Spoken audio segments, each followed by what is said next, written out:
us. Head on over to www.sewingstreet.com, scroll down to the bottom of the homepage, type in your email address, click the envelope, and you're done.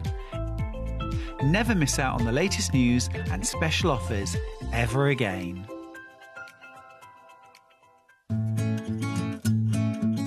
Stuck for ideas for the perfect gift? Why not get them a gift card? You can buy Sewing Street gift cards loaded up with anything from £10 to £500. Shop our gift cards online at www.sewingstreet.com or purchase them via our UK call centre on 0800 001 44 33. Are you a fan of Sewing Street? Why not join our growing Facebook fans pages? Just search Sewing Street Fans on Facebook and click Join Group. Never miss out on the latest news and updates from our presenters and guest designers, special offers and plenty of chat with your fellow fans. Share photos of your makes, ask for advice, interact with your favourite guests and presenters and be a part of the ever-growing sewing community. See you there!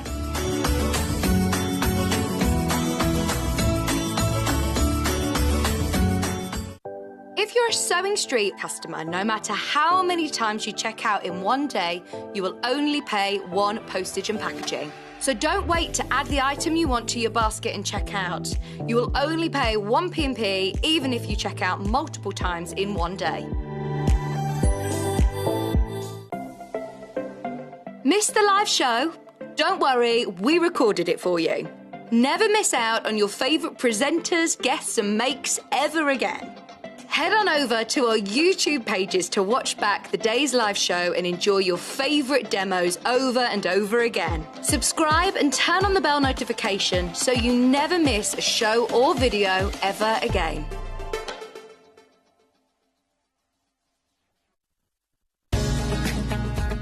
Follow Sewing Street on Facebook and Instagram to keep up to date with what's coming up on the show, as well as being the first to know about our amazing offers. Get involved with our competitions that are exclusive to social media. And pick up some top tips from us too.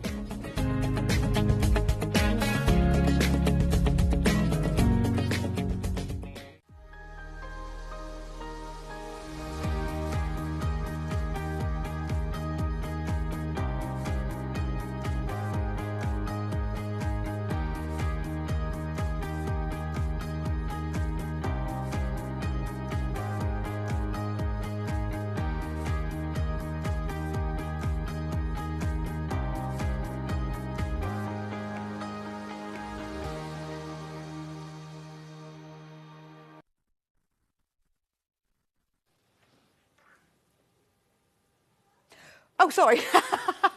Sorry, morning, welcome to Sewing Street. Sorry, the camera I was looking in isn't working. I was really confused. Canda's laughing at me now. Anyway, morning and welcome to Sewing Street on this glorious frosty cold morning. It's lovely, isn't it? But we've got a wonderful day of sewing for you because we've got patchwork quilting and dressmaking and knitting. All in one day, so we are covering everything. But we're going to start with the early bird. So we always have on Sewing Street, if you're brand new to Sewing Street, welcome to the Sewing Street family. We always start off with an early bird, which is our special little deal, something we found or a special offer for you. And today we're starting with a sewing machine bag because we all need, if we've got a sewing machine, a bag to keep your sewing machine. Now, isn't this one lovely? It's full of cats, can you see? It's cats in prints. All different cats, some plain cats, some print cats. It's like an oilcloth, so it's wiped clean. So you're going to fit your sewing machine inside. It is 20 centimetres depth, that's that bit. 44 centimetres across the width and height. 38 centimetres. So the Brother sewing machine will fit into it, and also the 5 series of Elna. So if you want to, those are the ones that we've measured. So if you have a check of your machine, you'll soon know. But it will fit most of the standard size sewing machines. You know, your extra large professional ones maybe not, but just measure yours. So you've got loads of space in here to get your machine, and it opens up really wide so that you can easily get it. It's got a hard base and nice padded inside as well to keep it extra protected. And it has a cool pocket in the front so that you can put your pedal and your cables and any other accessories you have. That all goes inside in the front pocket. Now, that price, obviously this is an early bird, so that price says $39.99, but that is not the price. Oh, it's got carrying handles as well. So if you want to store it, because you need to keep it, never keep it not covered because of dust. Dust is the worst enemy of the machine, other than water. But dust is a terrible enemy. And also, maybe you're taking your sewing machine to a workshop. Perfect for that. So, full price for this, $39.99, but not today. What's the Hannah special price for this? Hannah's special price today, $19.99. That's half price. Half price for a sewing machine bag. Yes, I'd love to see a price comparison. So this is exact same bag on the Long River website, £28.53. That's amazing. Yeah. Well, I know they've got free delivery, but back to ours, $19.99, $3.95 delivery. And then if you buy anything else as well, it's almost free, isn't it? $19.99. It also has a really cool little strap, shoulder strap, if you want to put it over your shoulders or you want to protect your hands. Isn't that great? So if you love your machine as much as I love mine, then doesn't it deserve to be looked after? And when you look after your machine, it will last longer, because we all know... I mean, sewing machine bags can be expensive. And maybe you're one of those people like me who has more than one machine, you know. Right, we've got another price comparison. It's not direct because this one's got dogs on, but it's exactly the same size bag. So that's exactly the same bag, other than with dogs, but the same otherwise. That's £32. You see, $19.99. I think you'd get an overlocker in here as well, I reckon. I mean, do measure yours. If you go on the website, if you put the code in, if you look on the description, it will tell you what all the measurements are, so you can check to see if it fits yours. So never put your machine on the floor without it being in a bag, because it will get dusty, and that's what gums up the machine, and ultimately what causes the most faults with machines. But also, I know a lot of you go on workshops. You want to take your own machine with you. This is ideal. Oh, another price comparison. Same size bag, but just different print, but the same bag. $49.99. So we're paying $19.99. The closest price comparison we can find is what? 28? Yeah. That's amazing, isn't it? $19.99. Now, that price, obviously, with our early birds, we guarantee that price till midnight or until stocks last.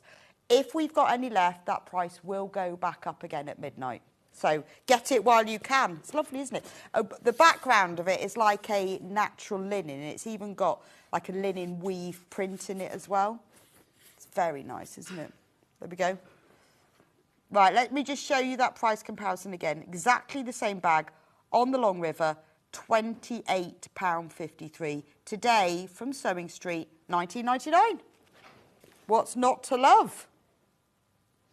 Always good as well if you're not using it for a few days.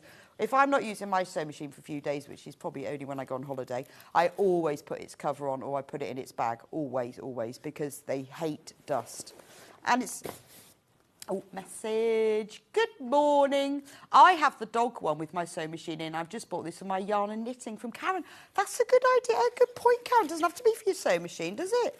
Actually, that would be really good for my knitting, because I could get all my knitting needles in the front there, and all patterns, and you can get all your yarn inside. Actually, that is really good. And in fact, looking at that, I think it would be quite good fat quarter storage, because it's about the base of it, because it's got a hard base. Oh, and it has feet as well, if you're putting it down anywhere. That would be really good to store your fabric. So, although it is a sewing machine bag, good point, Karen, it doesn't need to be used for a sewing machine. It is brilliant quality. So depth, so just write these down if you want to measure your machine. The depth is 20 centimetres, width is 44 centimetres, and height is 38 centimetres. Loads of you coming in for that. Please do carry on, because remember, once we sell out, that's it, gone. Good morning, lovely Rebecca. What a fantastic morning ahead from Jane. Good morning, lovely Jane. It is a fantastic, because we've got patchwork, quilting, sewing, dressmaking and knitting. It's like my perfect day. If only we could just put a little bit of crochet on the end as well, I'd be sorted. But we've got knitting, that's fine. No, it'd just be then my perfect day if we had all of that. And I'm with Sewing Street, so it is like the perfect day. There we go. And we've got Hannah and Kat and Bruce. What do you want in life? There we go. Anyway, I will leave that with you. Right, should we have a look at more specifically what's coming up today? So we have got 8 o'clock Sarah Brangwood. Now, I haven't worked with Sarah today before. This is my first time, so very excited about that. Sarah runs fantastic workshops as well as doing amazing patterns. I've just been going through her patterns with her. They are unbelievably comprehensive. You are going to love her too, Az. Now, her first hour, the Happy Scrappy Quilt, this is brilliant. If you are new to quilting, this is perfect for you. You are going to learn so many techniques, starting off with the complete basics of how to cut strips of fabric, all the way through to quilting your quilt and join as you go. And Sarah's going to explain that all to us. So we've got the quilt in various different colourways, and I'm going to show it to you in a moment, because we're in the new studio. It's my first day in the new studio. So we've got loads of space to hang everything up. It's fab. It's so much lighter and brighter in here.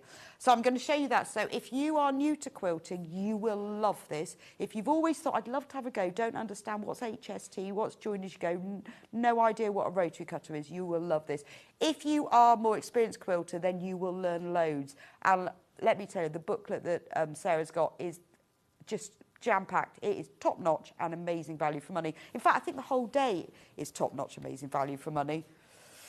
And then we move on at 9 o'clock to Jules. Now, I haven't seen Jules. I mean, she's been to Sewing Street. I haven't seen her since Sewing Quarter days. And I'm a massive fan of Jules's patterns. In fact, I wore one of Jules's patterns yesterday to show her. Hannah said like it was like a child show and tell. I said, I haven't just worn it to show. I'm wearing it because I love Jules's pattern. So I'm wearing my favourite Kate dress from Jules. Now, she's coming in with a jacket, which I'm very interested in. It's brand new. We have never had this before because I'm in the process of making my patchwork jacket, and I think this might be quite a good pattern for it. I'm going to have a little chat with her about buttons and fastenings later. Anyway, she's going to be demonstrating how to make the jacket. It's a really easy to make jacket. You can make it as a gilet or a jacket with or without a collar. So many options, and we've got all the fabrics too as well. And I can tell you from personal experience, these patterns are dead easy to follow, really, really comprehensive. That's 9 o'clock. At 10 o'clock, Sarah will be back with us. Now, she's got a magic quilt with her.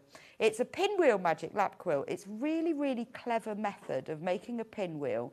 And Sarah will be showing you exactly how to do it. We've got it in various different colourways. It's a sort of a three-dimensional quilting, but it's also really good to use as a fidget quilt. You'll really enjoy this. If you like the whole folded patchwork techniques, if you're wanting to expand your repertoire, try something a bit different, you will really enjoy that, because Sarah's a great teacher.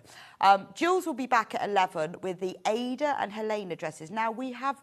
Well, Ada we've done sold out of. Helena we did a long time ago, sold out. So by popular demand, Jules is back with both of these dresses. One is like a wrap-over style dress that can also be a top as well. And you can do a skirt and a top and a dress, 3 patterns in one. What's not to like? And then that's the Ada, isn't it? Because it's going the way around. And then the Helena is the more tunic style dress. So she will be on with us at 11, again, sharing all of her tips and tricks. So if you've got any dressmaking questions today, please do messaging. Jules is the woman. And then 12 o'clock is Monday's Yarn Lane. We've got Mandy coming in with Wool Couture Cheeky Chunky Knits. Now, this is perfect. Autumn is well on us. Chunky yarn, super quick to knit. We've got blankets, we've got shawls, we've got hats, we've got hot water bottle kits that even come with a hot water bottle. Very excited about that you can personalise. Now, is that not the perfect Christmas present? Look at that. I mean, that is the most beautiful blanket. That's a wrap round yourself and watch a box set, isn't it? That's a great Christmas present for somebody as well, whether you want to buy them the kit or knit the finished item.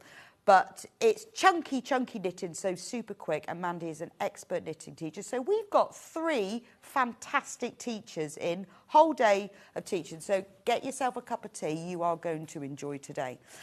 Anyway, let's talk about first how to shop before we get on with our sewing. So if you've not shopped with us before, there are 2 ways to do it. You can do it by phone. The call centre is here in the UK, just above us. So you can give them a call. They're really helpful if you're not sure about what code you're ordering, or you've done something wrong, or you can't remember. They're very, very helpful. And some people prefer to speak to someone to shop by phone. So just call the number 0800 001 4433. It's a free phone number as well. The other way, which is a bit easier to be honest, is the website, only because you can see pictures of everything. I also find that easier. Go on to www.sewingstreet.com and then click on Watch Live, which is at the top, and then you will be watching live. And then you can message in there. So if you've got any questions or messages or comments, or you want to share with us things that you've done yourself, that will come across the bottom of my screen to read out. Then if you scroll down, there's the early bird. Then the next section will become 2 columns. Coming up on today's show is the items that I haven't talked about yet. And today's show deals are the items that I have talked about. So at the moment, I haven't talked about anything. So this is everything that's coming up. Now, this is your chance if you think, because you know what it's like on Sewing Street and we sell out of our kits. So if you're, you want to get ahead with it, or if you're popping out at 11, you want to make sure you get the pattern, then get ahead. All the items that are coming up on today's show are there. So all you have to do is click on add to basket, and then don't forget to check out, because until you've checked out, it's not yours. You'll pay 1 postage and packing for the day, £3.95. That's it. Doesn't matter whether you order 1 item or 25 items or 300 items, and it doesn't matter what they weigh either. It doesn't matter whether they come from us, whether they come direct from the supplier. You will still only pay 1 P&P, which is £3.95. So pop them in your basket, and then they're yours. There we go. Anyway, we're using our set today. There we go. Oh, I look very colourful. Am I not this colourful quilt? I look a bit short, actually. Shall I stand either side of it so you can see? So this is the first quilt. So tell me about the quilt. Anyway, good morning, first of all, Sarah. Morning. This is Sarah. This is Sarah. Really excited about the quilt, but no, this is Sarah. Lovely to see you. Nice to meet you too. We haven't done Sewing Street together yet. I think you're the last presenter. Yeah, I am, yeah. Love your cardigan as well. It's very Thank you very glitzy, much. pinky, I know, fluffy. like a bit of glamour. So tell me about the quilt then. Okay, so this is called Happy Scrappy, and this was a quilt along that we did last year for our customer base. And it went really well. It was loved, and the whole thing behind it was giving people that were experienced at patchwork a way to use up their scraps. Ideal. But if you weren't new to patchwork, giving people an opportunity to learn from kind of from a distance, because they couldn't come in to do the workshops. So we put it all together, and at the very beginning of it all as well, we gave people the opportunity to watch a video class on how to cut fabric using a rotary cutter and ruler. So right from the beginning, Right assuming from the beginning. nothing. Yes. Yes. So if you're going to be a beginner, that's really daunting, isn't it? I've got this bit of fabric. I don't want to spoil it. Oh, I know, and it says cut in strips. What does that mean? Yeah. So we did a little class that explained that to people, how to use the ruler how to use the cutter safely and the ruler, so that they could get underway and feel that they knew what they were doing, basically. So this is your original one. This is the and very this is the original one. size that our bundles will create. Yes, exactly that. Yeah.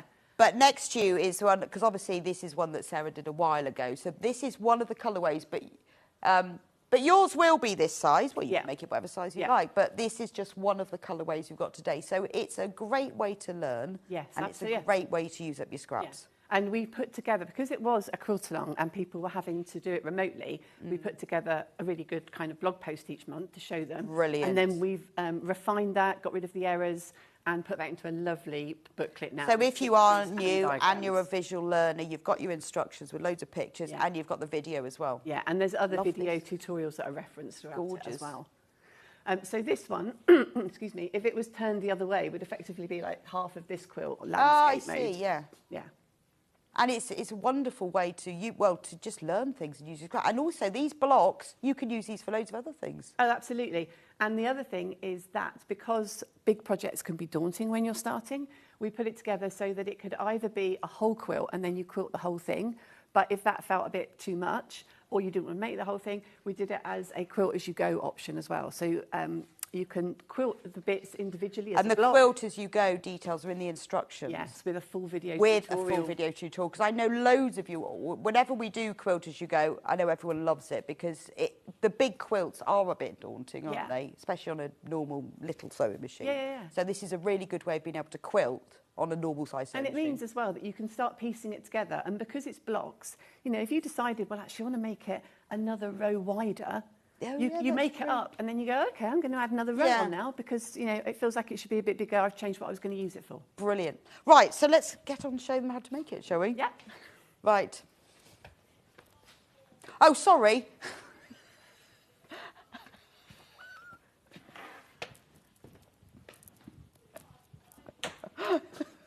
Oh, sorry, I've messed that up. I was supposed to, I'm getting used to this new studio. I was supposed to wait until the message came up before I just completely disappeared.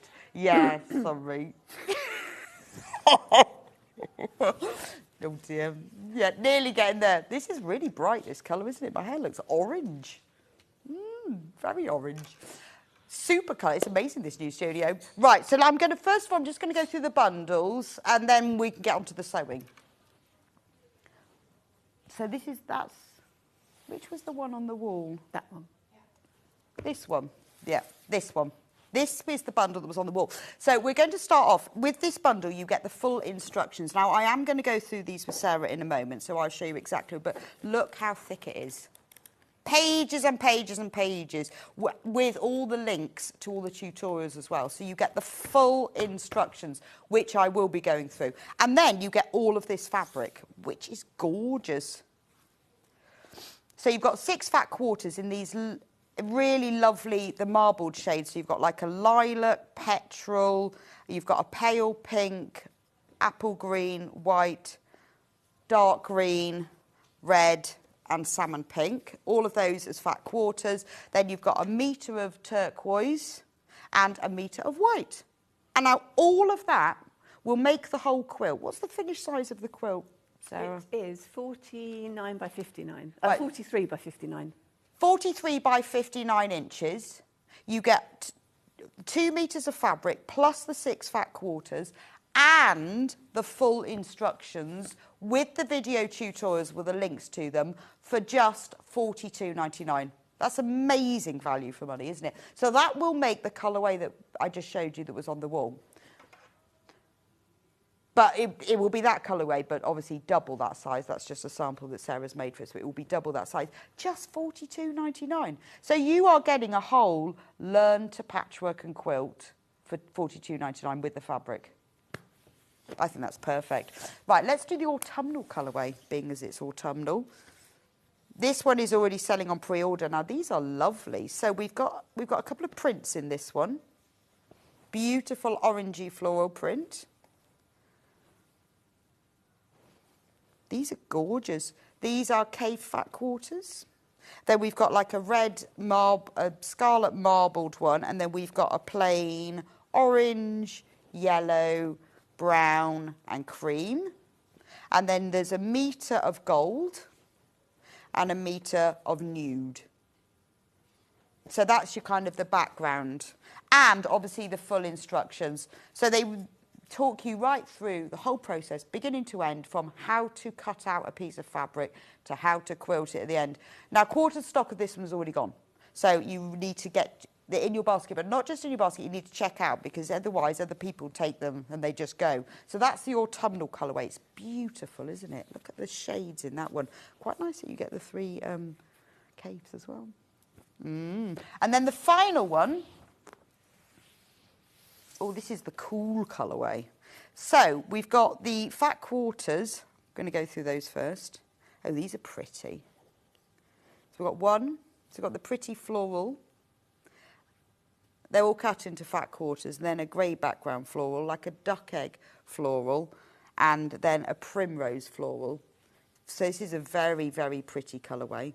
Then you get a pink, like a duck egg blue, a cream, and a navy. So it's sort of vintage floral, I would say. Then you get a metre of grey and a metre of slate bluey grey. So it's it is kind of like a vintage floral palette, I guess. Very pretty. So you've got your sort of, you've got your bright plains that I showed you at the beginning, then you've got the autumnal, and then you have this one that's your kind of your vintage. Autumnal is in the lead at the moment. And don't forget, the full instructions come with all of these. Now, we do also have, if you want to use this as a scrap busting technique, we do have instructions on their own, £12. Okay, right, I'm going to go to Sarah and we're going to go through these. £12. This is amazing for £12. Thank you. Isn't it? So, I know, it's amazing value because it's super thick. So, I just want to show people how fab they are. Yeah, thank you. Because they are really good.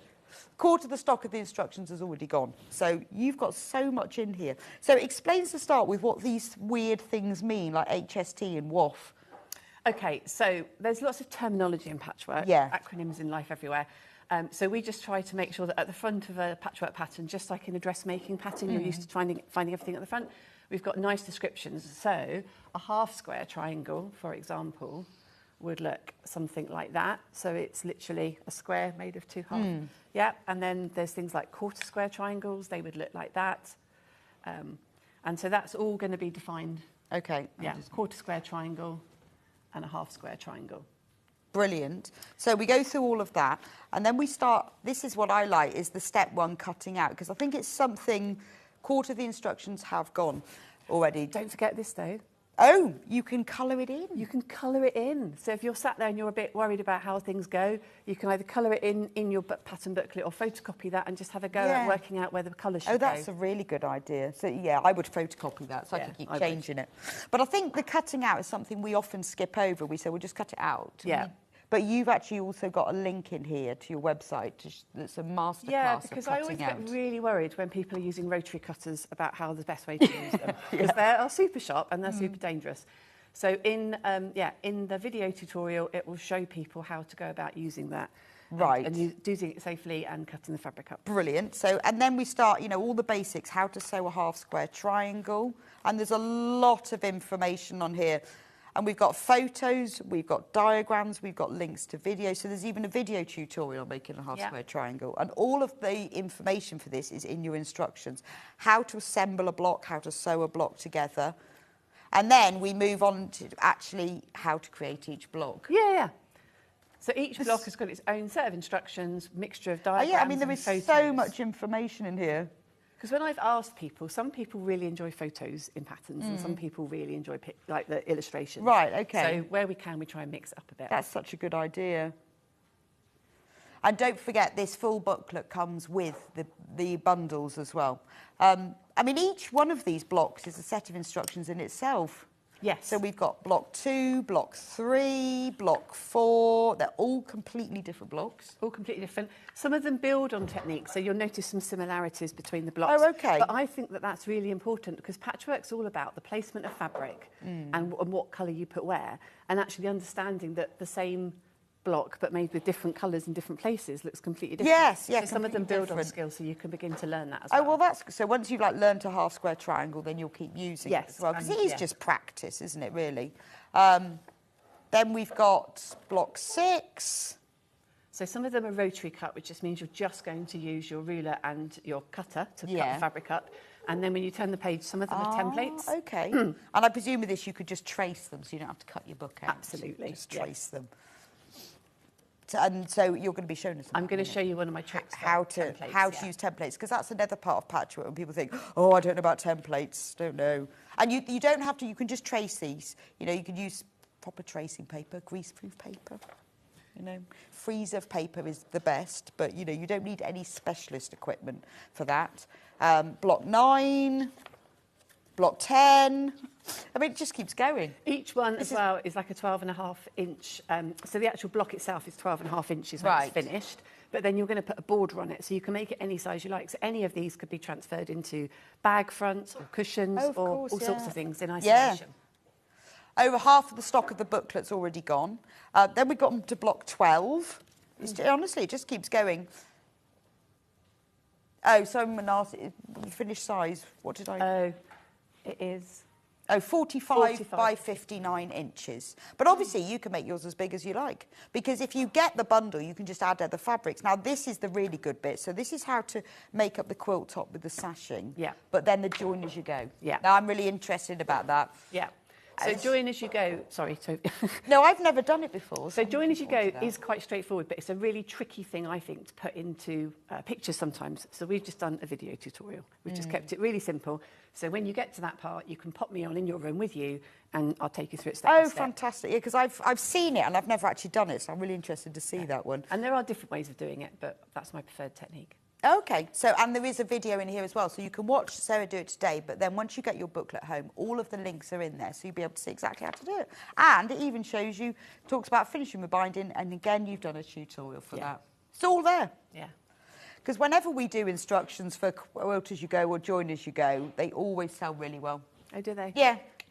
So just be warned, because it is a technique that I know loads of you love. Now, well over half of the stock of these have gone. Right, I'm just going to go back and just go through the bundles while you get yourself ready, and then we'll get on to some sewing.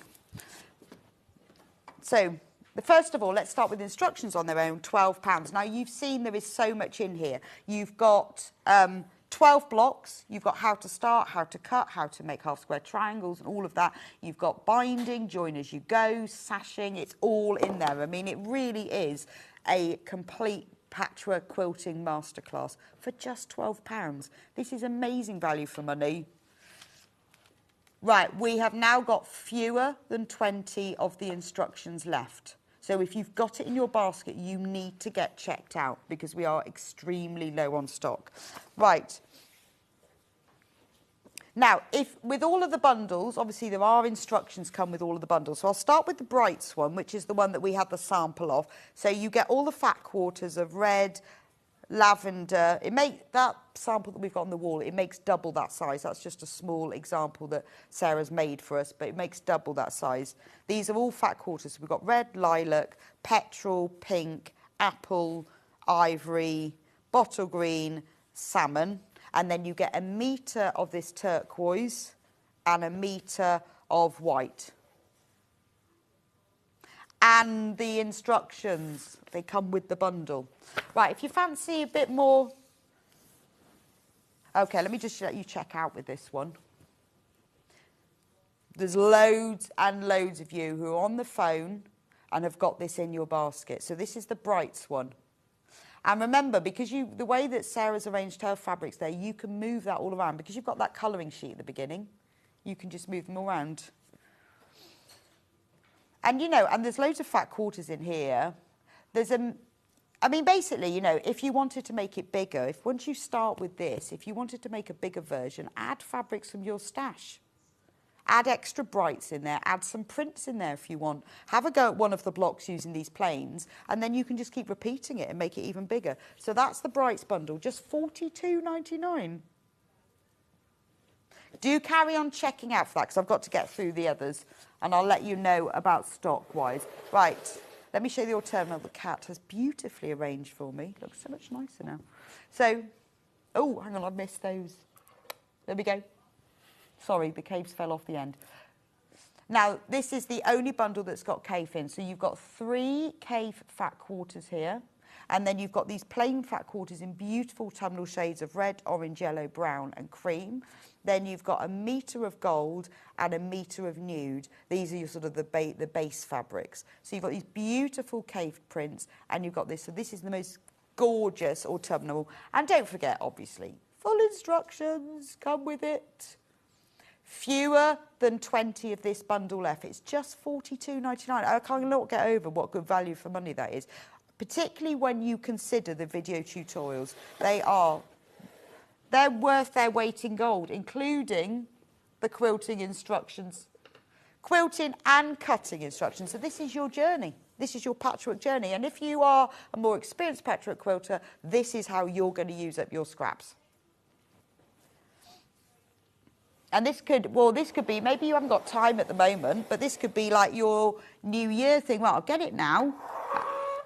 And over the Christmas holidays, I'm actually going to learn how to do patchwork and quilting. So I'll get it now, because you need to get it now, because we are selling out fast. So the final colourway, which is the Ditzy Pastel, we're on our teens for this one now. You've got these 4 fat quarters of print. So you've got like a primrose floral, a duck egg blue floral, one with a bluey grey background and one with the cream background. Isn't that lovely? Good morning all. Would this be okay for a beginner? Thank you from Linda. Yes, Linda, this is definitely for beginners. Sarah wrote this specifically for beginners. We did. You did. There's loads of videos that are filmed that when you get your instructions, all the links are in there so that you can watch so you know what it's like, that sometimes you think you read it and you think, oh, no, I don't like that. I have so many messages from all of you about, I'm a visual learner, I need to see how to do it. This is why you love Sewing Street, because we show you. But this is a hand-holding thing in words, pictures and videos. So, yeah. But if you're a patchwork quilter already, I mean, you'll buy it anyway for the extra tips you'll get. And also all of those blocks, 12 different blocks. I mean, you could just make one quilt, a whole quilt, using just one block. Or you can mix them all together. If you've got loads of your favourite fabric you don't know what to do with, get the bundle and then mix it all with that. So in this bundle, we've got the 4 ditzy florals, and then we've got a plain pale grey and a plain bluey grey. And obviously you get the full instruction booklet there.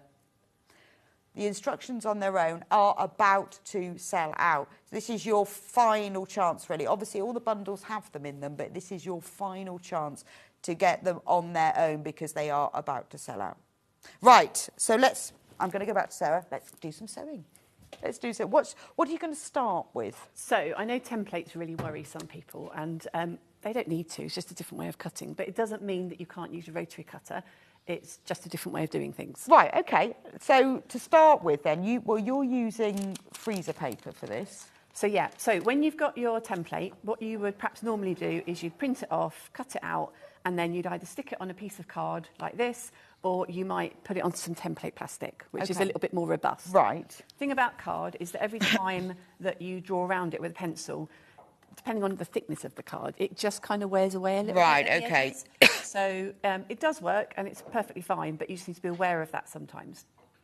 But another technique that I use is the freezer paper, because it allows me to really easily use my rotary cutter. Well, unfortunately, we're out of stock of freezer paper at the moment, but it is coming back in, and if you've got some, it's not essential. You can use tracing paper, but freezer paper allows you to I say in inverted commas, because it comes off and it doesn't leave a residue. Exactly. So I'm just going to draw around. And it's see-through.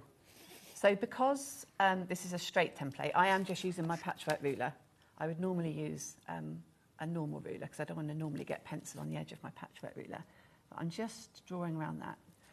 So what I've got with a template is you've got your stitch line and your 1/4 inch seam allowance. So when you're actually cutting out your fabric, all you need to worry about is that outside solid line. OK. Oops.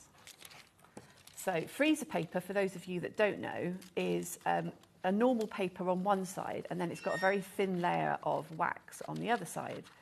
And the wax has benefits for a variety of reasons.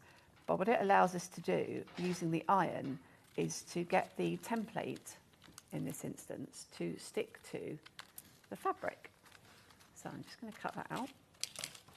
The instructions on their own have now sold out. The only way you can get them now is if you buy the bundle. But the bundle's amazing value for money. Do you want the iron? No. Yes, in just a moment I do. OK. Right, so if I was just using a template normally, you'd have cut it out, made it onto card or template plastic, you'd put it on, and then you'd have to draw around it. Right, OK? yeah. If you use freezer paper, you can just pop your freezer paper on top of your fabric. Notice I've got several layers here. This is why I quite like this method. I'm going to put it over here. Oh, yeah, so I suppose because you're going to need several of the same. Yeah. Right. So I've popped that onto my fabric. That's not going anywhere now. Now, how many layers have you got there? 1, 2, I've got 6. Wow. Yeah. Right, OK. So hopefully my rotary cutter's up to this, because I didn't put a new blade in, and I should have. But you see, what you can do now is just trim it away and... Whoa.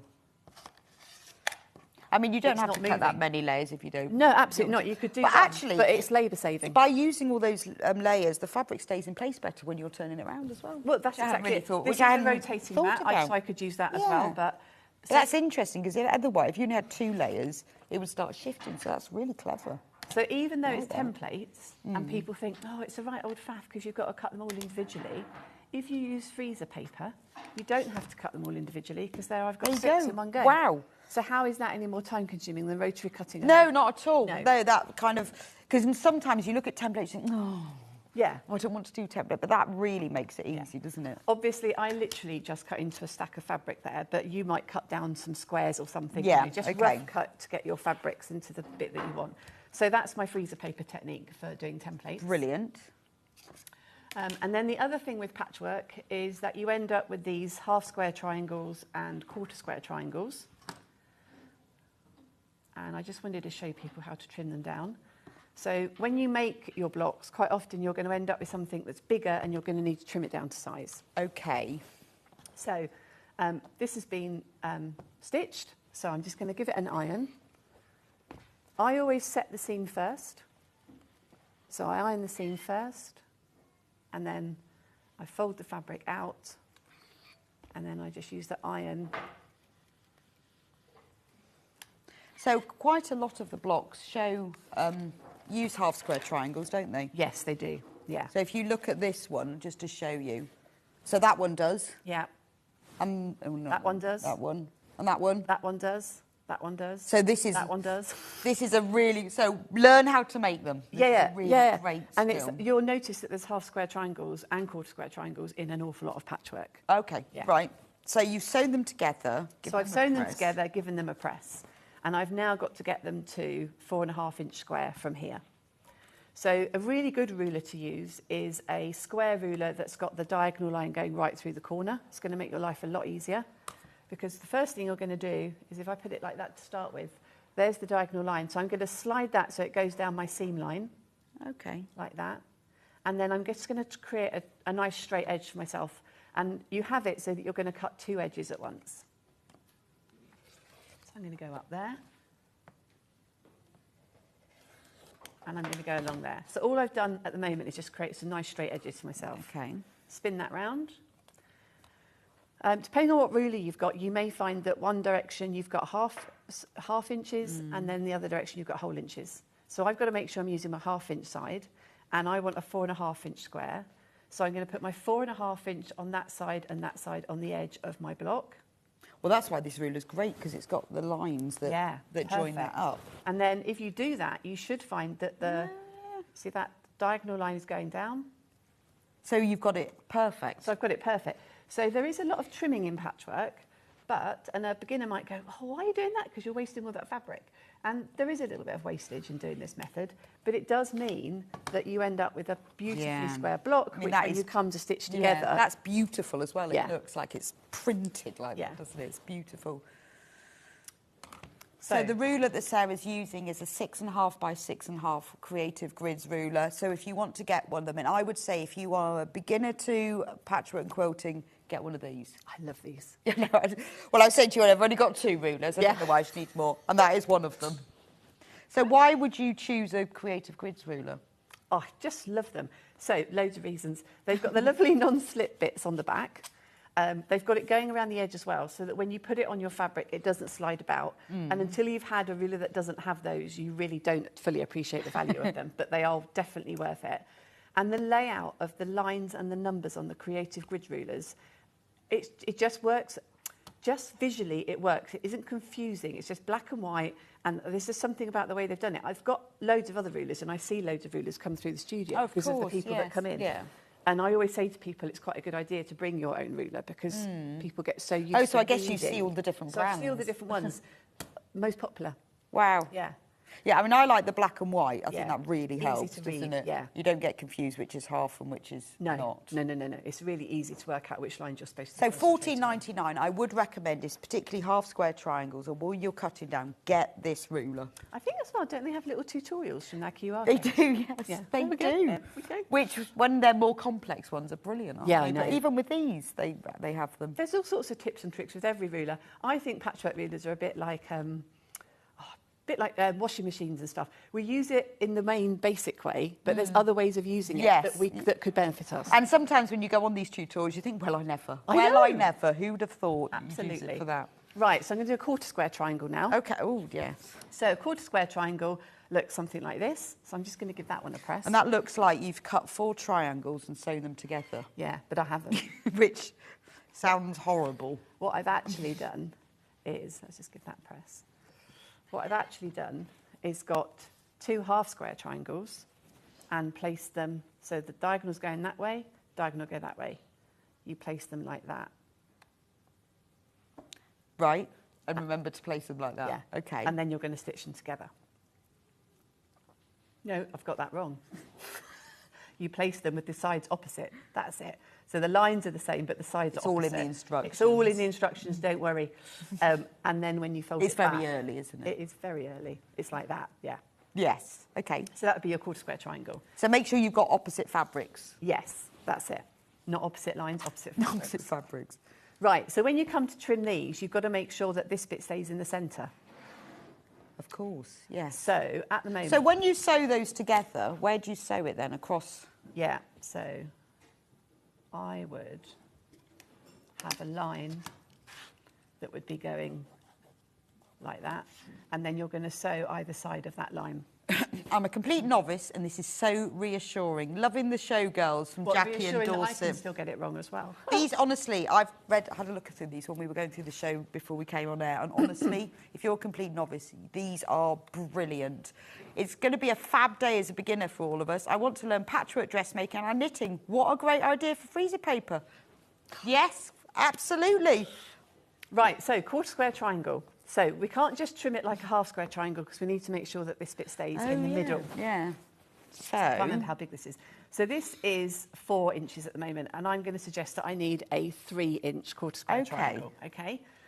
So what you have to do with this one is think about what half of your finished size is. So if I want it to be 3 inches when I've trimmed it, half of that is 1.5. 1.5. So what I've got to do now is I'm still looking for this diagonal line to be going along a diagonal. But 1.5 is this line here, is this point here. So I've got 3 there, 0 there, and I've got 3 here. Okay. Okay? So that's where this ruler really does come into its own, Yes. doesn't Yeah, it? yeah, absolutely. So I know that I've got my 3 here, and that's really important. Those 3s have got to be on those 45-degree lines. Okay. It's really hard to rotary cut when the table is so tall. I know. I have to stand on my tiptoes, and I'm quite tall. I don't have the pressure, so often I do it, and then they don't cut out. But when you're at home, you won't have this problem because you won't be cutting on your kitchen work surface, which is what the height of this is. Try cutting on your kitchen work surface, and you'll know. Just you don't get the control on the ruler. It's really well, also you don't have the pressure, No, so it often doesn't cut. So I've trimmed one side. So then, It's not same done for principle, sewers. I'm going to twist that round. I'm going to put the ruler back on top, and I'm going to make sure that my 3 is in that corner and in that corner, going through the 45-degree line and up there as well. And then I'm going to trim that away. And then you've got a So perfectly neat. trimmed That's so neat. quarter square triangle. Yeah, that is absolutely perfect, isn't it? Absolutely perfect. That's brilliant. So for beginners who think, because that does look like, if you haven't done it, that looks like you cut 4 triangles and sew them together, which sounds horrible, doesn't it? It's just squares. You're just starting with squares, and that's the clever thing about patchwork. It's all in the cutting and sewing. Now, obviously, we can't go through every technique like Sarah has in this hour, but don't worry, because in your book that you get with your kit, these tutorials are all in there. Yeah, all of the instructions that you need are there. We're just picking out some key ones. So can we talk about join as you go? Yes. Because I'm fascinated by this. Some people call it quilt as you go, and some people call it join as you go. I don't know, is there a difference, or are they the same thing? It is kind of the same thing, really, I would have said. Quilt as you go, you quilt it and you join it together. Join as you go. Join as you go is something that maybe is a little bit more something I would think of in crochet, to be honest. Yeah, I do like join Yeah, as you go in yeah. crochet, but we do in patchwork too. Right, so there's a couple of blocks here. So the bundle doesn't have the backing fabric. You will need, we'll talk about that. You need, how much backing fabric do you need? We need 1/2 metre for the binding. We've got backing fabric. We'll show you that in a bit. So just to let you know, the fabric that you've got in your bundle is for the front. Yes. Okay, so yes, show me what you do. So these are just 2 blocks that that's nice. part made up. That's the autumnal one. It is. It is the autumnal one. Yeah, that feels quite spring as well. It does, doesn't it? Oh, that looks lovely. Okay. Nice colourway. So when you're going to quilt as you go and join as you go, what you're going to do is you're going to make your block and then you're going to add on some sashing strips around the edge, and then you're going to quilt through your block but not through the sashing strips. Right. Okay? And how have you stuck them together? So when you're quilting, the best way, in my opinion, is 505 spray. I love 505 spray. Okay. It's super simple with something this size, quick spray, and you've got your backing fabric laid down, you spray, you put your wadding on top, you spray, you put your block on top of that. So you've got the backing, then you've got the, I can't separate because they're stuck together, then you've got the wadding, and then you've got the top pieced thing. Yes. And you spray the wadding or the fabric? I always spray the layer that's on the table first. Okay. So I would put my backing fabric nicely pressed down on the table, I would spray that, put the wadding on top, spray the wadding, put the front. Right, and that's quite manageable because of the size of it. Oh, completely manageable. Unlike your massive quilt, which is unmanageable. And then that means, I mean, I've just literally put 1 quick line of stitching across that diagonal, which is called stitching in the ditch. But you could have real fun with this block. You could shadow quilt around each of the sections. Because it's smaller, it makes it so much easier to have fun with the quilting. You could free motion quilt it. You could do whatever you wanted. And don't forget, this is all in the instructions for you. So remember, this is all in your instruction booklet, and there is also a link here for a video tutorial, so that's all in your instructions. Yeah. Okay, so we've done 2 blocks, and you've just put some quilt. Just put some quilting on, and you only quilt the block because you're going to quilt the sashing later. Okay. And then what you're going to do is you're going to take 2 blocks, and you're just going to peel back the sashing from the wadding. Oh, and the 505 spray is peelable. Yeah. And then you will join those 2 bits of sashing together. So shall I quickly whiz that through the machine? So you've got 1 layer of wadding. I've got 1 layer of wadding on each bit. Oh, but you've taken all the wadding out. Yeah. Oh, okay. So all I've got is just the 2 sashing strips. Right. So now this is the bit that I didn't understand. Okay.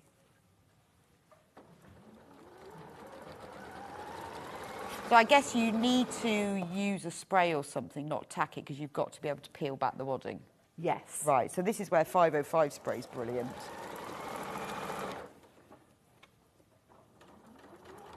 See, this is where I've got confused. I always thought you sewed through all the wadding, and I thought, won't you get really bulky joins? Good job I've never done this, because that's what I would have done. It would have looked rubbish. So from the front, we've now got our sashings joined. Right. Okay.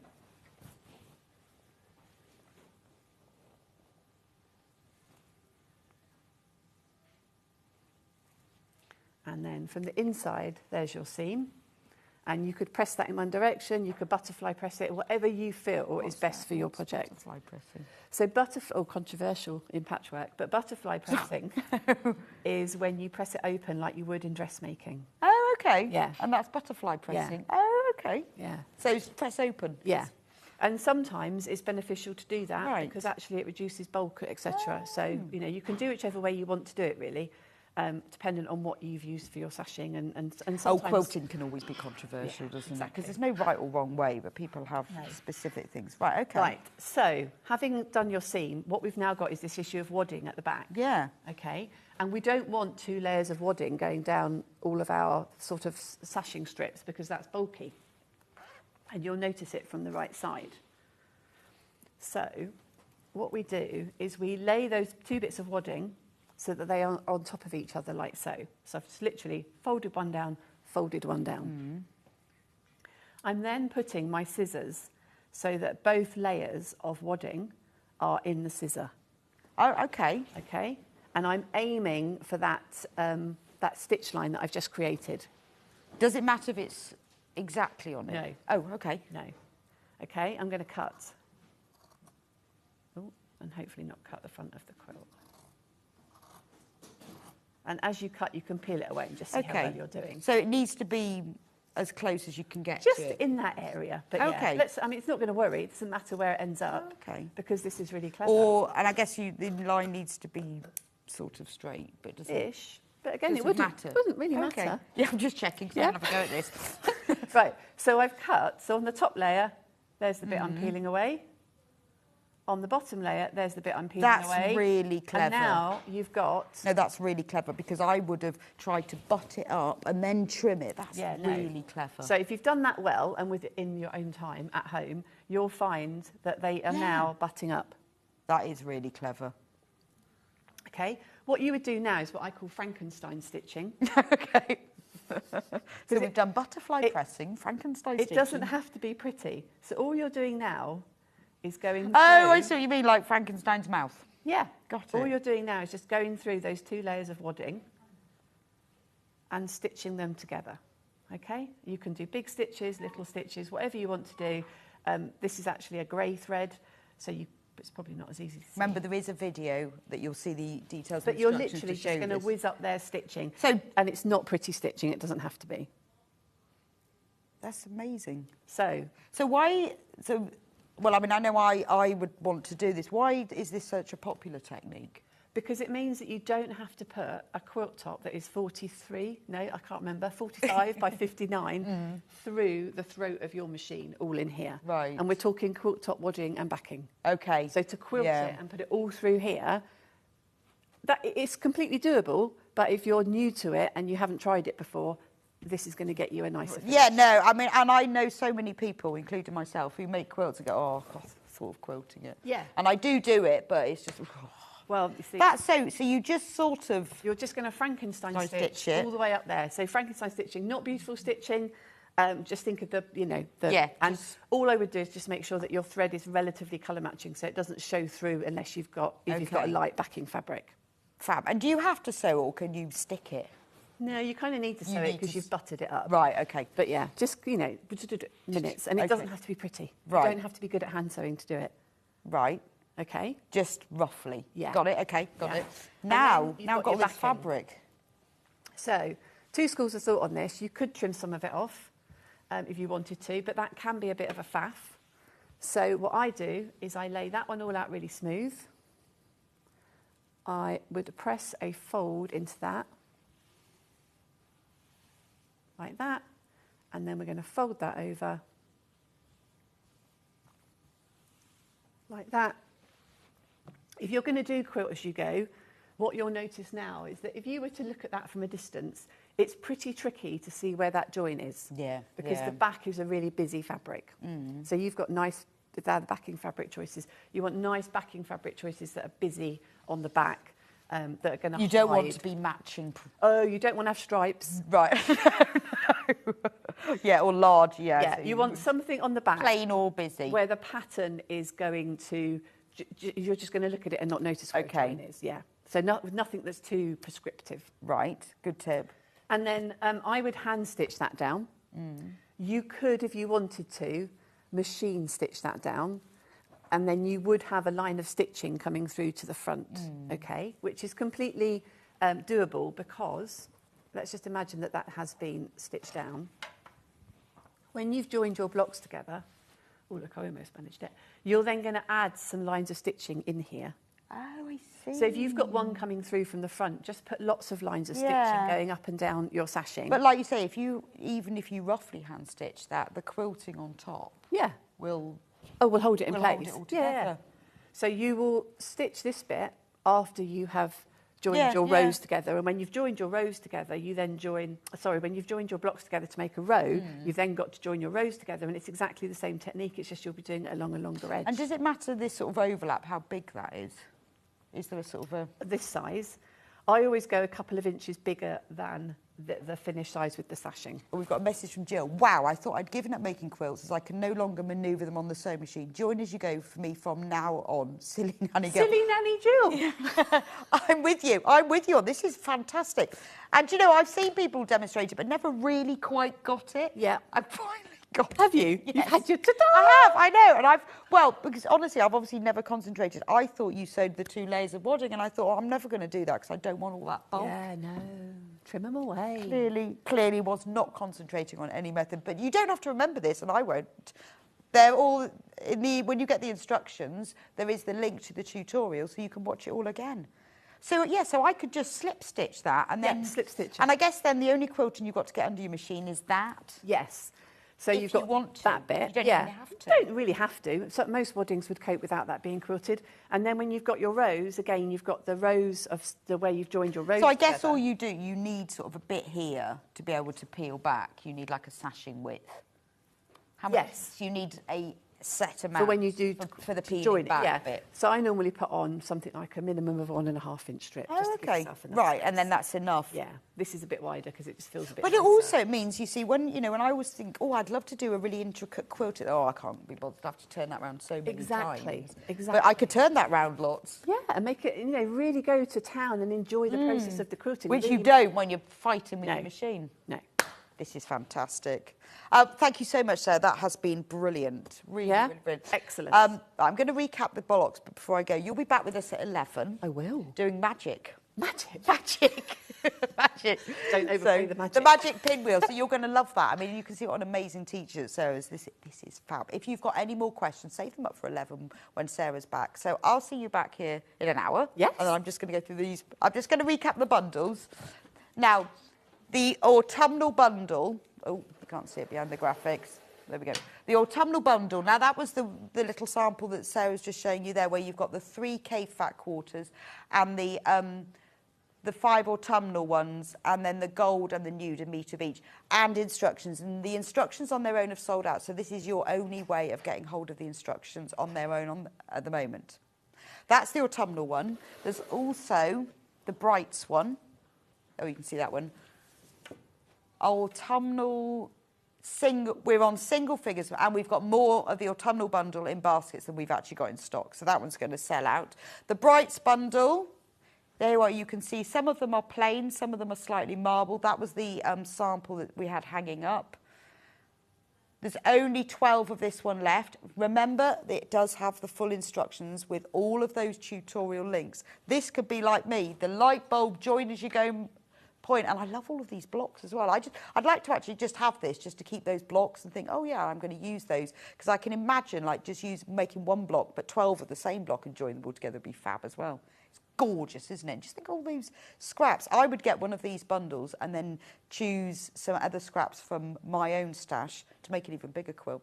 Now I've worked out the join as you go method. Right, so that's the brights one, and then the final one, can we see that one without me moving it? Is the pastel one, where you get the 4 floral pastel prints here, and then you get the fat quarters in navy, blue, pink and ivory, and then you get the 2 half meters in grey and a bluey grey, and again, don't forget, full instructions, the only way to get them. That one is on single figures as well. So, wadding. We've got loads and loads of different waddings here. Right, so we've got a 100% cotton one. Well, is it 100%. Now this is $5.99. This is 228 centimetres wide. This is super wide. Although if you join as you go, it doesn't matter, because you just cut it on squares. But it's very good value for money for half a metre for $5.99. And remember that if you want more than a half a metre, put that number of units in your basket, and it will be sent to you as a cut continuous length. That's the cotton. If you prefer a softer feel, this is the cotton bamboo wadding.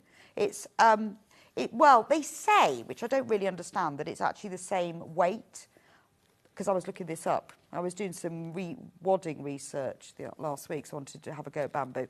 They feel very different. The bamboo has a much lighter feel to it, so it's fantastic for quilting with.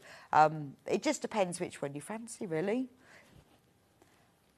And this is more eco-friendly, the bamboo. But it's a bamboo cotton mix. Again, it's one of those waddings that once you finish your quilt, chuck it in the machine at 30 degrees and it will shrink very slightly. Bamboo, apparently, is only supposed to shrink up to 3%, because I was trying to work that one out as well. So it'll just shrink just a tiny bit, but it gives you your quilt that lovely antique make.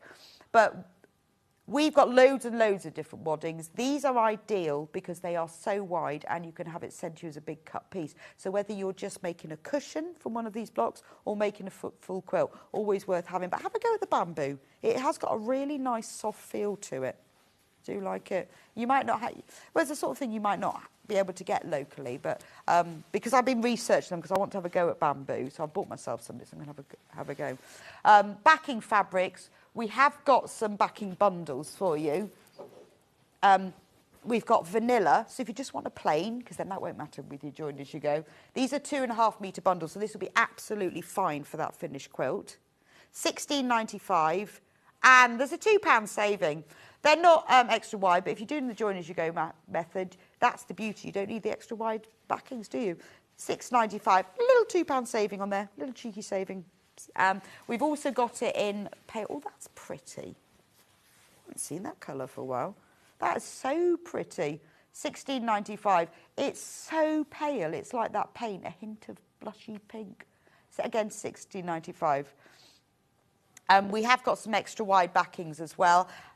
Have a look. These are the ones we've got. They are all on the website if you go on to Watch Live and scroll down. You don't need extra wide if you're doing join as you go, but you might not be doing join as you go. But these are the sort of prints that Sarah's talking about that are nice and busy, so you won't be able to see those seams. This is the sort of thing that you need. Don't forget the 505 spray as well. Right, we're going to go for a quick break, and I will see you back here in a few minutes' time. The jacket, it's Jules and the Greta jacket. Jules is a fantastic dressmaking teacher. So again, if you're new to dressmaking or an expert, you'll love the next hour. I'll see you back here in a few minutes' time. Are you a fan of Sewing Street? Why not join our growing Facebook fans pages? Just search Sewing Street Fans on Facebook and click Join Group. Never miss out on the latest news and updates from our presenters and guest designers, special offers and plenty of chat with your fellow fans. Share photos of your makes, ask for advice, interact with your favourite guests and presenters, and be a part of the ever-growing sewing community. See you there!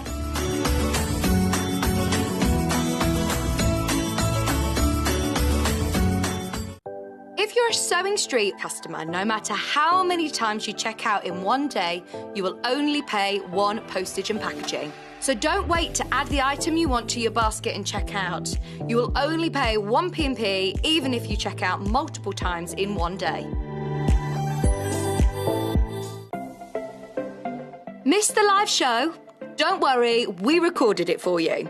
Never miss out on your favourite presenters, guests and makes ever again. Head on over to our YouTube pages to watch back the day's live show and enjoy your favourite demos over and over again. Subscribe and turn on the bell notification so you never miss a show or video ever again.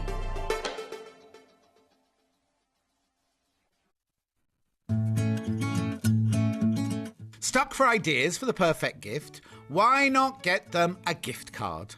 You can buy Sewing Street gift cards loaded up with anything from £10 to £500.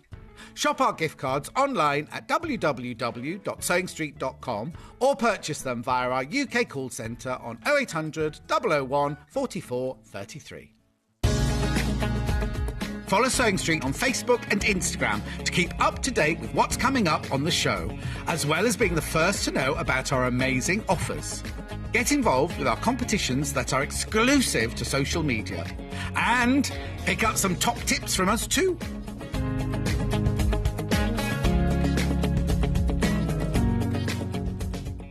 Here at Sewing Street, we're always looking at ways to make your shopping experience better. That's why on certain items, we have split pay. So with the split pay, depending on the price of the item, you can split the cost twice, 3 times or 4 times. So that means you pay once, then you pay monthly until it's finished. And you know what? We do not charge any interest whatsoever. Isn't that fantastic? Split pay, you say? Well, yes, please. I'm off to buy myself something fabulous. Keep up to date with what's on Sewing Street, as well as all the latest news and special offers by signing up to our email newsletters. Head on over to www.sewingstreet.com, scroll down to the bottom of the homepage, type in your email address, click the envelope, and you're done. Never miss out on the latest news and special offers ever again. Back by popular demand, introducing the one, the only Gemporia Festive Ball. Party with your favourite presenters from Gems TV, Hobby Maker, Jewellery Maker and Sewing Street. We're all together for a night that's gonna be the talk of the town. Situated at the fabulous Stratford Manor, close to the world-famous Stratford-upon-Avon. Tickets are just £99 per person, including a welcome drink, a 3-course dinner, half a bottle of wine and music that'll have you dancing all night long. There'll also be a shop at the party and even a tombola if you're feeling lucky. Numbers are limited, so order your tickets today to avoid disappointment. Let's make it a night to remember at the Gemporia Festive Ball on Saturday the 25th of November. See you there.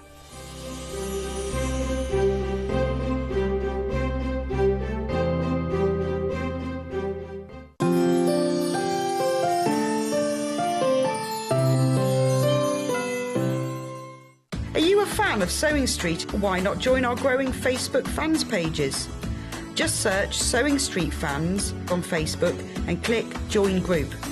Never miss out on the latest news and updates from our presenters and guest designers, special offers and plenty of chat with your fellow fans. Share photos of your makes, ask for advice, interact with your favourite guests and presenters and be a part of the ever-growing sewing community. See you there!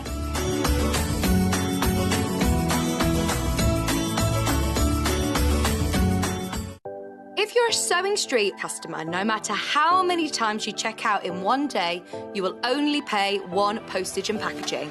So don't wait to add the item you want to your basket and check out. You will only pay one P&P even if you check out multiple times in one day. Welcome back to Sewing Street. So this hour is all about dressmaking. We've done patchwork, now we're on to dressmaking, which is great. Look at this beautiful jacket. This is just one variation of it. The pattern has 4 different variations, really, doesn't it? 4. This is one of them. I love this one. Look at it's got the lining with the turned over cuff. Beautiful, isn't it? It's got pockets, very important. Gorgeous on the back as well. That's beautiful. Now, I know loads of you have already bought it, so well done. This is new to us today. And what's more, Jules is going to show us how to make it, which is fab. So this is the pattern, £24. Now, this is a massive size range.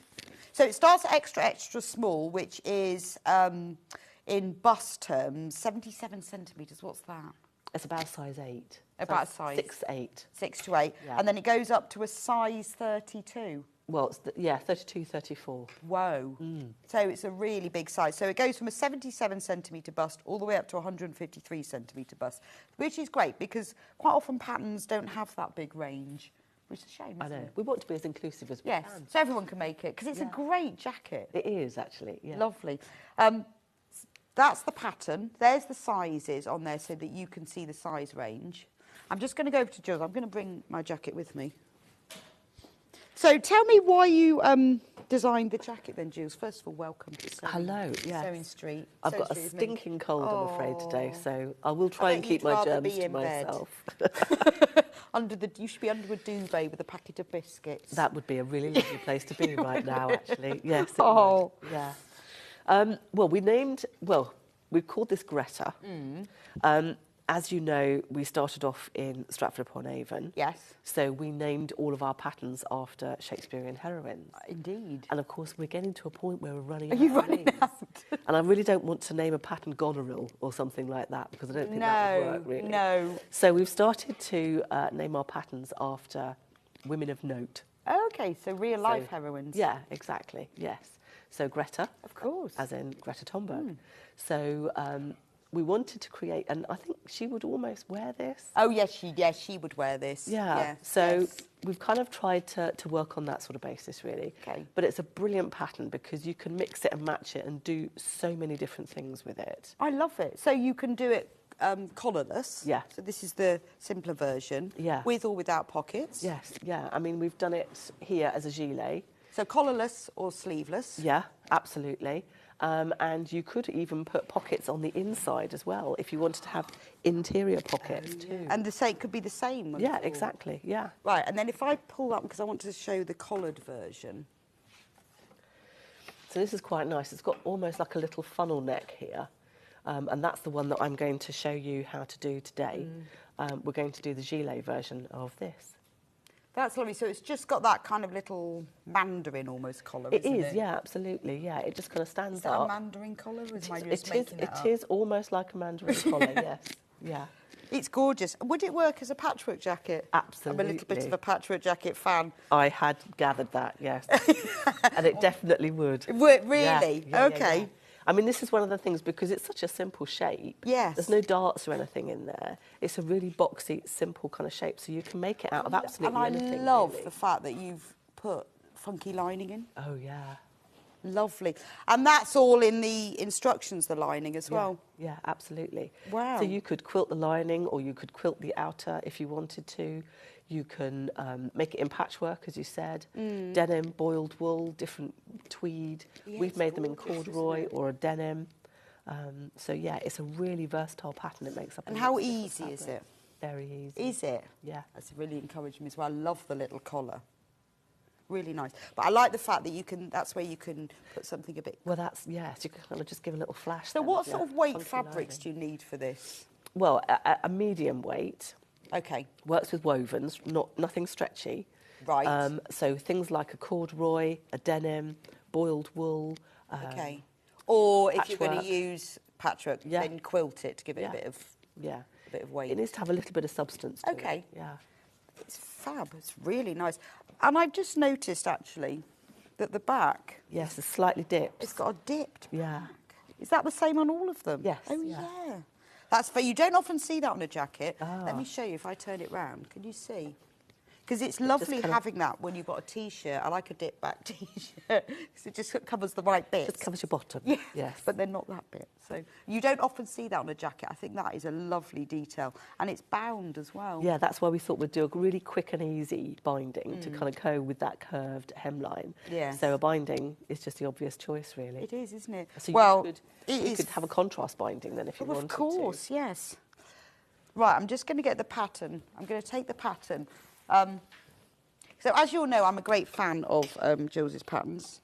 So this dress I'm wearing is the Kate dress. We don't have that pattern available today, but we have done. It's fab, isn't it? I love Jill's patterns. And as, I mean, any of you dressmakers out there, I think the first thing that sells it to you is the garment. Obviously, you're not going to make it unless you love the garment. Exactly, But then after that, it's the pattern. It's what's in the pattern. The quality of the paper is important to me. Yeah, And the does quality make of the a difference. instructions. Yeah. And even things like the fact I can close this pattern afterwards without having to ruin it. Yes. Because I want to put all my pieces inside. Exactly, 'Cause yeah. I'm too lazy to trace.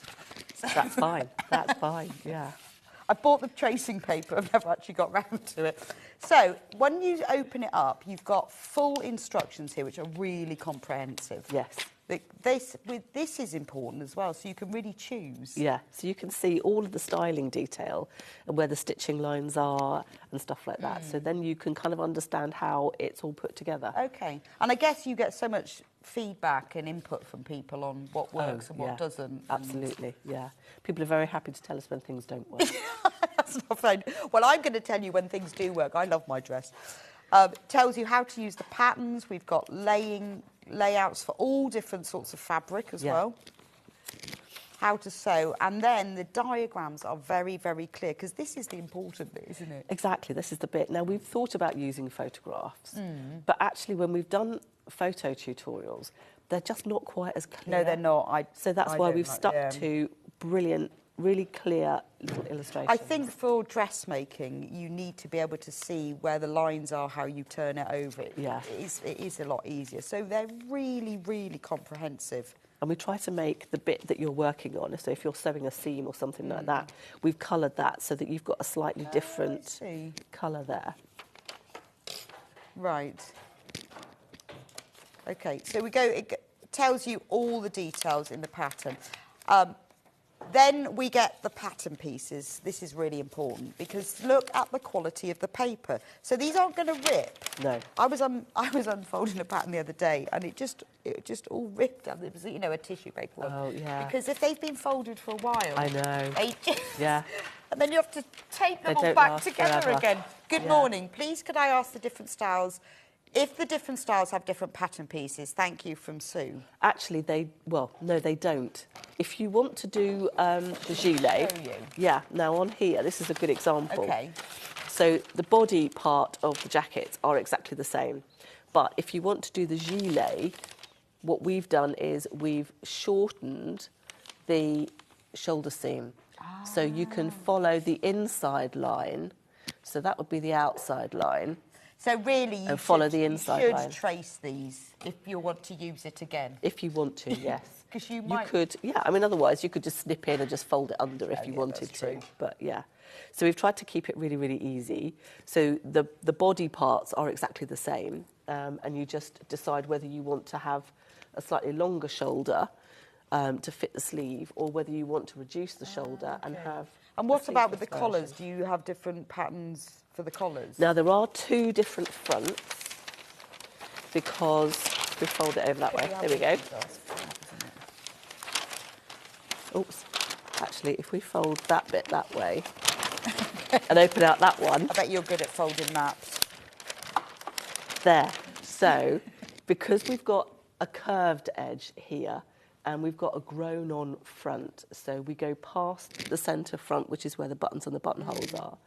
So we've got a separate pattern piece for the front, which is that one. So you can see it's got that curved shape. And then we've got a square neck edge. And that's the bit that the facing or the button stand gets attached to. So it is So, so yeah. you've got all the pattern pieces for But all the pattern pieces for all the versions are included in the pattern. So, Fantastic. Love them, absolutely love them. Right, I'm going to go back and show the fabric, and then we're going to get on with the sewing. Shall I do the pattern? I'll let you have a little cough, and I'm going to take the pattern with me, and take my lady with me. In fact, I'll just wear her, because it's a bit chilly in here. And I actually quite fancy trying the jacket on as well. Any excuse. Any excuse. Jules's patterns are great. I remember buying them, the first pattern she produced, and I still love her designs from Sue. Would you like a drink of water? Okay. Right, I'm going to go through the fabric. Oh, yes, this is very nice. Can we come back to me so I can have a look? Yeah, sorry, I've just got the pattern in the way. There we go. This is very nice. What do you think? Yeah, I think it suits you. Yeah, it's lovely, isn't it? Oh, I like that. And it's nice and warm as well. Right, so there's various different fabrics that you can use for this. Obviously, if you're going to use a cotton fabric, you will need to give it a bit of body, but you would want to be quilting it anyway. But we have got some lovely ones. I'm going to start with the denim, seeing as I'm wearing a denim. This denim is perfect. Now, these are 3-metre bundles, and there's enough fabric in here to make up to the largest size, which is your size 32. That's not 32-inch bust, that's size 32. So this is a 4-ounce wash denim cotton, and it's 3 metres, and there is enough fabric here to make the largest size with sleeves and everything. So you won't need any more than this at all. But this is obviously the outer fabric. Obviously, you will need extra fabric for lining, but this is for the outer. It's $22.99. Bargain for denim fabric. How about a lovely tweed? This is a nice weight as well. Really nice thick tweed. This will give you a really substantial jacket. It's very posh, isn't it? It's stylish. Again, 3-metre bundle. So this is a 70% wool, 30% polyester, tweed fabric, $59.99. Remember, this is enough for the largest size with the collar and the sleeves. $59.99 for that one. Let's go boiled wool. I love this shade. How gorgeous is this? It's like fuchsia magenta. What would you call that? It's like a magenta pink, isn't it? Beautiful. It's quite a bluey pink. They call it sangria. Yeah. Ooh, nice. Sangria raspberry. Yeah. It's gorgeous. $64.99. So you obviously, with these fabrics, you won't need, the only time you will need a wadding is if you're having to quilt it because it's a lighter weight, but this will be absolutely fine all on its own. It's a beautiful fabric, $64.99. You've got 3 meters here, but this will make you one stylish jacket. Right, next we've got boiled wool, but in black. Classic black jacket, goes with everything, gives you an excuse to knit a really bright scarf. And remember, this 3 meter bundle will do the largest size with sleeves and collar and everything. You will need lining fabric separately, but this is your outer. But we have got lining bundles, should you need some lining, and these are lovely. Right, so I think this one, if you're using this boiled wool, if you're fancying the boiled wool, how about that for the lining? That's a viscose. That's so pretty, isn't it? That's beautiful, isn't it? Quite fancy, that one. $29.99. There's 2.5 meters. Again, that's enough for the lining, for the largest size. That's a lovely combination. Then you've got this really nice autumnal leaf print. This would go nice with any of them. In fact, it'd look nice with the denim because it's got the blue in it. It'd look nice with the houndstooth, and you could put it with the black as well. $26.99. So that's a viscose poplin, navy floral green, 2.5 meters. So that is enough for the lining for any of the sizes. And then the final one. Actually, this one would look nice with the black, wouldn't it? Because it's a sort of a grey, leafy print. $19.99. That's 100% cotton slate leaf. Lovely. Now, if you are going to do a patchwork jacket, we've got some wadding here. So we've got H630, which is like H640, as in it's fusible. It's just a slightly lighter weight. And this is pre-cut into metre pieces. So you'd need to work out, I would say you'd need probably 3 pieces of that for your jacket. H630, that's just, it's just a slightly lighter weight than your, but it is fusible, so it makes your patchwork a lot quicker. And then the next one. Now this is new to us, this wadding. So this is cut by the 1/2 metre. So this is a low loft volume white fleece. So it's a Vlizoline wadding, so it's not fusible. You'll have to sew this in, but it's a nice low loft, so it's perfect if you're doing patchwork jackets. $4.45 for 1/2 metre. Brand new to us. So if you want more than 1/2 metre, it will be sent as cut pieces. We will cut it to order. Just £4.45. But that's great if you're, well, if not just patchwork, but if you're using a lighter weight fabric or you want it to have a bit more body, then that's perfect for that. And it is recommended for clothing as well as quilts. So that's new to us. It's very soft, actually. It's a really nice quality. And machine washable to 60 degrees, which is very useful. There we go. Is it 150 wide? Yeah, that's really wide. That must be 150. I can normally tell by how far I have to stretch my arms. Right, fab. So what are you going to show us today then, Jules? So I'm going to show you how to put the pocket on. Okay. Which is quite a nice one. Like and the then what we're pockets. going to do is attach the collar and the facing, or the button stand as well.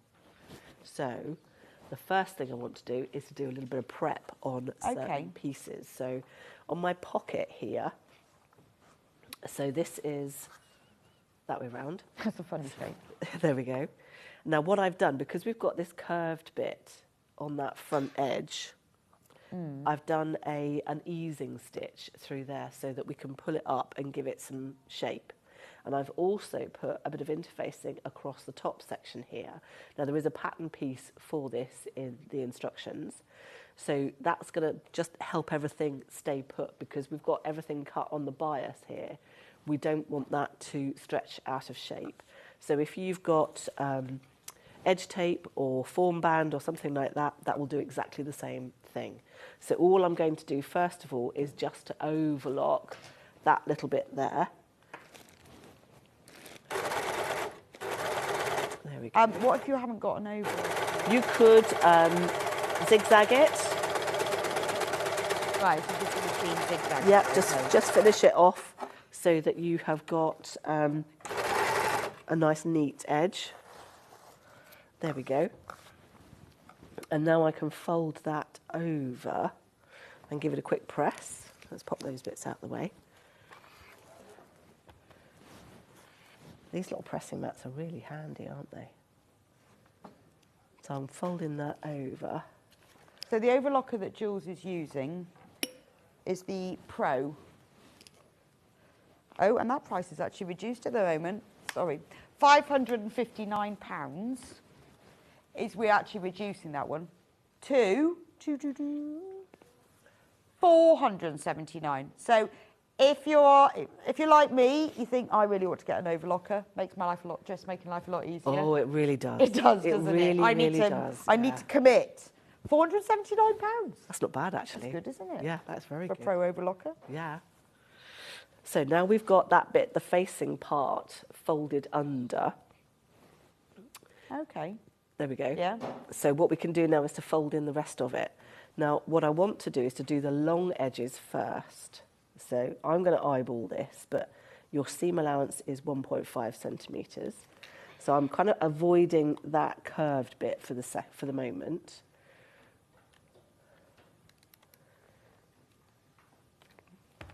And I'm going to do the bottom edge as well. So I'm going to press that up 1.5.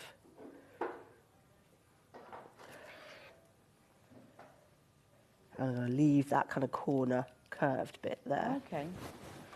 So what we're going to do with the easing stitches is just pull up. I see. So it's a bit like a shower cap kind of thing. Yeah. That's such a good idea. So 'Cause I'd be like really trying just to press it round and it's jagged. And then you get like a kind of a stepped, angled kind of curve. Yeah.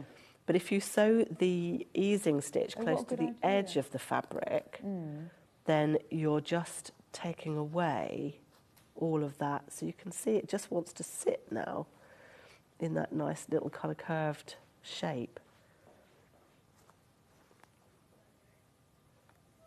There we go.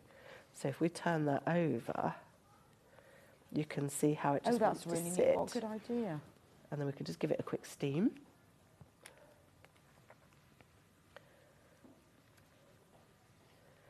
That looks much better. And then I can fold in. Or a message from Sue. Jules's patterns are great. I remember buying the first pattern she produced and I still love her designs. Yeah? Oh, thank you. They are great, aren't they? In fact, the Kate was one of the first ones we ever did. I think it was, Yeah, yes. yeah. Still love it. I know. Gosh, she's over 10 years old now. And I didn't trace it either, so I can never change size. Otherwise I have to buy another pattern. Oh, dear.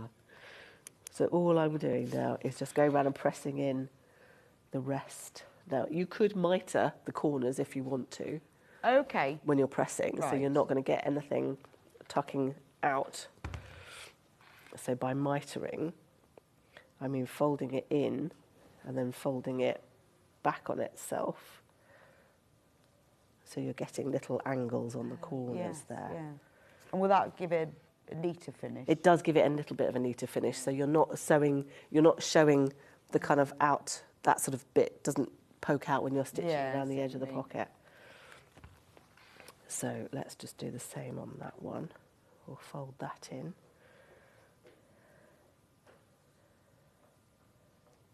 Half of a mitered corner always wants to sit better than the other half. It's a bit like hair, isn't it? Yeah, always. But then it's worth spending the time on these pockets because, you're going to be putting your hands in all the time. And well, exactly. There we go. So we've got, the pocket is now prepped. Now, where we folded that edge over, we can actually stitch that in place. So I'm going to swap over machines. Morning, I've taken a leap of faith and bought the pattern for the large size, which is not always available. It's a patchwork jacket from Sue in Beeston. Oh, yes. There we go. It is worth it. And remember, the size range is, Jill says it's like a dress size 32. But if you think in centimetres for bust size, there they are there. So 77 centimetre bust, which is 32 did you say? 32 inches? Yep, about that. And then Or- up to yeah. 153 centimetre bust. So that's a really nice big size range. And I think quite often we don't buy them because it hasn't got our size in, but it is worth having it as well. And you think of all the fabrics you've got that you could use it for, whether you can even do a denim patchwork jacket, which would be even fab. £24, and honestly, they are brilliant. It really does make quite a difference using a decent pattern. And there's different options. So you've got collar, without collar, with sleeves, without sleeves. So you can make yourself your quilted gilet, Yeah. your denim jacket, Yeah. or you can make that lovely raspberry boiled wool. That would be nice, actually. That would be nice as a collared one, Oh, actually. yeah, I really like Yeah. that one. So those are all the different options. So you're getting 4 jackets in that big size range. So if you are going to use it for lots of different things, then I would recommend tracing it, because you might want to make it one day with the gilet, so you don't really want to cut the pattern then. So do trace it. Have we got any tracing paper, Hannah? Have we got any tracing paper? Okay. Might not be in stock. But we've got it on reorder. So if you are going to use, if you think you're going to use it again, then do trace it. And I know it's a faff. I hate tracing patterns, but It's actually worth it in the long run. it is. You You need know. to not be so lazy Yeah. like I am, and actually trace them, because it is worth it. Because then you can use them again. Exactly. Well, the thing is, you want to be able to use your patterns again and again, don't Well, you? you've developed this so that there is a choice. So Yeah. So once we've got the pockets pressed, okay. we can then position it. So there are little markers. So we've got one in the top corner. Are and those we've on the got- pattern? And these are on the pattern. real. So what I've done is, because I've got like a little hole punch, I tend to punch through the markings on the pattern. So I've got a little tiny hole, and then I can poke my pen or That's a good rub a bit of tip. chalk over it or something like that. So it makes it a little bit easier to actually see where you're going with everything. So I guess if you don't want the scoop bottom, you could just cut it straight across. Yeah, absolutely. Yeah, we have had a lady in one of our workshops extended it and made it into almost like a long kind of jackety kind of. Well, actually, it's long wide waistcoat, enough. You wouldn't actually. need to widen it. You just lengthen it. Yeah, just take it straight down. Full length. Yeah. Wouldn't get so wet walking the dog. Make it in oilcloth. Do you know what? You absolutely could. You absolutely could. Maybe not yeah. as thick as oilcloth, but yes. So can you imagine walking around in like a tablecloth? But it's actually wide enough, I have to say. This is nice, actually. What size is this one? Now I know what pattern to get. I think that's a medium, actually. Okay. Yeah. Yeah, this is lovely. Yeah, well, I like to have a jacket that I can actually wear something underneath. I know. You Yeah. have jackets where you can only wear a T-shirt underneath them. And I feel like this is big enough. I could actually wear something underneath. Well, again, it depends on, how big you want to make it. Because if you look at the finished garment measurements, then you can see the difference between the body measurements and the finished garment measurements. And the difference there is the amount of ease that's in the Well, I garment. guess you can measure a jacket. Yeah. So Susan says, I've got my pattern. I've never tried button stand, buttonholes or collar, so I'm going to have a go. Well, you don't have to use buttonholes, just No. saying, Susan, because like this one I've got here has got snaps. So I was having a chat to Jules about this earlier because I don't like them. I quite like this look. These are just the snap, and you can buy these kits. In fact, we've got them, haven't we? Just saying, you can buy them. We've got Yeah, them. they're great, actually. You can, and These then are you called just clamp them. anorak press fasteners. Yeah. And this pack, this comes with the tool. So those are 15 mil. So that's the same size as these, and they're in like a dark metal. Wouldn't say black, like a dark metal. Like a gunmetal Yeah. kind of thing. So these would be ideal. So if you don't want to do buttonholes and buttons, get yourself a pack of these because the tool comes with them. And then you don't have to do that. But it's a good idea because I think when you do dressmaking, try and buy a pattern where it's used a technique you haven't used. So if you haven't done like a collar before. Well, it's all about learning, isn't it? Really? Yes, You kind of do and learn at the same time. And there's 10 in here, so you can have a practice with one. So you're sewing the pocket on now? I have just stitched the pocket on, and what I'm doing as well is a little bar tack on the corners, just to kind of help.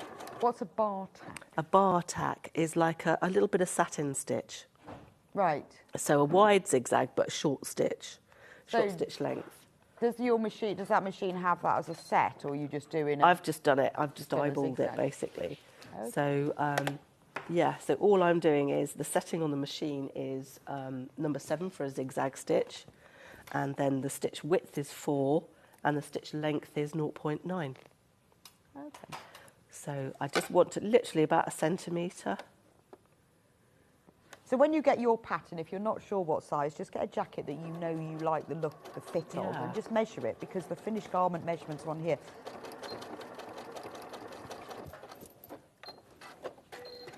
There we go. This pattern is really, really, really popular, unsurprisingly. Well over half of the stock has gone already. £24, you've got 4 different jackets in there, in a very, very big size range. And it can be used for a patchwork jacket, and it's lined as well, which is really important, because I know a lot of people have, or you could do a patchwork gilet. That would be nice, wouldn't it? That would be really cool, actually. I like the idea of a denim patchwork, actually. Because my patchwork jacket is going to be lined, but not quilted into the lining. Oh, nice.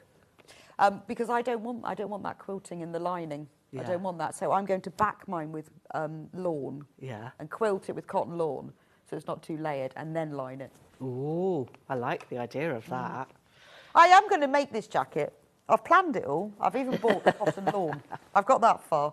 Well, I don't want it because I want it to be lined. I don't want to, otherwise you have to have bound seams, don't you? Oh, yes. Don't want bound seams. It's actually much easier and quicker to line it. People get put off by lining things, but actually it's not that bad at all, actually. And this is lined, so this is ideal, but denim patchwork. Ooh. Yeah. That's good. Next time I see you, Jill. Yes, I'll hold you to that. Yeah. All I need is a packet of these. Pattern. That's cool. So now we've got 2 pockets attached, because I did one earlier in true Okay. Blue Peter style. And I've also stitched the shoulder seams together. So these are basically just normal seam allowance, 1.5, and I've just pressed the seams open and flat. Okay. And I've done exactly the same with the lining there as well. So now I can put the collar on. Right. So again, this is very straightforward. I've got my outer collar that's got interfacing on it, because we Okay. will need that one to be supported. Right. And then I've got my inside collar, which doesn't have any interfacing on it. So that's the one- bit that goes. Yeah, so that'll be Yeah, the just on the the inside, inside okay. one. So I can... Now again, I've got my dots on the collar marked, because those are going to line up with the shoulder seams. So again, you can do little snips if you want to, or I've just made little holes in the pattern and then just dotted my pen through those. So we want to make sure we get it round the right way. So we want happy curve and we want a sad curve. I love that. That's so better than convex and concave, isn't Exactly, it's so much easier. it? I can even remember that one. Yeah. Happy curve and sad Happy curve and sad curve. curve. So we're going to put these together. Now I'm going to find my centre back on there, and I'll find my centre back on here, so that we get those points matched up. So Jules has been using black interfacing on hers, because I presume because you're using a darker colour. Yeah. We've got that. We've got that. £2.99. And again, that's cut to order, so that's half a metre. It's just £2.99 for half a metre. Well, you won't need more than half a metre for this, but it's another one of those things that's not always the easiest to find. No, but it's something that you need in But your you stash. really need it when you need Yes, it. that's it. So what I'm Great to going have in do- your stash, because it is something when you need it. Exactly. I'm going to try on the other jacket. There we are. So where I've got While you're my making the dot, collar. I know that that is going to be for my shoulder seam to line up to.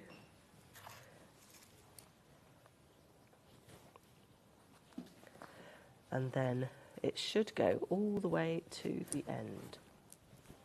There we go. And then I'm just going to make sure that the raw edges are all flush and sitting nice and neatly.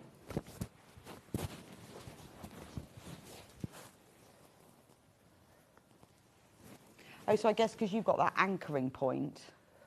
Yeah, so if you start from the centre back and you know that the shoulder seam works, and then you've got the front end, so you can just make sure everything else fits.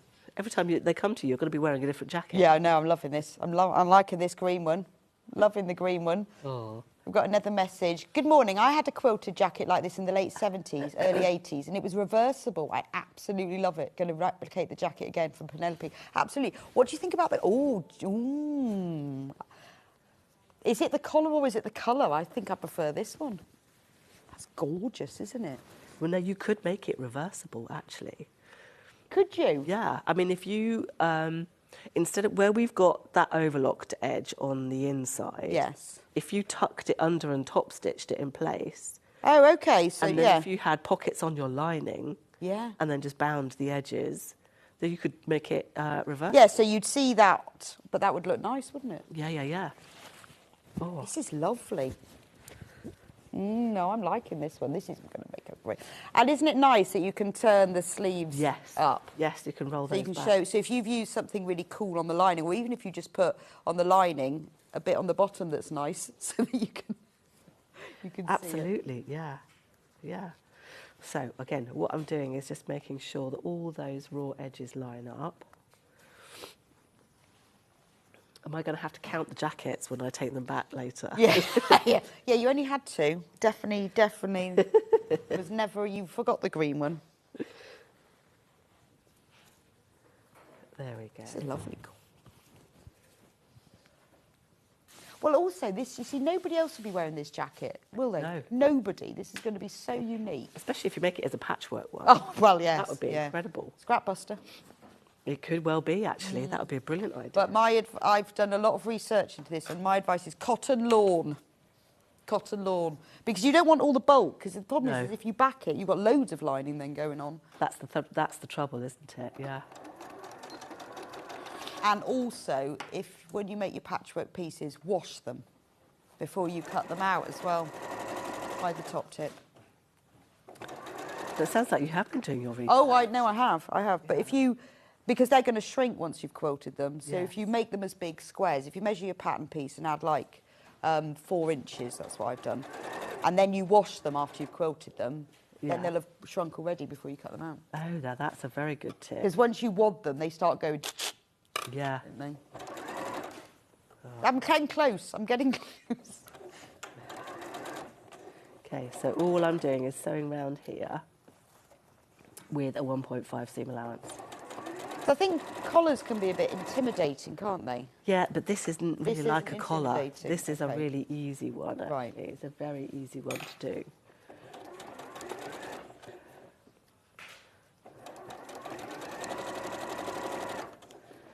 So, yeah, what we want to do... well, you haven't been over to our new place yet. No, I haven't. No, I really want to. As soon as I get all of your emails. Very excited by all the things that you're doing. Can't tempt you into a fire walk, then? Fire? Oh, that would be nice. We've got one of those coming up this weekend. Oh, is it this weekend? Yes. Yeah, I can't do it this weekend. But you do some great workshops. Oh, thank you. Yeah. No, you could come and watch me do a fire walk this weekend. I know. I'm mad. Why? Why not? Okay. It's something I've wanted to do for ages. Really? I have to say it's that's been on something my I have bucket never list. wanted to do. Have you practiced? No, but what we do is we do like a little hour-and-a-half workshop before, and that kind of gets you into the right mindset. Right, so you And don't then- burn your feet. Yeah, no, you don't burn your feet. That's the whole point. No. I can't understand that. You see, that doesn't make sense. No. The science behind it, when your foot is in touch with the hot coals for such a split second, Right. you know, you can pinch a flame Yeah, out with your yeah. feet. It's the same principle. Does it mean you have to run really fast? No, that's the one thing you shouldn't do, apparently. because that's when the pressure, your feet sink into the coals and they get... Oh, because you're... And then the coals get stuck between your toes, which is what you don't want. I think you're very brave. I tell you what, you let me know how you get on. That's fine. It'll be all over our social media. No, good, good. Yeah. There we go. I'd love to do it if I didn't burn myself. No, the guy who runs it has been doing it for ages and he's never had anybody hurt themselves. Really? Yeah, yeah. Which is very reassuring. Quite tempted now. Yeah. There we go. So we've got the collar on. Fab. And and because you've engineered it all fits. It just you haven't got to fits. think about that. You just anchor it, sew it on. Yep. So we've got the collar. So do you line that in the same fabric, don't you? As in the inside of it. Yes. So I mean, you could have a contrast if you wanted to. But it does show. Yeah. You will see it a little bit. Yes. So what we're going to do now is exactly the same thing on the lining, but with the collar that hasn't got the interfacing on it. So if I fold that and make that... We have, once everyone's checked out, we have got fewer than 20 patterns remaining. So you do need to get checked out if you want to make a gorgeous jacket. That's good. I mean, these are lovely because you could have this. Now, I don't know if you've made our Bianca coat. No, I haven't. Maybe we ought to bring her back again. Because you could have the gilet version as like a little waistcoat, and then you've got the big loose Bianca over the top, and that looks really nice. That actually. would be nice. Yeah. So you sew the sort of the lining collar-ish to the lining. Yeah. And then you just literally join the top edge of the collar. It's so straightforward.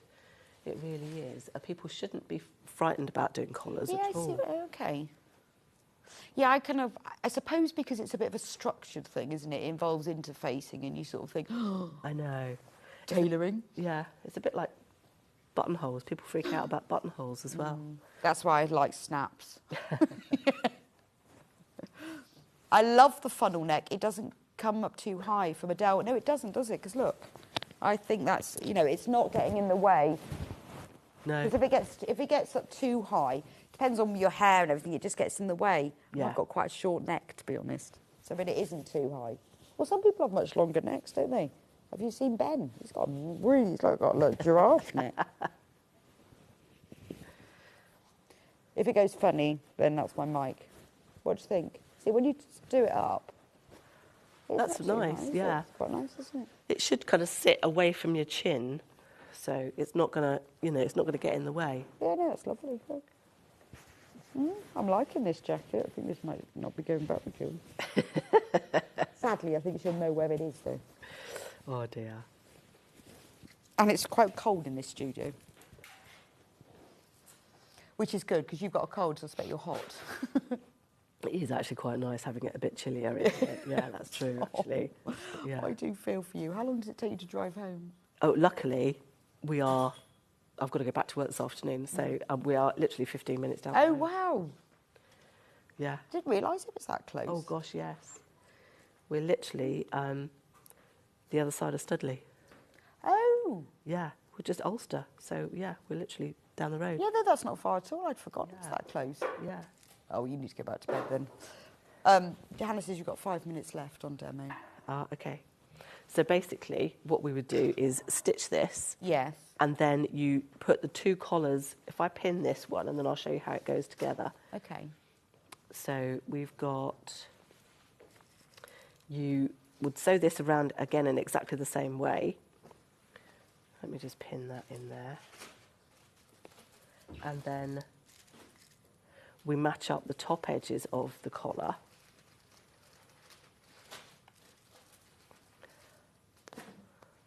There, like that. So that's stitched onto that bit. And then all we do is match those bits up. Yeah. And then flip it over. So if I can stitch this bit quickly. Yeah, you do that. And then I'll show you how we're going to finish it off. Well, you stitch that and I'll talk about the pattern. So remember this fab pattern that we have. How many have we got left? Right, we now have more people who've got this gorgeous pattern in our baskets than we've got available. That doesn't mean to say you can't get yours, but if it's in your basket, you need to check out.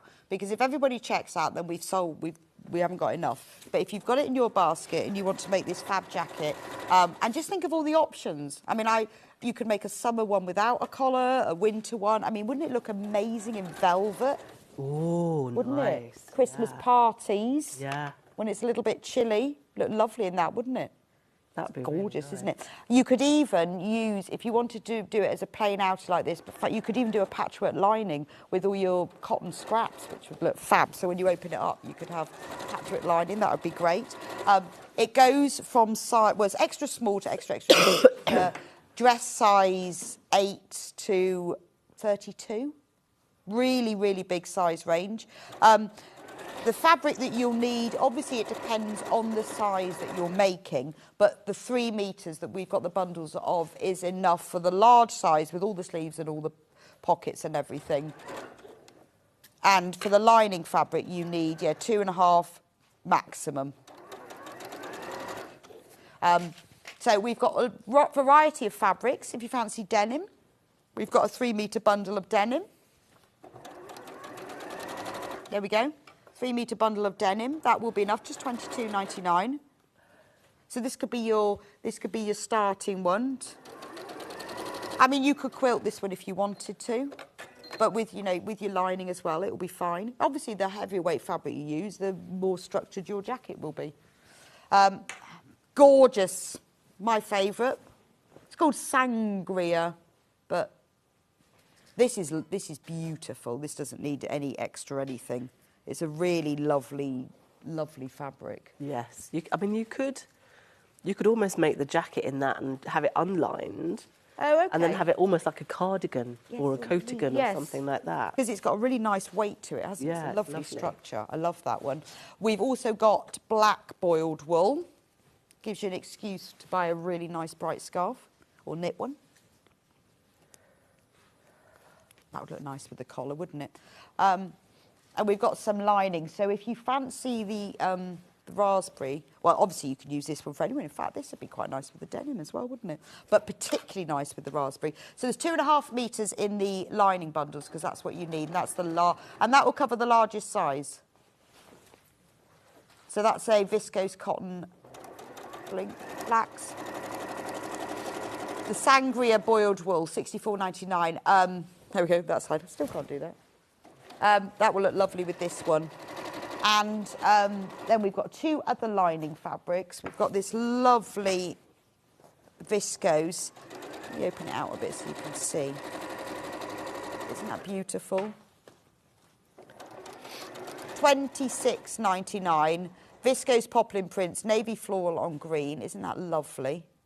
See, that'll look nice when you're folding your sleeves back as well, which is what you have to think about. And then this one is really pretty. I love this one. It's a really lovely charcoal background, and then you've just got these falling leaves on it. Wouldn't that look lovely with the black wool? £19.99.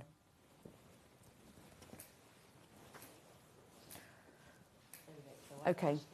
Oh, right, you've done it. I've stitched those together, but because we've got a curve, we need to release the tension in the seam allowance. And this is all in the instructions? Everything that I've done today is all in the instructions. Okay. But it's nice to see it, though. Really easy to follow. There, so now we can fold that back through. And you can see how that collar sits. So normally I would understitch this. Okay. So by understitching, I mean we would sew through the under collar and the seam allowance. So that literally helps the collar to sit in the right place. Yes, because is the collar tops? No, it's not. It's just understitched. No. Yeah. So then we've got... It's a lovely colour combination. So that's your front edge there. And then we've got the other front edge there. And that's, you've got your collar sitting nice and neat there. Lovely. And then we've got the button stands. Oh, were they sewn on both sides? Stitched on either side. So, yeah, and then that gives you your finish for the jacket. That's fab. That actually doesn't look too intimidating, it's does not it? at all. It doesn't at all. Really isn't. No, that's brilliant. Thank you so much, Jules. No. Convinced me. Convinced me. I love this. So we'll see you back here at 11 o'clock with 2 dresses. Yes, yes. 2 dresses. 2 dresses, yes. And they're really lovely. So those are ones that were, well, one that we sold out of, but one you did a long time ago as well. So. We have, but it's actually one of my favourites. I'm wearing it today. Oh, is it? Oh, Yes. okay. So, although I've got covered in orange fluff now. But there It we is the go. one you went. Okay, Yeah. that's brilliant. So if you've got the pattern in your basket, you need to get checked out. We have fewer than 20 available, more than 20 if you have it in your basket. So you need to check out if you want the pattern. Remember, it has a really big size range. There's 4 different options, with, without sleeves, with, without collar. You can do it in a variety of different fabrics. It can take you through as your spring jacket, your summer jacket, your winter jacket, your party jacket. We'll do everything. You can even make it long length and have it as your rainproof dog walking jacket. And also the wadding. So if you're thinking about either, it doesn't need to be a patchwork jacket. If you were using a lighter weight fabric and you needed to add a bit of weight to it, this wadding is ideal. It's washable up to 65 degrees. It's brand new today. It's a Flyzoline product. It's a polyester wadding. It's very soft, really flexible. It's cut to order, so it's only $4.45 for half a metre. But obviously, if you're making the jacket, you'll need more than that. But if you order more than a half a metre, put that number of units into your basket, and it will be set as whole piece. It's 150 centimetres wide. It's extremely good value for money, but worth getting if you want to either do a quilted jacket or you want to add it to put a little bit of weight, depending on what you're going to make yours in. And don't forget the snaps. If you don't want to do buttons, these actually come with the tool to insert them. So these are similar to the snaps that were on the denim jacket that I was just wearing.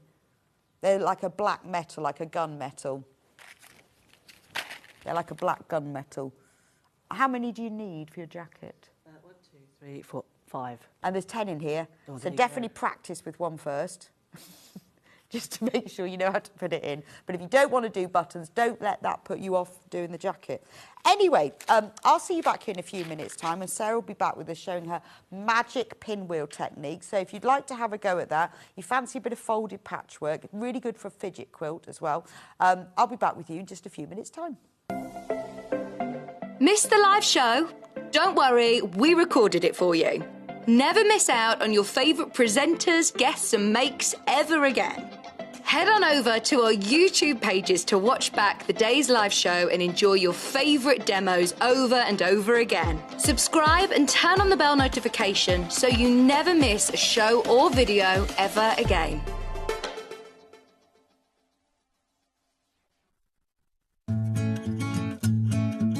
Stuck for ideas for the perfect gift? Why not get them a gift card? You can buy Sewing Street gift cards loaded up with anything from £10 to £500. Shop our gift cards online at www.sewingstreet.com or purchase them via our UK call centre on 0800 001 44 33. Follow Sewing Street on Facebook and Instagram to keep up to date with what's coming up on the show, as well as being the first to know about our amazing offers. Get involved with our competitions that are exclusive to social media. And pick up some top tips from us too.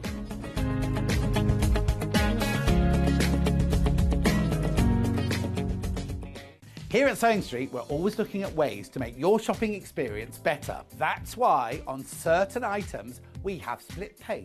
So with the split pay, depending on the price of the item, you can split the cost twice, 3 times or 4 times. So that means you pay once, then you pay monthly until it's finished. And you know what? We do not charge any interest whatsoever. Isn't that fantastic? Split pay, you say? Well, yes, please. I'm off to buy myself something fabulous. Keep up to date with what's on Sewing Street, as well as all the latest news and special offers by signing up to our email newsletters. Head on over to www.sewingstreet.com, scroll down to the bottom of the homepage, type in your email address, click the envelope, and you're done. Never miss out on the latest news and special offers ever again. Back by popular demand, Introducing the one, the only Gemporia Festive Ball. Party with your favourite presenters from Gems TV, Hobby Maker, Jewellery Maker and Sewing Street. We're all together for a night that's gonna be the talk of the town. Situated at the fabulous Stratford Manor, close to the world-famous Stratford-upon-Avon. Tickets are just £99 per person, including a welcome drink, a 3-course dinner, half a bottle of wine and music that'll have you dancing all night long. There'll also be a shop at the party and even a tombola if you're feeling lucky. Numbers are limited, so order your tickets today to avoid disappointment. Let's make it a night to remember at the Gemporia Festive Ball on Saturday the 25th of November. See you there.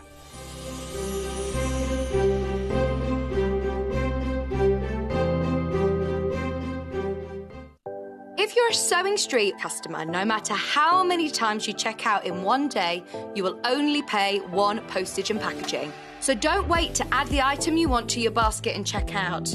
You will only pay one P&P even if you check out multiple times in one day.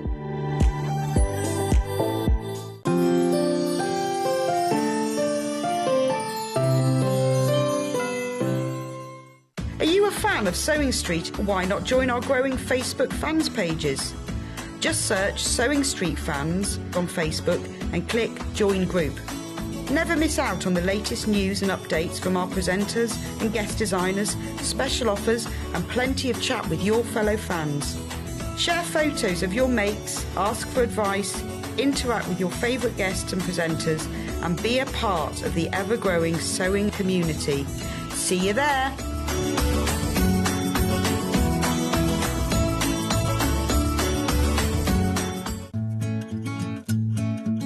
Stuck for ideas for the perfect gift? Why not get them a gift card? You can buy Sewing Street gift cards loaded up with anything from £10 to £500. Shop our gift cards online at www.sewingstreet.com or purchase them via our UK call centre on 0800 001 44 33. Keep up to date with what's on Sewing Street, as well as all the latest news and special offers by signing up to our email newsletters. Head on over to www.sewingstreet.com, scroll down to the bottom of the homepage, type in your email address, click the envelope, and you're done. Never miss out on the latest news and special offers ever again. Are you a fan of Sewing Street? Why not join our growing Facebook fans pages? Just search Sewing Street Fans on Facebook and click Join Group. Never miss out on the latest news and updates from our presenters and guest designers, special offers and plenty of chat with your fellow fans. Share photos of your makes, ask for advice, interact with your favourite guests and presenters and be a part of the ever-growing sewing community. See you there!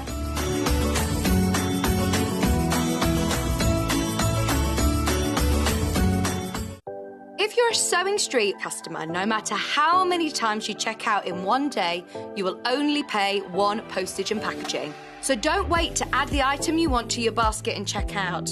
You will only pay one P&P even if you check out multiple times in one day. Missed the live show? Don't worry, we recorded it for you. Never miss out on your favourite presenters, guests and makes ever again. Head on over to our YouTube pages to watch back the day's live show and enjoy your favourite demos over and over again. Subscribe and turn on the bell notification so you never miss a show or video ever again.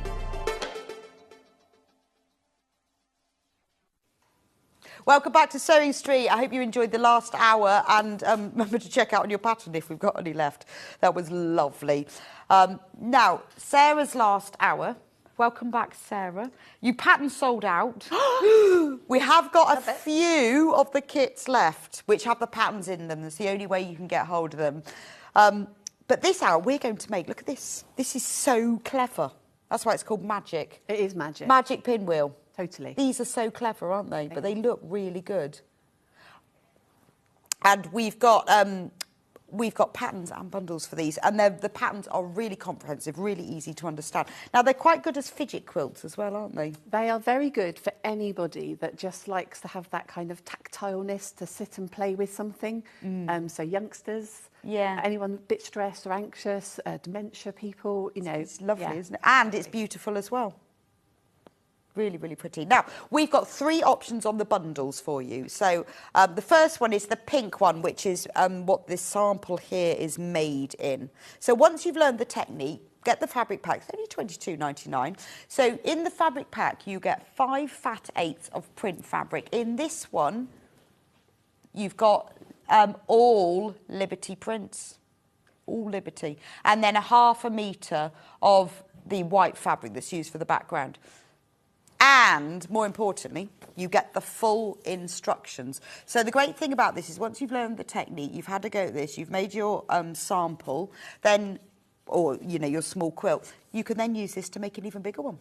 Use all your scraps as well, because you're only using little fat 8s for those. So you get full instructions. Does this have videos?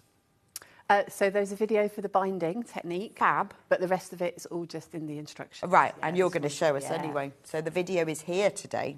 So that's that one. The next one that we've got features a William Morris, because I can see a little strawberry thief there. Look.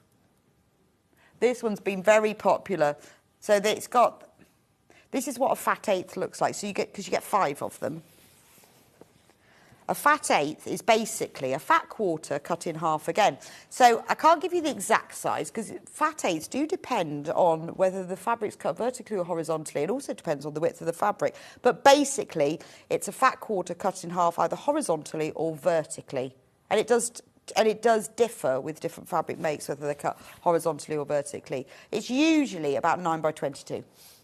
But it can vary, but that's what our fat 8th looks like. There are 5 of them in this bundle, including the this William Morris one. So can you see all of those here? They're sort of nice autumnal shades. So if you like that was the most popular of the quilt earlier, was the autumnal shades. And then you also get 1/2 metre of nude, 1/2 metre of nude. And full instructions, obviously. Full instructions come with all the bundles. And then the final bundle, this one here. I want to just have a look at this. This is all Liberty, isn't it? Beautiful. So you've got some floral prints. Oh, do I need to... There we go. So you've got Liberty prints in blue, dark blue, and then you've got some pretty floral ones, all fat 8s, and then you've got 1/2 metre of light grey that goes with it. So it just depends what colour range, whether you want to go the pretty pink, more autumnal, or the floral. We also have instructions on their own. There we go. £9.99. Now remember, in Sarah's last hour, the instructions on their own sold out. So if you want the instructions, you want to use these for your scraps, they're £9.99. You need a fat 8th for each pinwheel. And if you've got the instructions on there, you can make a quilt or a cushion or whatever you want of any size, because this shows you how to do it. Sarah's going to show us now, but you will need the instructions for the measurements, etc. Right. Let me take my sample over. So, what was the original idea with this? Did you fancy folded patchwork? I just think it's nice to have something that's a little bit more 3-dimensional and a little that's playful. Yes, yeah. Well, it does. It's got so much movement in it, hasn't it? Yeah. And it's it's just a great way of using up scraps as well. So you don't need a lot of fabric. That's what I like. So they're attached sort of in the centre, but these are they are stitched in, but there's a loose edge. So there's nothing that's going to come out if you play with them. No, nothing's going to come out, and it's a nice folded edge. Nothing's going to fray.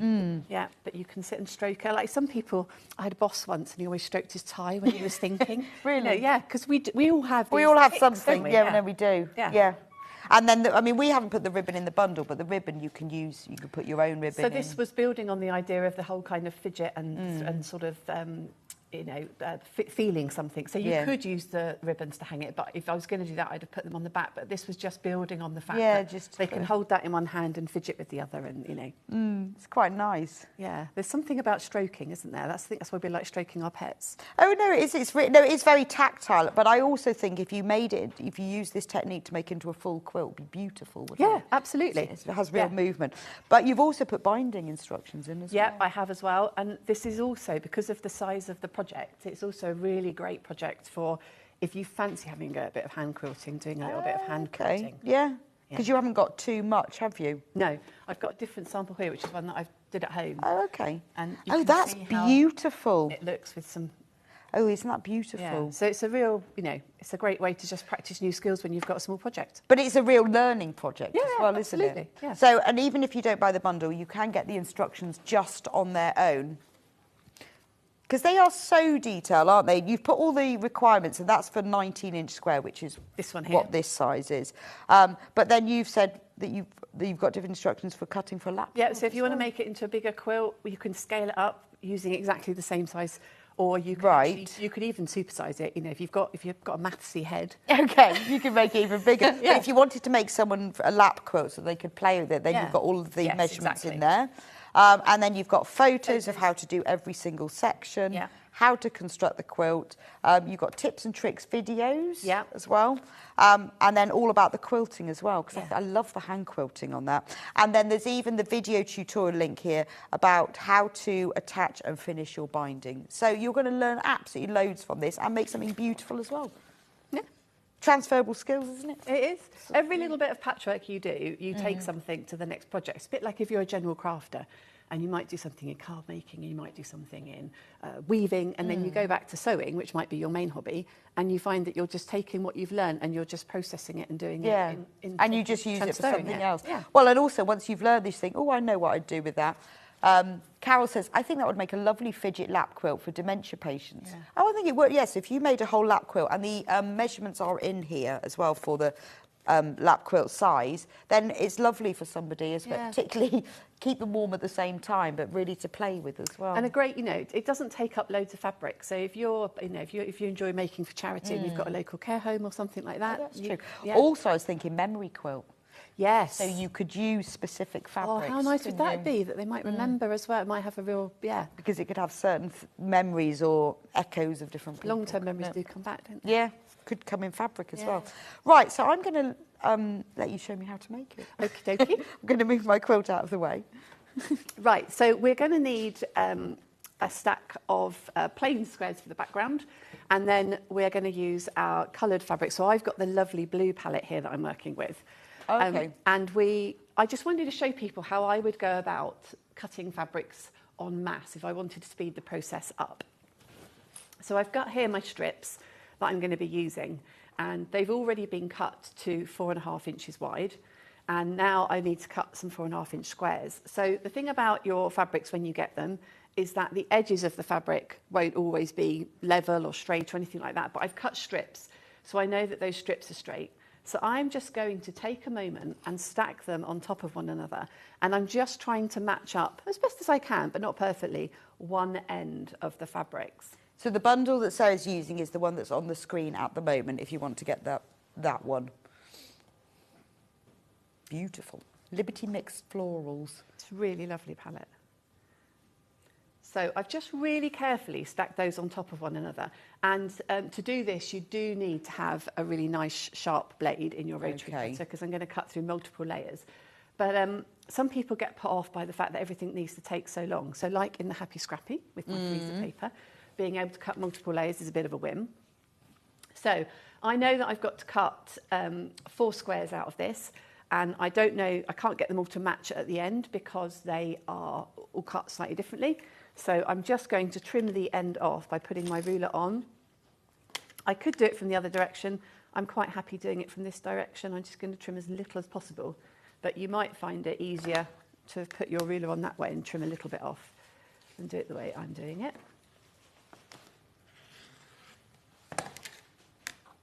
So there's my straight edge. And now I'm just going to cut my 4.5 inch. Oh no, 3.5 inch, she says. 3.5-inch squares. It's all in the instructions. It's all in the instructions. I haven't had enough cups of tea yet this morning. Yeah, it's very early still. It's only 10:15. It's going to really throw me when I go home. I'm used to being on at 11. Oh, yeah, you're the, oh, it's all early.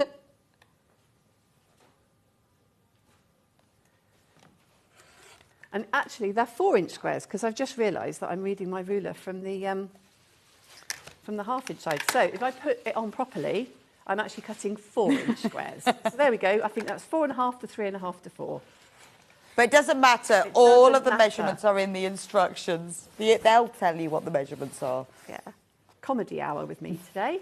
So I've now got 4 squares, and I'm going to need 4 squares in each of my fabrics. Okay. So first thing to do is to take those squares and just iron them on the diagonal. So I'm folding them in half, right sides together, wrong sides together. It is comedy hour. Woo! Are you feeling that you're in safe hands with me, Rebecca? Yeah, I'm on the other desk. I can't get burnt. But don't worry, it's all in the instructions. All in the instructions. This is really good if you're using scraps, though, isn't it? I like that. And, you know, there's no reason why your pinwheel has to have all of the same fabrics. Charm squares. Charm squares would work. Yeah, I mean, if you've got the instructions on their own, in fact, I think it would make a really nice big quilt. So I'm just going to... And I guess you could do join as you go, so you could, because you could do like a block this size if you want to make a big quilt, couldn't you? Yeah. Now I'm converted to join as you go. You like that, didn't you? Yeah, I did actually. It shows how much I don't concentrate, because I've always thought, oh, I'm not doing that because I don't want all that wadding. So how much patchwork do you normally do? Loads. Do you? Yes. Love it. I absolutely love patchwork. I do loads. And I either quilt them myself, which I hate, or I send them away to be long arm quilted. Yeah. I actually do. I don't enjoy... I enjoy quilting like this size. Yeah. I enjoy the process of quilting, but the big quilt, horrible. Yeah. I do it, though. But not many lines. Not many lines. Right. So I'm going to lay out 4 squares on my cutting mat. And then I'm going to have the colourful, pretty floral.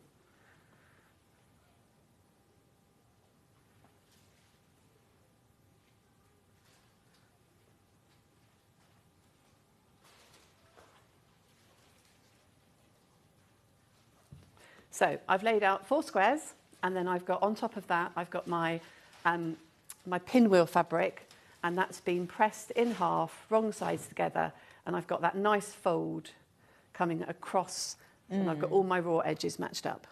Okay. Yeah. That looks lovely. What I'm going to do like that, is I'm going to take that corner, so that was the bottom left, and I'm just going to pin it there. Pin it, clip it.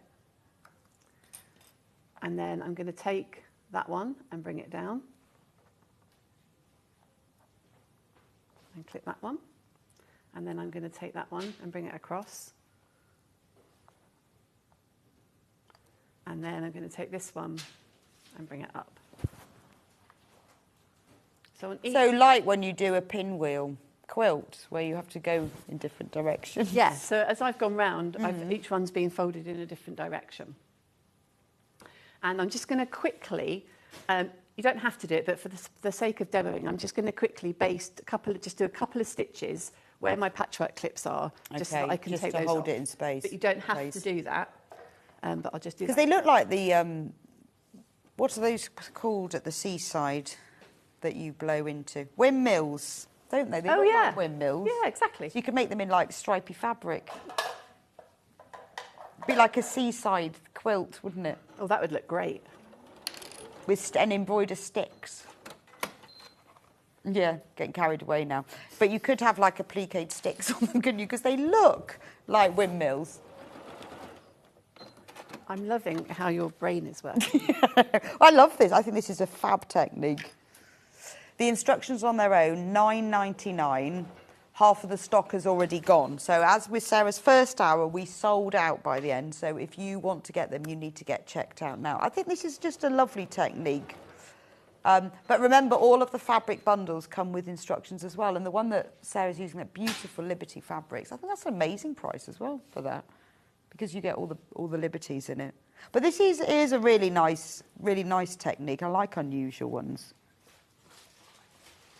Right, okay. Right, so I've just literally stitched those down, yeah. And I've done it in the seam allowance so that those stitches wouldn't show in the end. And that's a step that I'm just doing because I'm demoing, and I just want to make sure that it's easy for you to see what's going on. So would you normally do that if you were making it? Absolutely not. You should go, yes, and I'd tack it by hand. No, I always say to people, do as I say and not as I do. I am quite a lazy sewer, it has to be said, yeah. So I won't pin or tack if I don't need to. I would just kind of hold and probably say a few rude words underneath my breath when it doesn't go right. Well, this looks pretty perfect. So if you've done this lazily, then it is perfect.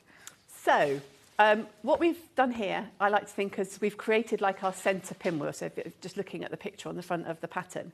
But in these same squares, we've got to put in corners for the other pinwheels as well. Ah, okay. So before I think about sewing any of this together, I want to make sure that I've got my other bits lined up. Right. Oh, so you kind of need to assemble it. Yeah. So when you're thinking of your layout, you've got 5 different colours to play with, or more if you're making something bigger. So just think about what you want to go in the middle. So I've chosen the most colourful one to go in the middle, and then all of the other colours are kind of going to be cascading around. And we're going to be making it in rows because it's basically a 4x4 block. So it's 4 squares across by 4 squares down. But we're going to start in the centre and work out. Okay. Just for our layout. Right. So I've just got to decide now. So I'm going to possibly put the green up there. And that one over there. Well, I guess also laying it out like this before is that you can then move it, whereas if you sewed it all in one... Yeah, absolutely. But you can actually go, oh, no, I don't like the green there, or you can swap it round at this stage. Yeah. So I think that looks quite nice. I've kind of put the lightest and the darkest opposite each other, and then kind of the middlings opposite each other if you're into colour and tone and all of that. So then we've got to position these ones. And if you're feeling a bit unsure when you're doing this at home, a great thing to do will be to look at the back of the pattern, because the graphic really easily shows you what you've got to do. And so this one down here is going to come down, because you can't just assume it, because it's only part of the pinwheel and you haven't done the rest of the pinwheel yet. And I guess you've got the centre pinwheel to use for reference. Exactly. As well. Which way round you've got to fold it. I'm using clips, but you could use pins. That's completely fine. So I've got to think about this. That one's got to go up.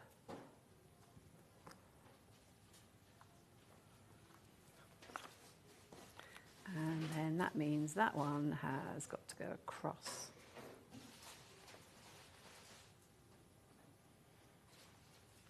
At this stage, another way of working out which way your pinwheels have got to go is that this one here is the same as that one there.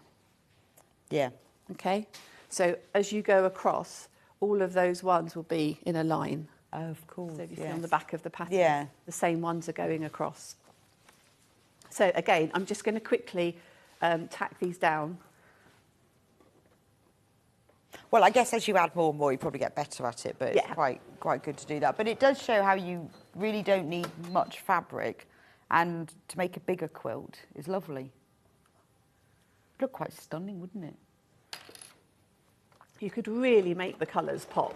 I love this one because it's a really gentle palette with that really kind of ditzy one that brings it. Yeah, but I like this pink one. I think the Liberty's lovely. The pink one is the most popular. Is it? Shall I show you the sample? The pink Liberty is the most popular, but then it is beautiful. What a lovely way. Oh, the ribbons, they're just there if you want to make it as a fidget quilt.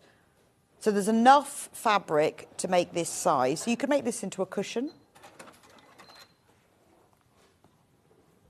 $22.99. You get the full instructions, and you get 5 fat 8ths and half a metre of fabric. So that's everything that you need to make this.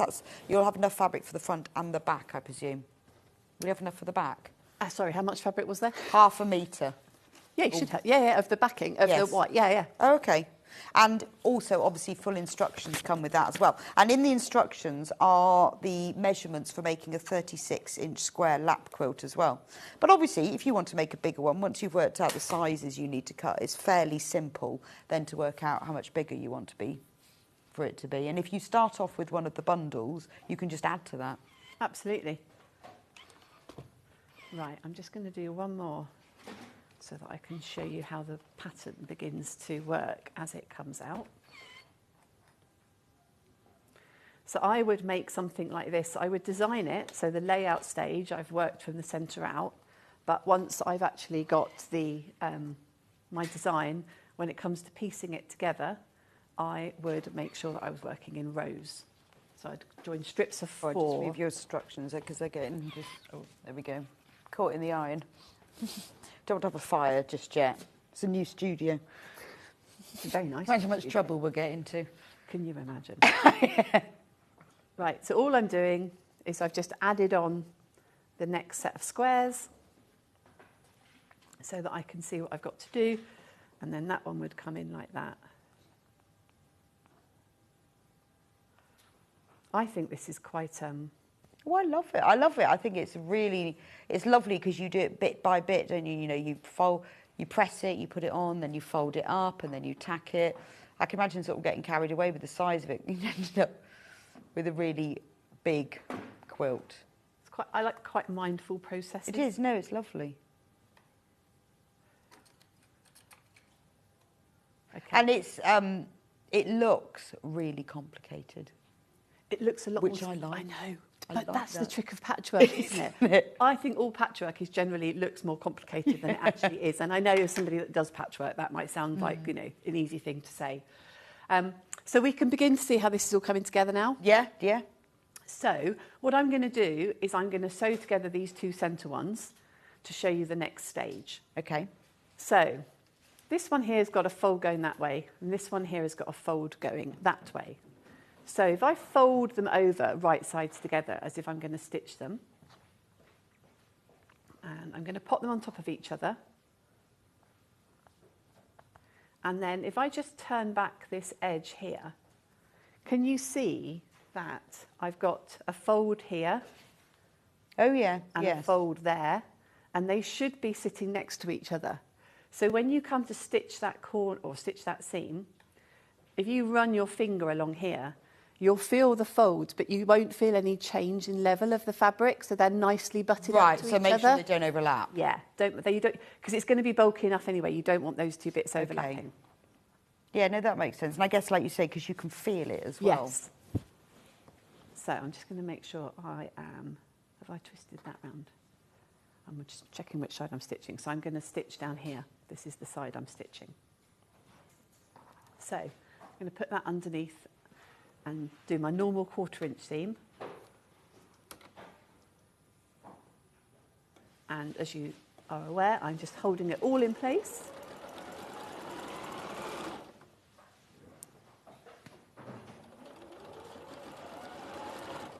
You could pin it if you wanted to.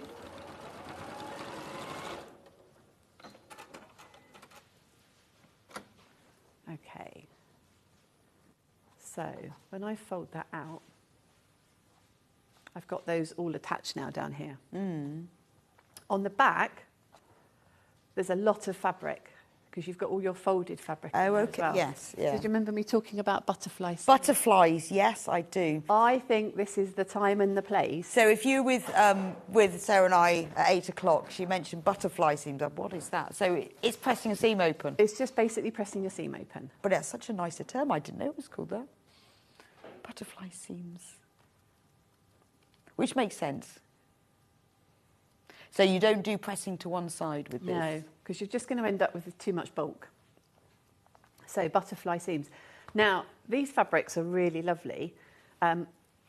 Fabrics, they're all so different, aren't they? So sometimes you get a fabric that's a bit crisper than these are. These have got a nice soft finish to them. And when you've got a crisper finish and it's a bit more starchy and a bit firmer, I have been known to get my hammer out. Really? So when you really want to try and flatten something down, I do get a hammer and just give it a little tap and just sort of, I don't know what it does, it just seems to sort of break the fibres a bit. Yeah, so it can go that little bit flatter, because obviously you're going to have lots of bulk, 'cause in a minute I'm going to join the other pinwheel in. So I've butterfly pressed them so that there's less bulk, and that means that they're all nicely pressed open at the back. It's only a 1/4 inch seam allowance, so it's, you know, it's not too much for faff to do. And then if that doesn't work, give them a little hammer. So. Well, I do have a hammer in my sewing room, but that's for attaching like rivets or press fibres, you know, but not normally for fabric. But to be honest, I mean, no. But I guess it breaks down the fibres, doesn't it? Yeah, I've got one of those toolkits you get from the shop that sells the big blue bags, and I keep that in my sewing room. Oh, okay. So, again, I'm just going to put this pinwheel together. Heather says, I love watching Sarah's demos. What a great teacher. This design will make a lovely cushion front for my granddaughter's bedroom. From Heather in Tunbridge Wells. Oh, which Heather, colourway? I think I might know Heather in Tunbridge Wells. Well, I don't know. There's probably a lot of Heathers. I presume that's Tunbridge Wells when she says T Wells. Is Tunbridge Wells? Yeah, I'm from Tunbridge Wells. Oh, there you go then. I think it would make a lovely cushion as well. I think it'd be really nice. Yeah. It'd be beautiful, wouldn't it? It's a real sort of talking piece. So again, I've just matched my corners up so that when I run my finger across, there's no real change in thickness. It's nice and smooth. Yeah. And I'm just checking which side I'm sewing down. But like you say, this is a mindful task, isn't it? Yeah. So it's worth taking the time to get it right. Because you're only doing a few. Exactly. This is, you know, it's raining outside, it's Sunday afternoon. What have I got that I can do?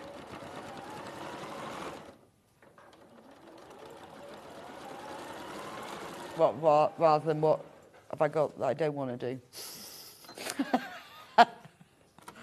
Or am I going to tidy my sewing room, or am I going to sew in my sewing room? That's the thing, isn't it? So. Yeah, it has to be desperation to tidy my sewing room. Oh, does it? I hate doing it. Is that because you'd rather be doing something else, and it doesn't disturb you if it's busy? No, I sort of I try and put, like, when I've finished a project, put the tools and things away. Are you quite a tidy sewer? Not during. Not during. Not during at all. Yeah. So I do try afterwards to put things away, but I hate doing it. It's a bit boring, isn't it? Yeah. I'm just not a very tidy person. Okay. So there we can see the pinwheel coming together. Oh, I think it's gorgeous. So I'm just going to join on the outside edges now. I think because obviously it's like a windmill where it's all folding in different directions, it has that movement to it. Yeah. Looks like you could just blow it and it could turn round. It has got I hadn't thought of it about the windmills you get at the seaside, but it has. Well, that's exactly what I think it looks like. A spotty ones would be lovely. And then you see you could applique a little stick on, couldn't you? I'm really into that. You will have to have a stick. They're always on sticks. When I think of sticks, I'm thinking of lollipops rather than windmills. Do you remember those really big dummy lollies you used to get? Oh, yes, I know what you mean. Just last forever and ended up getting put in the bin because you couldn't possibly eat the whole thing. Well, it'd be quite nice. You could even like applique like a cord on or something, couldn't you? To have us the sticks. It's the seaside quilt. I'm really into that. Right, so I'm just going to add on these outside edges. It's exactly the same principle, laying everything on top and making sure that it's not too bulky.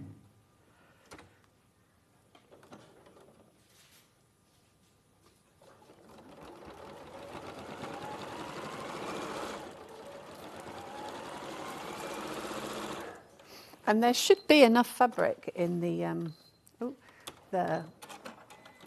packs to be able to do scrappy binding as well, which I really like. Oh, okay. So after you've cut out all of your squares, then you could join together. Oh, that would be nice. So you've got a little bit of each fabric in the binding going around the outside of the project. And like if you were making a cushion, so you could bind the back to the front as well, couldn't you? Yeah. So you could still have that binding. But it is a bit of a statement cushion. Can you have a statement cushion?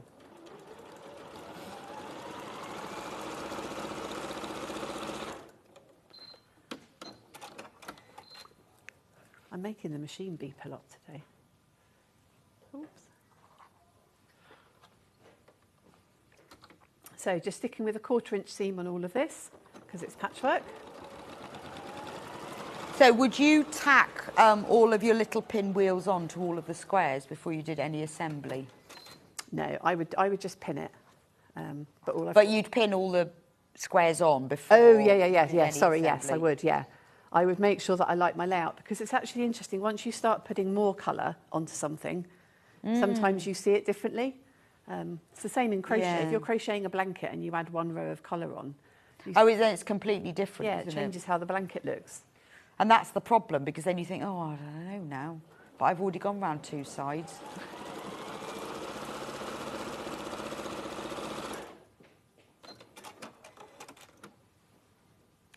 Okay. So, there are my layers done. So next thing it would be is joining the rows. So I'm just going to quickly press this seam open.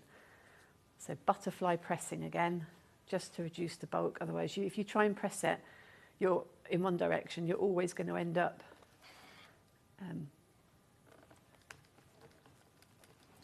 with too much. But it's funny, because once you've quilted it, you've made it into something, you don't really see all of that bulk, do you? It's a bit like, you know, the folded patchwork, where you've got loads of layers together, but it sort of disappears, doesn't it? It does disappear.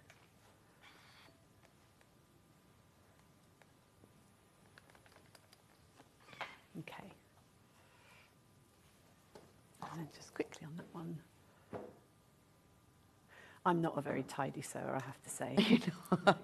And my room is never tidy. I always just seem to have a lot of stuff, a lot of boxes and things all over the place. Yeah. It's just, oh. And it can be a case with me of, if I've got all the stuff, like if I'm dressmaking, if I've got the pattern and I've bought the fabric, kind of in my head I've made it already. Yeah. I've moved on, show me the next project.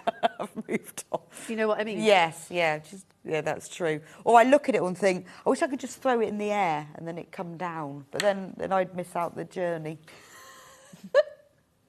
Right, okay, so we've got 2 rows done now. So I would make all my rows before I got onto this next stage. Oh, that's gone the wrong way. So I would have all my rows made before I went on to the next stage, but I'm just going to, because I'm demoing. So now these are going to go right sides together. So this is going to get flipped over. And it's exactly the same principle in this centre bit, where you've got all of the bulk, that these folds are going to sit on top of each other. And you're going to feel here just to make sure there's no excess. Yes, yeah. And because you can feel it, you haven't got to check it, I guess. Exactly, quite yeah. Nice, really. And hopefully as well, that should mean that your seams should line up quite well. Yes. Because actually, normally, at a seam point like this, I might put a pin through to make sure that it matches when I've stitched it together. But this is so bulky now, there's so many layers of fabric here, that isn't going to work very well. You're not going to get a pin to travel through there and come back up. So by actually just feeling, you should find that you're in a good spot. And then... Well, I guess this is where the clips really come in, isn't Yeah. it? Because you can't pin it anymore. No. So I'm just... Oh, that was a very dodgy seam. We'll ignore that. We have got a few packs of the clips. Not loads and loads. $14.99. I can highly recommend them. I don't know what happens to mine. I keep losing. They just... don't know where they go. Patchwork clips. Sewing clips. Pack of 100. Now, if you try and shop around, you see if you can find 100 clips for $14.99. That's a fantastic price. I think the problem is I clip, because they don't disappear like pins do, but I think I clip things together and forget they're then clipped together somewhere else. Yeah, I think they're a bit like socks. Yeah. Like, there's always odd socks. How They're did not that lost, happen? they've just temporarily disappeared. So I would get those. They are so useful for so many things. Crisp packets.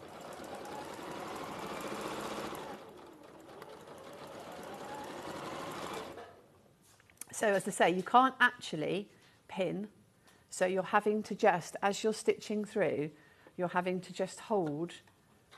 You could patchwork clip, but eventually you've got to take that patchwork clip out. Yeah, at some point. So you've just got to keep looking all the time you're stitching. And like you say, you can feel it, can't you? So it's getting quite thick where it's going through the machine now. So I'm just making sure as well that my raw edges, so the little bits of the windmills can float around a little bit. So until you get used to knowing where they should feel like they're sitting, just keep checking. There's nothing wrong with sewing a few stitches and stopping and just checking. having a little look underneath. Everyone thinks it's got to go through really quickly, but it doesn't at all. again, when I get to my next seam, because I haven't pinned, I'm just going to do my best to make sure that they're going to line up.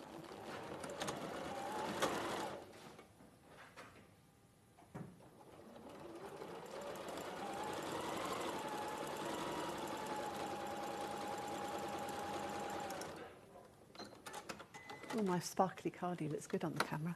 It does, it looks lovely. Right.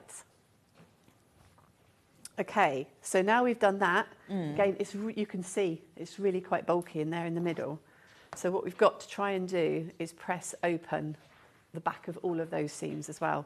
And it's at this stage that you might think the hammer's a really good idea, just to push down right in the centre. So I'm just going to push on that. And it just helps squash it down. So I'm going to bring that over to the iron. Well, I guess it does. I'm trying to think who we had on before was talking about hammering it, and I think it was, I can't remember.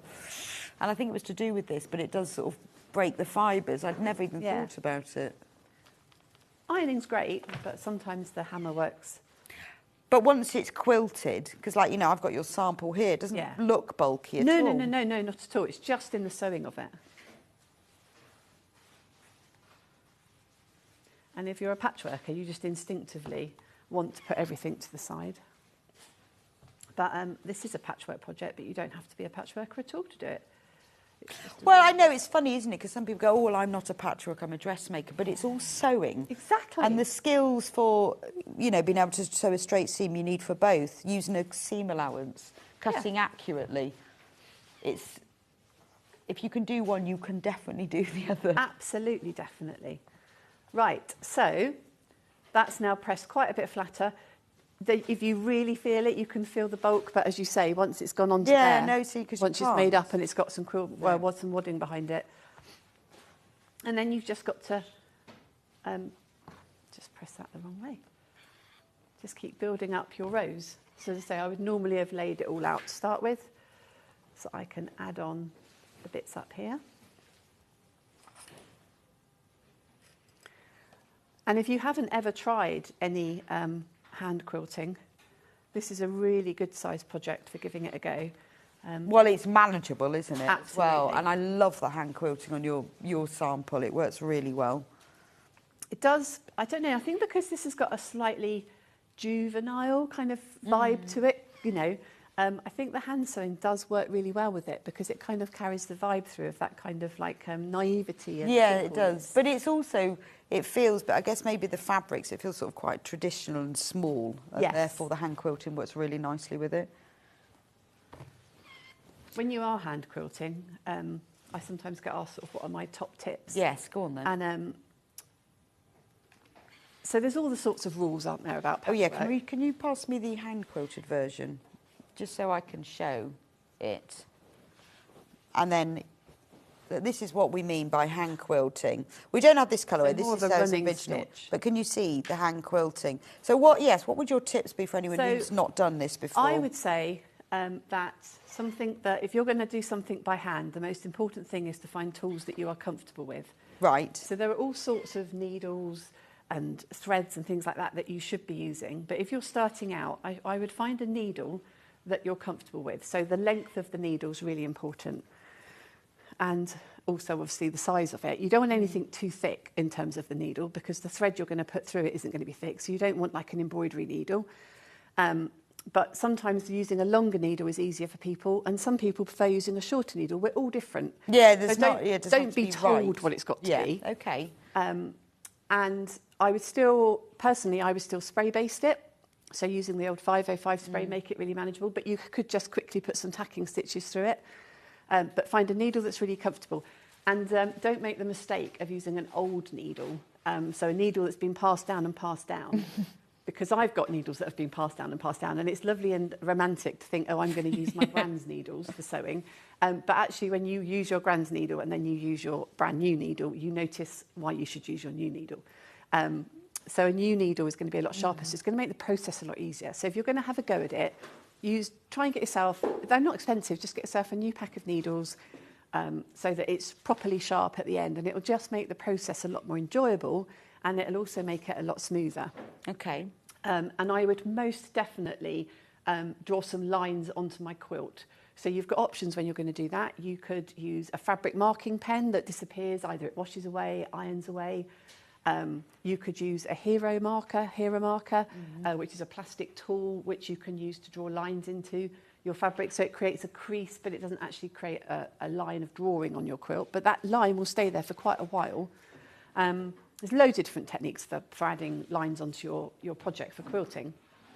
But without those lines there, you're going to struggle to get lovely straight stitches. Yeah, and these in your sample, these are beautifully straight. What about thread? What thread do you use? So I would use a heavier weight thread than I would use for my normal piecing. Oh, okay, so not your normal 50 weight thread. No, I'd go slightly heavier. Okay. Or maybe you could use a few strands of embroidery cotton. I mean, this is, what have you got to hand? Yeah. Just lay it out on the quilt, on your project, and just see what it looks like. Because sometimes the weight might make a difference. Like if you're trying to do quilting that's just adding texture but isn't going to add anything to the pattern, then you might just want to use quite a normal weight thread. It's not going to make any difference because you're just looking to add the texture. Yeah, I see what you mean. But if you're looking to add an extra bit of interest to your quilt, then I would definitely go for a contrasting colour, obviously. Yeah, no, and then it you works might want to go for a slightly thicker thread. Because the red looks lovely. Yeah. And what about actually getting the stitches the same length? Because yours are spot on. Just practice. Okay. There isn't anything. You'll just find that as you do it, you find a length that's comfortable for you. So you'll notice that if you sort of had the opportunity at a quilt show, for example, to look at a variety of hand-stitched quilts, they'll all be slightly different sizes because actually we all just urge you. Okay. There's some people who put little markings on their thumbs with pen. Have you ever done that with blanket stitch? No, never. Okay. Wow. So if you imagine that you're holding your work, yes, you can put markings on the end of your thumb so that your blanket stitches are all the same length. So you just put 2 lines on your thumb and then you're putting your needle through at one line and then you're bringing it through at the next line and then you move your thumb along. I know. Yeah. The things you can get lost discovering on the internet. I think that's fab. But I guess if it's got to be right, it's got to be right, yeah, though, isn't it? But the thing for me about hand quilting, it evolves. You find your pace with it, and it shouldn't be perfect. No, I like the fact it's slightly imprecise. Yeah, it's near enough. Yeah, it shows it's made with love. I know, exactly. Yeah. Sweat and tears. But yes, a little bit of that as well. I know, that's why but then sometimes, when you enter quilt competitions, it's got to be perfect. That's why I don't think I ever enter but quilt that's a different kind of, that's making your hobby into more of a... Yeah, I don't think I'd ever be entering one of those. No. I think really what you've got to do is enjoy the fact that you're making something for somebody and just go into the flow of it. If you're using up...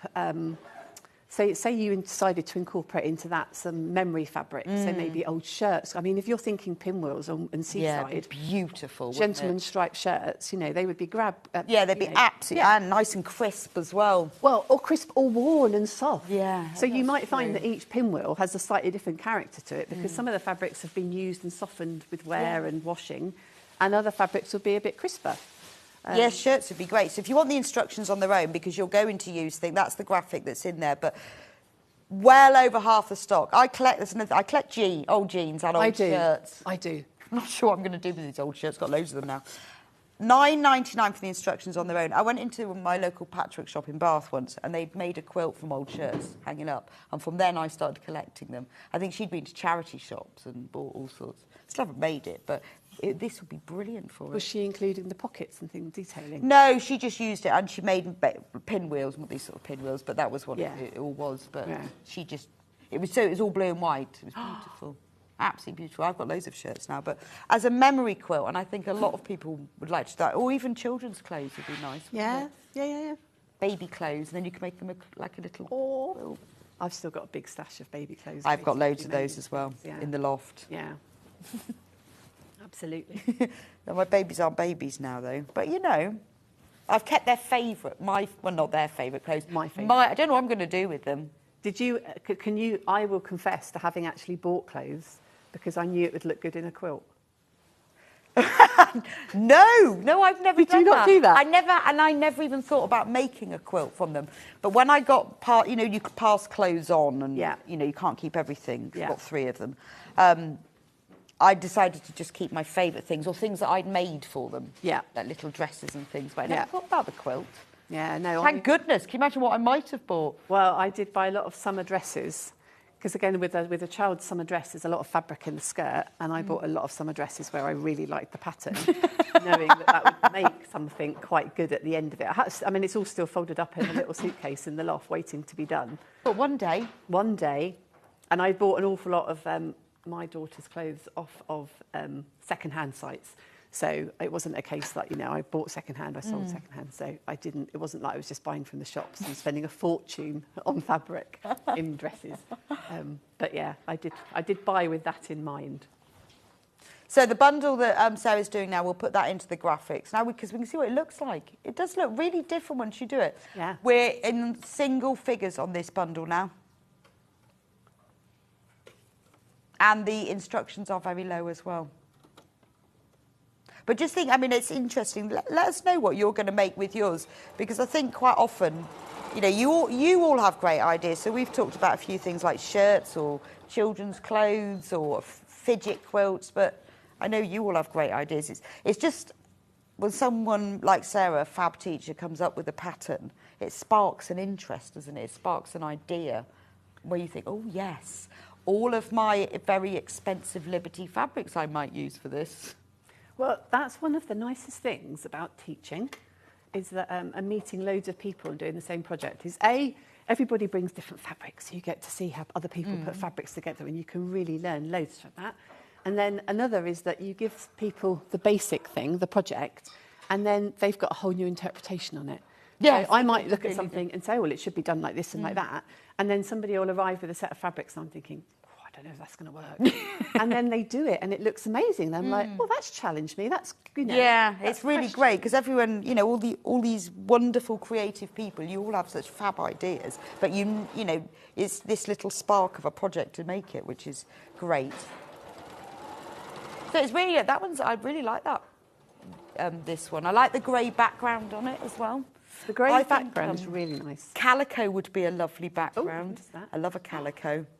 Oh, we've run out of bobbin. Oh. Don't worry then, Yeah, don't worry. We can just talk through that bit. We?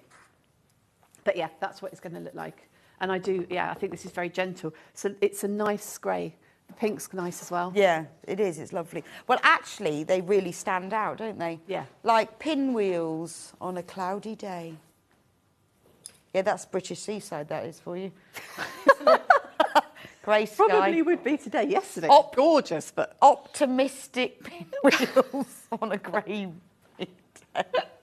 Okay, so once you've joined all of those together, what would the next step be? Right. So, however you're going to quilt it, we have put on the back of the instructions a suggestion for quilting lines, because what you do need to do is make sure that you're not quilting through the pinwheels themselves, otherwise you're going to quilt them flat.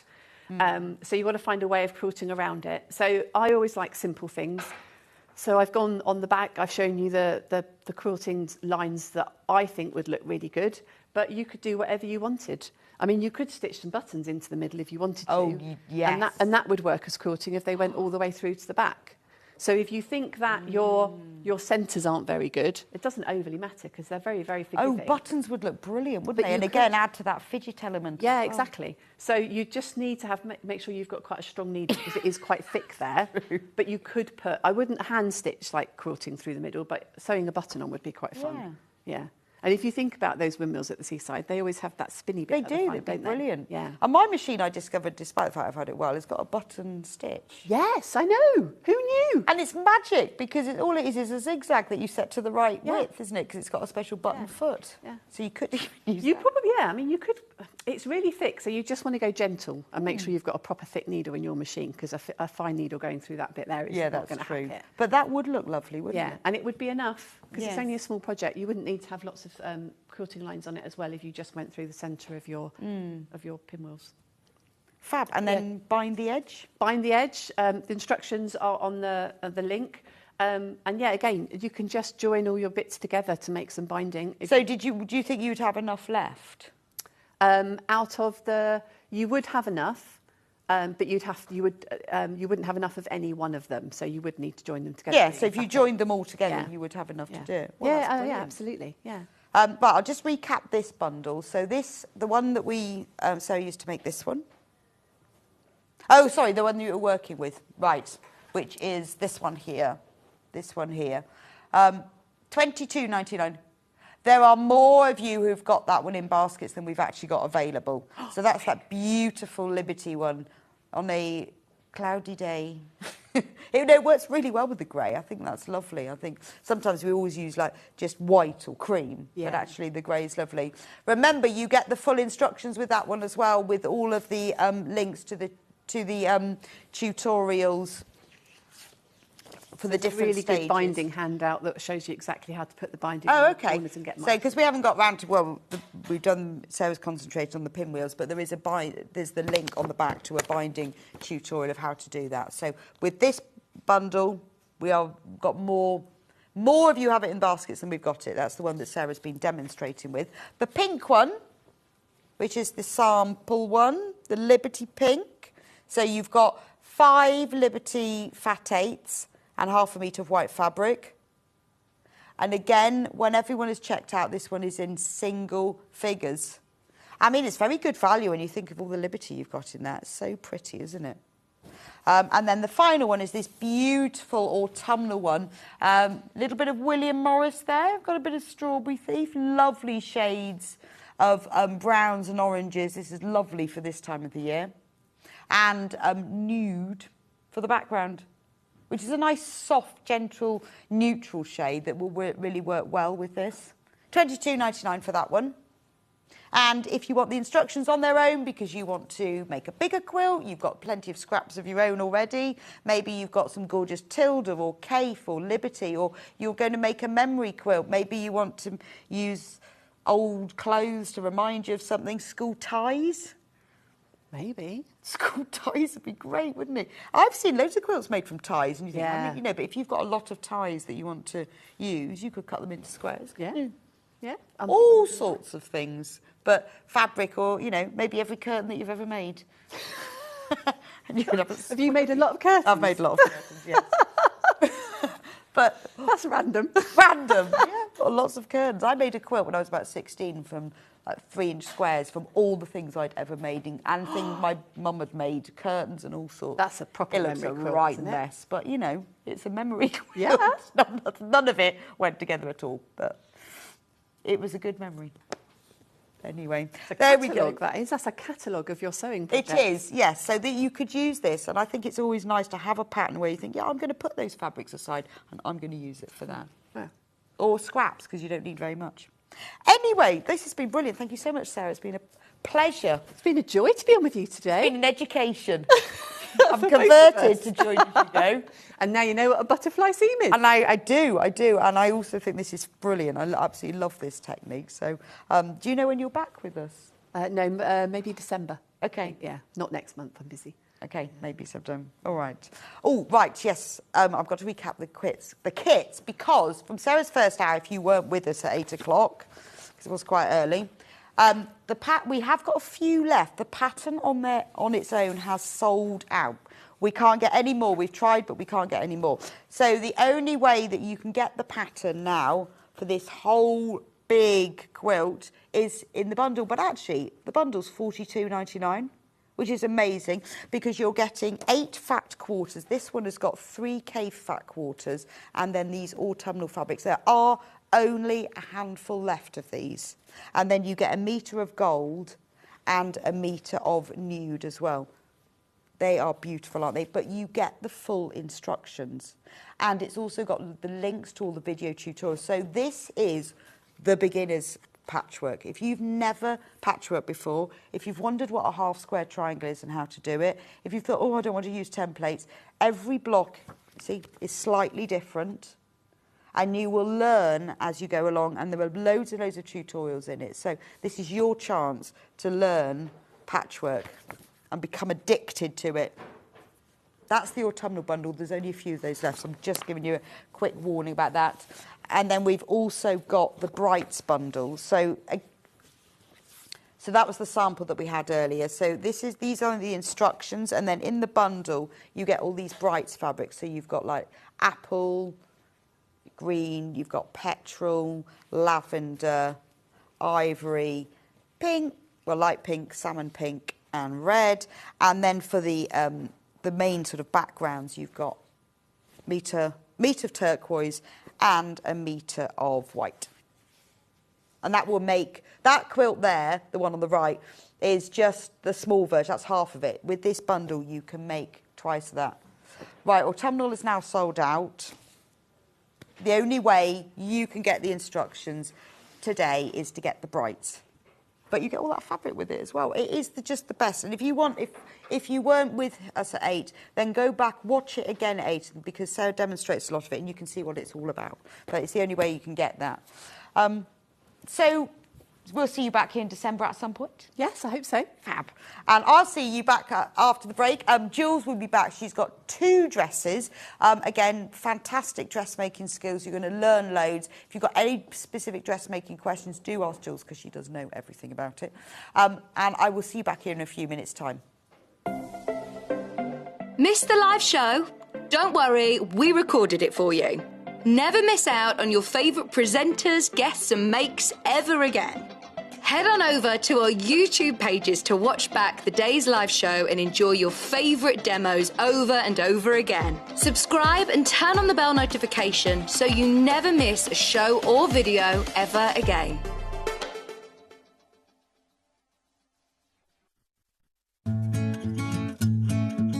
Stuck for ideas for the perfect gift? Why not get them a gift card?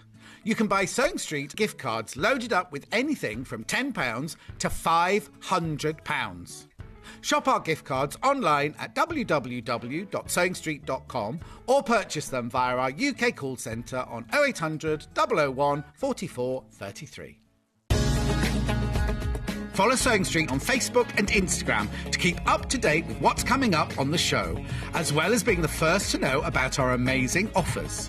Get involved with our competitions that are exclusive to social media. And pick up some top tips from us too.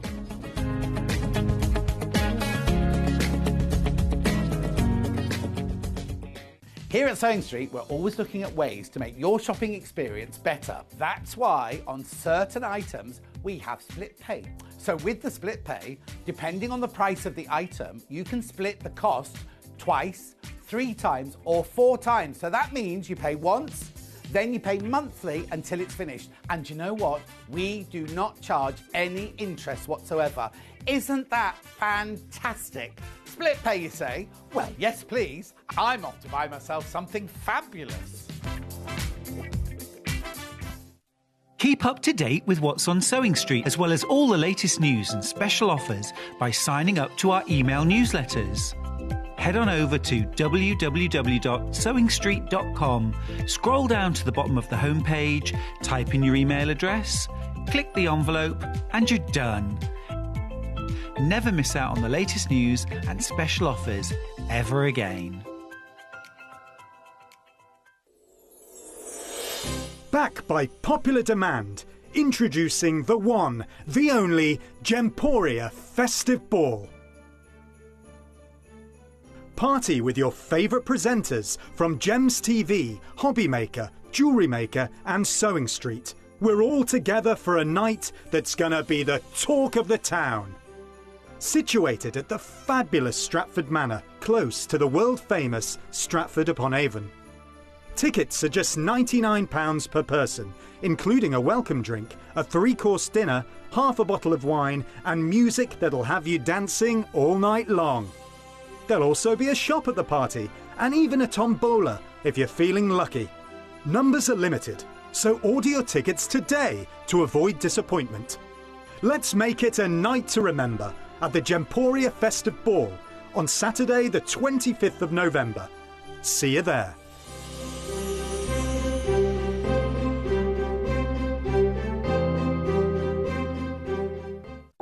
If you're a Sewing Street customer, no matter how many times you check out in one day, you will only pay 1 postage and packaging. So don't wait to add the item you want to your basket and check out. You will only pay 1 P&P even if you check out multiple times in one day.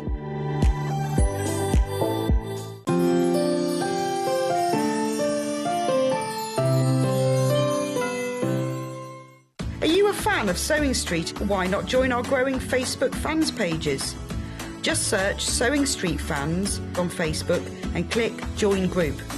Never miss out on the latest news and updates from our presenters and guest designers, special offers and plenty of chat with your fellow fans.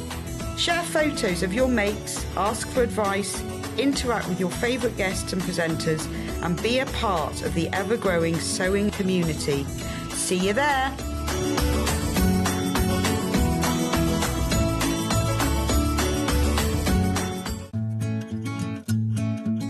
Stuck for ideas for the perfect gift? Why not get them a gift card? You can buy Sewing Street gift cards loaded up with anything from £10 to £500. Shop our gift cards online at www.sewingstreet.com or purchase them via our UK call centre on 0800 001 44 33. Keep up to date with what's on Sewing Street, as well as all the latest news and special offers by signing up to our email newsletters. Head on over to www.sewingstreet.com, scroll down to the bottom of the homepage, type in your email address, click the envelope, and you're done. Never miss out on the latest news and special offers ever again.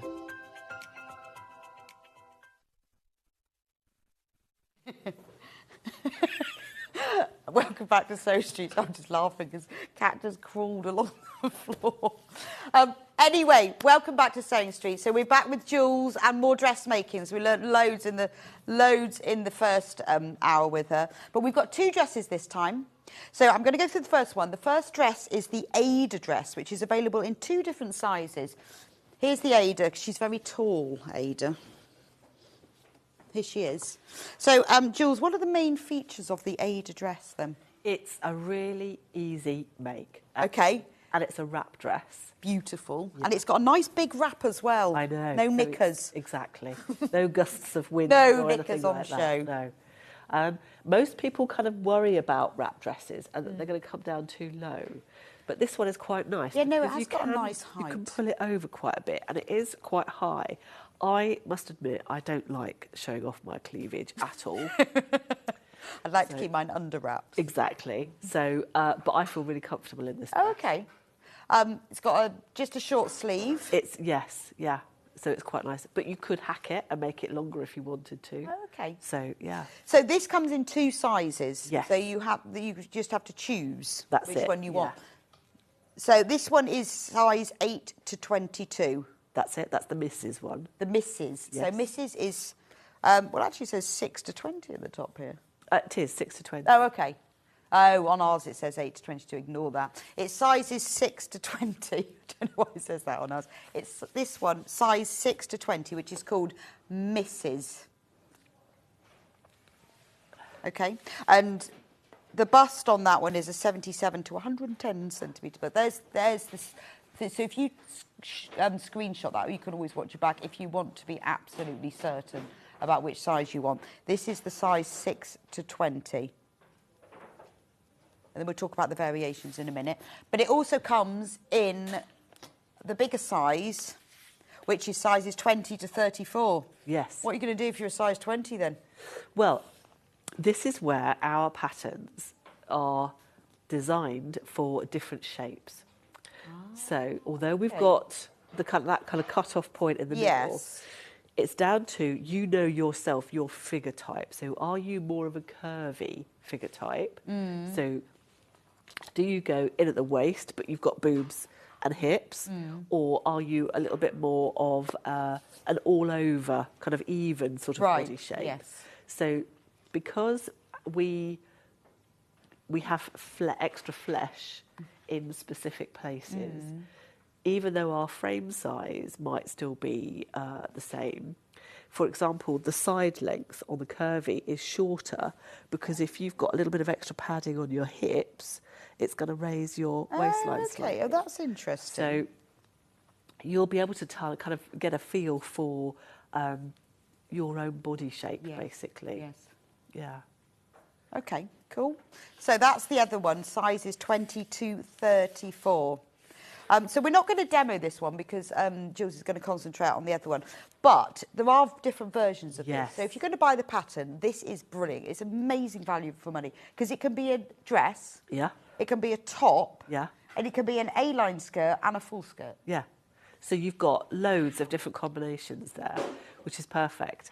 So you've got the fuller skirt, which is there. So it's a bit more of a flared one. Oh, okay. You can have that as a slimmer line. So you've got the like a basic A-line. You can have both of those as individual skirts. Right. You can have them as part of the dress. And you can also have the top that's got like a little peplum. So it can have a little bit more of a flare peplum. A picture of it here. Or a straighter peplum. So you've got 6 different patterns in one. Wow. Which is brilliant So value. do trace them off. Yeah. Otherwise, don't cut the pattern out. Otherwise, you only have one. Now, the quality of the patterns is fantastic. If you've never used one of her patterns, firstly, they reseal. You won't rip anything, which is great because after you trace them, you want to keep in all your pieces very carefully and separate. Now, the instructions are very, very comprehensive. Everything you need to know on there. You've got all of your size guides on the back. And they're really, really comprehensive with all the details you need. And then they come with all the pieces all printed out onto really good quality paper. So it's not going to rip when you use it. And all of the different sizes are marked on here. So what I would suggest is do trace it, because if you decide, well, I'm going to make the dress now, you might love it and want to make the top later. I won't open the whole thing because I'm rubbish at folding them back up. But you can see what I mean about the qualities. Is really big pieces of quality paper. Yeah. This must take some printing. Luckily, we have a printer called Big Bertha. Really? Yes. So, and she spits out... And she does it? She spits out all the patterns. Okay. Yes. And then we've got Frankie the folder, who folds them all up for us. Really? Yes. Do they go in as sheets or do they go in as rolls? We have rolls of paper, so which is actually quite nice because it means that we're not restricted to paper size. Oh, of course, so trying to fit, we do have an A0, which is for when people want to get them printed at a copy shop or something like that. But because we print our own patterns, we can use as much or as little paper as we need. Oh, brilliant. And then you've got quality control on it then, haven't you? Yes. Must be a massive printer. She's lovely. She's huge. She's a little bit temperamental, so you have to stroke her and talk to her nicely. So now, Bertha, behave yourself. Now, we have actually put together some fabric bundles for the Ada. So the recommended fabric for this is medium weight cotton, poplin, lawn, linen, viscose, chambray, cotton lawn, printed cotton. Yeah. So, anything that's kind of reasonably lightweight that has a bit of drape to it. okay. This one. This is lovely. Look at this one. So there's enough fabric in this bundle for the largest size, $44.99. So this is a cotton lawn print.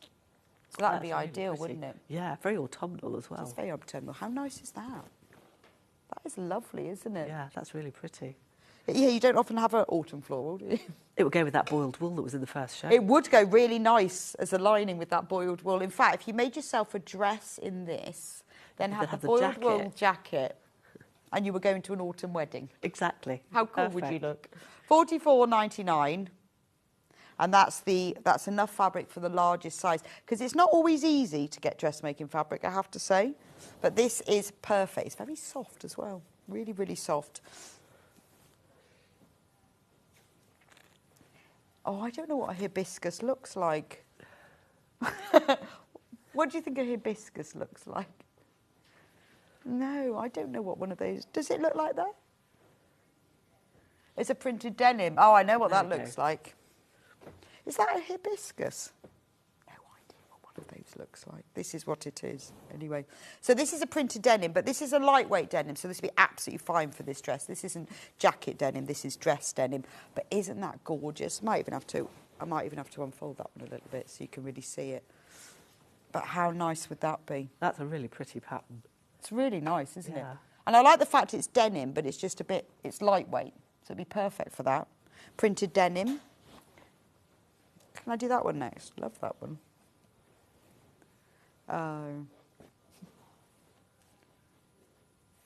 Light blue denim, okay? So if you just want a plain denim dress, very in at the moment, denim dresses. The light blue, just $39.99.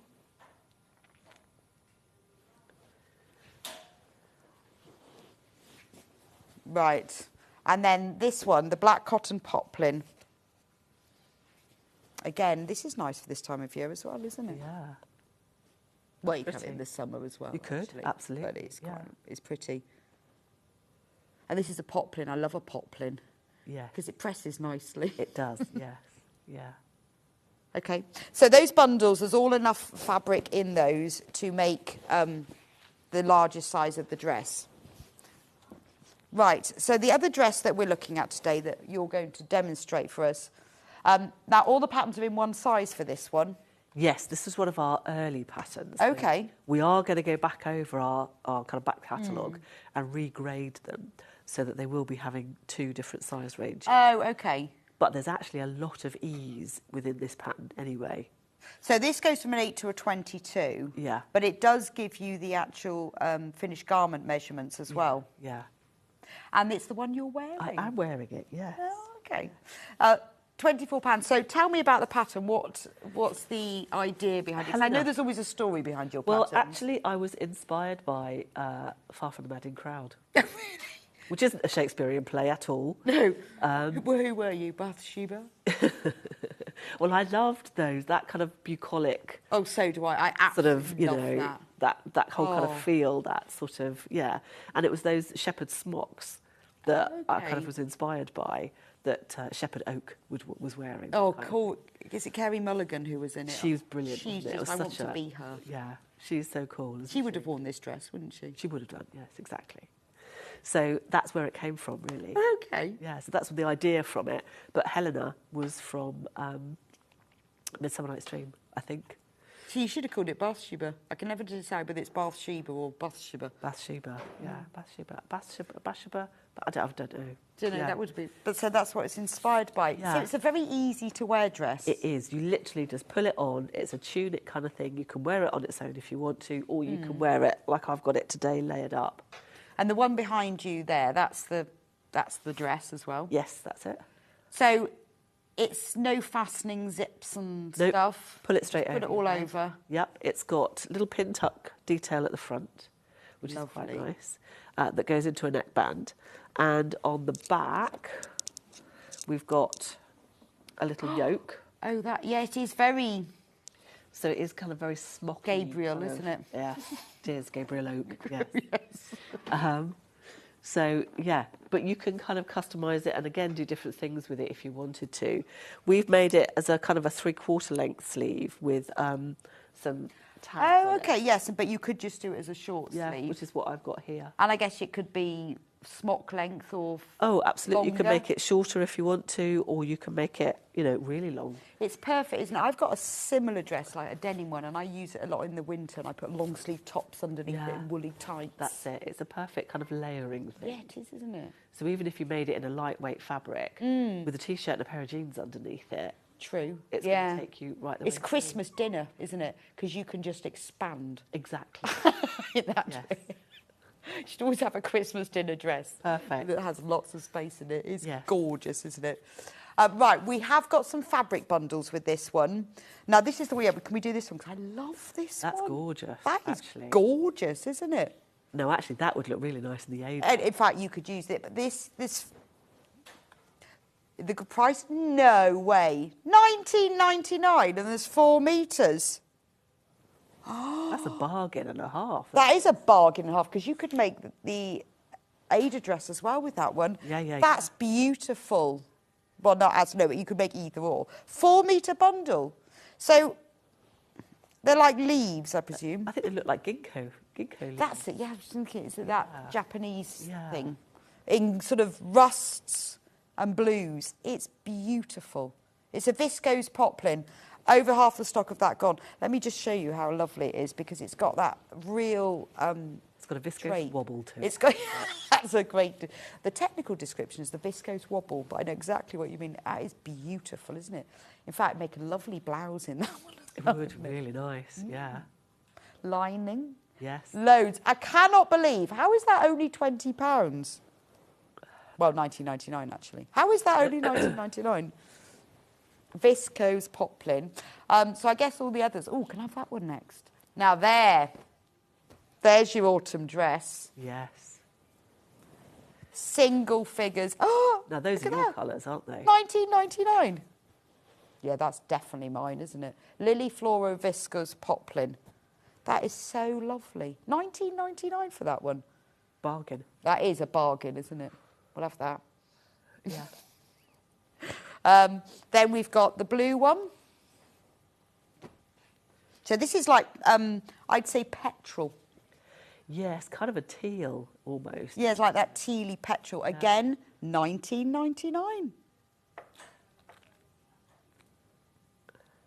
Right, the other two viscose poplins are now on single figures, so about to sell out. 4-metre bundle. So even if you're not going to make these two dresses with it, it's a great thing to have in your stash if you love those. That's gorgeous, isn't it? I want that one. Right, and then I think the final one is this. So this is a linen look cotton. So if you want a more structured, this is ideal. This would be great for Helena, actually. It would, wouldn't it? Yeah. Yeah, I think that would work really well. And what a lovely colour as well. $29.99, not a bad price. Linen look cotton, 4 metres. Quite like that. That would look really lovely. Yeah. Black tights. Yes. Boots. That's it. Perfect. Christmas. Yes, it does scream Christmas. It does, doesn't it? Yeah. It all could be used for other times of the year. Right, so where do we start with the dress? Okay, so... Or what are you going to show us? I'm going to show you how to do pin tucks. Yeah, oh, right. 'Cause that is a real little feature of that, isn't it? That nice detail. I really like pin tucks, actually. I've used them on... We've got another of our Lavinia dress, which is our summer, one of our summer dresses, has got those on them as well. Yeah. And I just think they're a nice little detail to add, actually. Well, I like that little, I like this one. It has that little... Yes, just a little thing. A little thing. Yes. It's quite nice, isn't it? So on the pattern, now I'm hoping you can see this, we've actually marked out all of the dots. Now... Okay, so that's just so the front's all in one piece. Yeah. So actually, if I show you the pattern piece here... You've really got easier to Oh, that's the back. Let's find the front. There we go. So you can see what I mean, because all of the pin tucks are actually marked on the pattern. So here... OK, well, I'm going to come have a look. There we go. Oh, so we've got all yeah. the lines. Oh, because they're different lengths as well. Yes, so they're kind of graduated. So what we've got are pairs of dots that we can kind of match up to create the pleats. So all again... And that's where you're talking about putting a hole punch in them. Yes, that's it's a tiny little hole punch. Well, I've used a pair of pattern notchers. I've never seen pattern notchers. Whoa, these are fabulous. So these are only ever to be used with paper. We should sell these. I know, they're great, they really are. And they're for just... And they just notch out, so they notch out. Oh, so like paper. if you had, So, well, like you said, like a dart, the end of a dart. Yeah, so I just do a little notch. But they make holes as well. But if you fold the paper over, because they've got a rounded edge, you can just nip out a little bit and it does the hole in the pattern. That is a really genius cool. piece of equipment that I need. We'll have to see. We'll have a word. We'll see if we can get some. It's all about the kit, isn't it? It is, oh, yeah, any excuse for the kit. Yeah, but there are some things that bits of kit which are just I know. genius. Yeah. Tube turners, Yes. Yeah. genius, those things. No, they're brilliant, aren't they? I never even knew those existed, though. Oh, gosh, yes. They are lovely. I mean, you can get little tiny hole punches, like little screw, you know, little hole, that basically if you put like a rubber or a bit of blue tack underneath it, you can just, they just literally go through like a drill, basically. Oh, I see what you mean, yeah. Yeah. So they're just pattern cutting stuff. Okay. Yeah. Gonna have to get one of those. But there we go. So well. I've marked all of the dots on here so that I've actually got my little rows of dots on the fabric here. So what we want to do in order to sew the... And what do you use to mark your fabric with? Well, I've got my... I've just got a water-soluble marker pen. Oh, OK. One of those. Right. Yeah. Or you can use chalk or whatever. It depends on what's going to show up best on the Right, fabric, so you really. just use a variety. Yeah. Are you marking on the right side? Yes. OK. because we want the pin tucks to be shown, we want them to stand proud on the right side. Yeah. So I'm going to work from the middle out so that we get the right pairs together. So I'm going to basically, so we've got like a little tiny centimetre gap in the middle. So I want to go into the one pin into one dot in the middle, and I'm going to come out on the other dot so that we've actually got a pin going through the pair of dots. And then what I can do, let me do the third one, just so that that will make sense. So I'm going into one dot and out of the other. So you can see the pairs because we've done them at slightly different positions. Now, if I fold the fabric now so that I'm pinching the fabric along the pin, and then I can slide the pin and pin it horizontally. I see, yes. So you don't press them, you're doing it by hand here? Yeah, we're just literally just marking. Are they different lengths for aesthetic reasons or for... Yeah, you could have them all the same length. Or is it a design, you know... But it just looks quite nice. You know, it's lovely. I just wondered whether it was a practical thing. Not really. It just looks quite nice. It does look nice. So all I'm going to do is literally go in one hole and out the other, or in one dot and out the other. And then we can pinch it along. Oh, I see. And then you get absolute accuracy. Yeah. So all I'm going to do then is just to slide that along.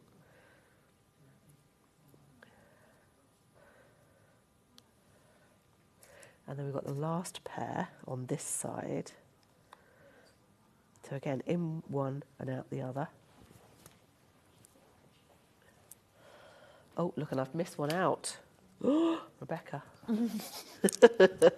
That was the point at which I asked you the question, you see, about are they aesthetically... So, you know. You can actually see how I'm going to mark this in now. So if I lay that back over... So if you do have any that don't get marked... Oh, and by making holes, and when you flip it over, you can still see the hole. It's really easy to actually see where you've marked. So This is quite a nice technique if you need to reduce width from the front of something as well. In a pretty way, isn't it? Yeah. There we go. So now I've got my extra pair. So we can actually pin those out now. So I'm going to go back in one dot and out the other. And I'm going to go back into another dot and out the other. So again, all I'm going to do is just pinch those out.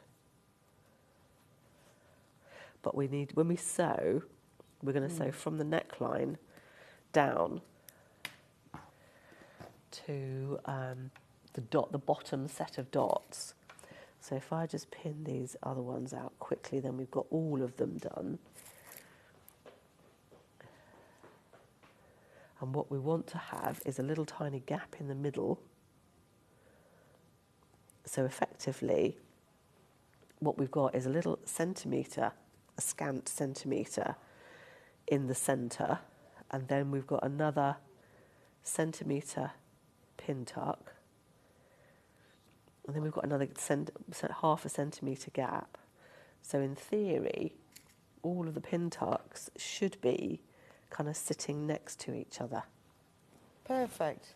Just a quick message for the customer from East Riding who messaged in. Hannah can't access your order to sort that out. So could you phone customer services 0800 001 4433. They will be able to sort it out for you. We can't access your orders and your details. So GDP or whatever it is. No, it's not that. DPD, GDPR. TNT. You know, privacy, that's it. So if you've got any problems with the order, phone customer service, they're ever so helpful. And it's free phone number, so just give them a ring. Oh, that's good. Still can't remember what it was, GDP. I think that's gross GDRP. domestic product. I don't think it's that. GDRP, I think. GDP. I don't know. We'll just think of some letters and just put them all together. Yeah. There we go. Right, so that's the last one. So we've got all of those pin tucks pinned together now. There, so you can see how that's been created. So a little bit bunched up at the moment because we've only pinned them.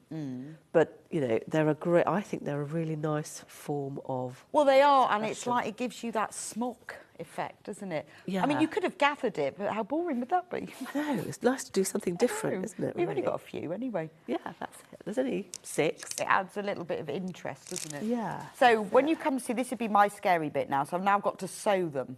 That's fine, because again, what we're doing now, if you wanted to, and actually I think this is sometimes easier, if you've got a wider foot on your machine, you can either do swap it over so you can put like a zip foot on it, right? Or you can actually swing the needle over.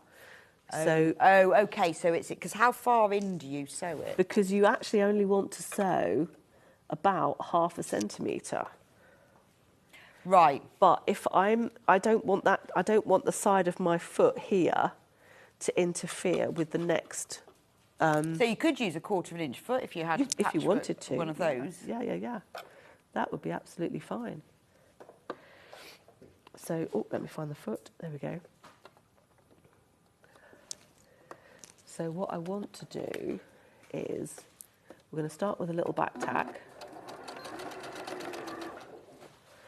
Now, and again, if you cut your fabric on the grain, which you should do, then it should be... This would make a lovely nightdress with embroidery on the neckband and yoke and collect with Devon. Yes, it would. It would, actually. That would be really, would, yeah. in a lovely brushed cotton. Can't beat brushed cotton, can you? I know, like a proper traditional nightie, actually. Wouldn't it be lovely? Really Well, you nice. could use even a different fabric on the yoke then, couldn't you? Yeah. Yeah, you absolutely... And how nice to have pockets in your nightie. Got to have pockets, haven't you? Yeah, even in your nightie. Where are you going to put your hanky? Well, I know. Or your chocolates when you're watching the telly. So have you got to the end of that seam yet? Yes, I'm going to show you the That's next what I one. want to know is how you finish. I Now- keep talking. All I'm going to do, when I'm sewing, I'm just making sure I'm going from the dot to the dot. And then I'm stopping at the last dot. So I'm making sure that I hit that dot and then I go backwards. Now, this machine just has the thread cutter. Yes. So I'm just going to cut it, and then what I'm going to do then is to go back over and just snip off all the ends. Right. But because we've done a reverse stitch now. So you just reverse, you don't have to do anything fancy like threading the ends, you know, like you do with darts. Oh, no. No. I don't do that. No, I don't either. Do you not? No. Oh, gosh. good. No, life's too short. I Like never ironing do that. underpants, isn't it? Life's too short for re-threading your thread. I know, but a lot of people when they do darts, they tie the ends. No. Oh, I'm glad you don't do that. No. I actually reverse stitch. Yes, me too. Do you? Yeah. Now, maybe that isn't... Sometimes, well, again, it depends on what you want to do. And it depends on how your machine behaves. Sometimes when you do a reverse, it kind of puckers up the fabric. So what you can do is actually drop the needle down, turn it round and stitch back into the dart, which is another way to finish I off hadn't the thought dart. of that. Yeah. What I do is I reverse stitch down the sort of the inside of it a little bit. Yeah. But I know you're not even supposed to do that. To be perfectly honest, I think you do what works for you. Yeah, that's true, actually. But I do always feel bad that I don't tie the ends of my darts. No, that's a bit like tacking. That's like swearing. Yeah. There are, no, I have to say, though, that there are actually times when tacking is probably a really good idea. But if I'm tacking, it's definitely on the machine. Yeah.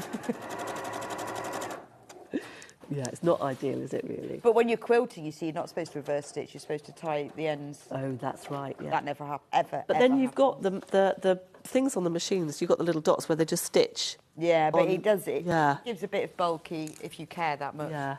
I don't. There we go. Yeah, but I guess, yeah. So I guess if you stitch back down this again and then cut the ends off. Yeah. Yeah. No, that's fine. So you can see how it's starting to kind of come together. Oh, it's lovely. I think it's such a nice look. I'll start. I think pin tucks are actually one of my favourite forms of suppression. Could the pin... This is a question. Sorry. Yes. Could the pin tacks be tacked first for a newbie, please, from Joyce? If you really want to, then yes. But you don't have to. You don't have to if you Fine. really, really want to. If it makes you feel happy to tack, then that's fine. Could you press them?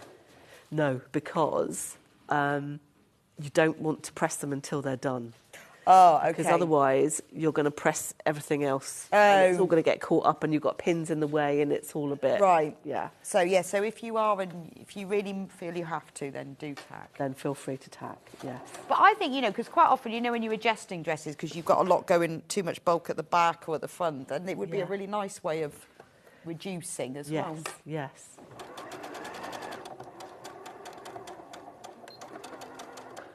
There we go. They are nice, actually. I mean, you can put them onto sleeves. You can do them, on the sides of things as well. Just so rather than gathering the sleeve. Yeah, you could just have a series of pin tucks going across the sleeve head, which would be rather nice. It's quite a nice pattern for if when people do different costumes and plays and things. When you need to have the smock look, it's really useful to have for that. Yeah. If you do a bit of andran. Yeah. I've still got the dress my mum made me when I was Rosie and sided with Rosie at 16. Oh, really? Oh. Why have I still got that? I have no idea. But it's that kind of thing, isn't it? That would be really useful. It's quite, evocative, isn't it, of certain kind of past eras, I suppose. Oh, I might have to go back and watch that film now. It's so lovely, isn't it? What, Far From the Madding Crowd? I know. Love that film. Yeah. Michael Sheen's brilliant. Oh, he's just brilliant then. Have you seen he did the advert for the renaming of the Brecon Beacons? No. It's on YouTube and it's just like, he could just spout the phone directory and it would just be amazing. Really? Yeah. Why have they renamed the Brecon Beacons? Because it's all part of... Branau Brecheniog, I think they're called. So they've renamed it It's Welsh. Welsh. Oh, OK. I thought maybe they've renamed it something. You know that film, I Went Up a Hill and Came Back Down a Mountain? Oh, That one with Hugh Grant. I love that film. Yeah. I thought maybe they'd realised they weren't beacons anymore. No. Yeah. Oh, it's brilliant. And he's done a film about the renaming. about renaming the... And it's just amazing, honestly. I'd follow him into battle anywhere. I really would. Yes, no, he is gorgeous and he has got a beautiful voice. Absolutely, yeah. So, there we go. Enough about Michael Sheen. Enough about Michael Sheen. Let's talk about pin tucks. There we go. I bet he would like a pin tuck shirt. I bet he would love one. Dear Michael. Yes, have a pin tuck, Helena. There we go. So all Would you like to come round for a fitting?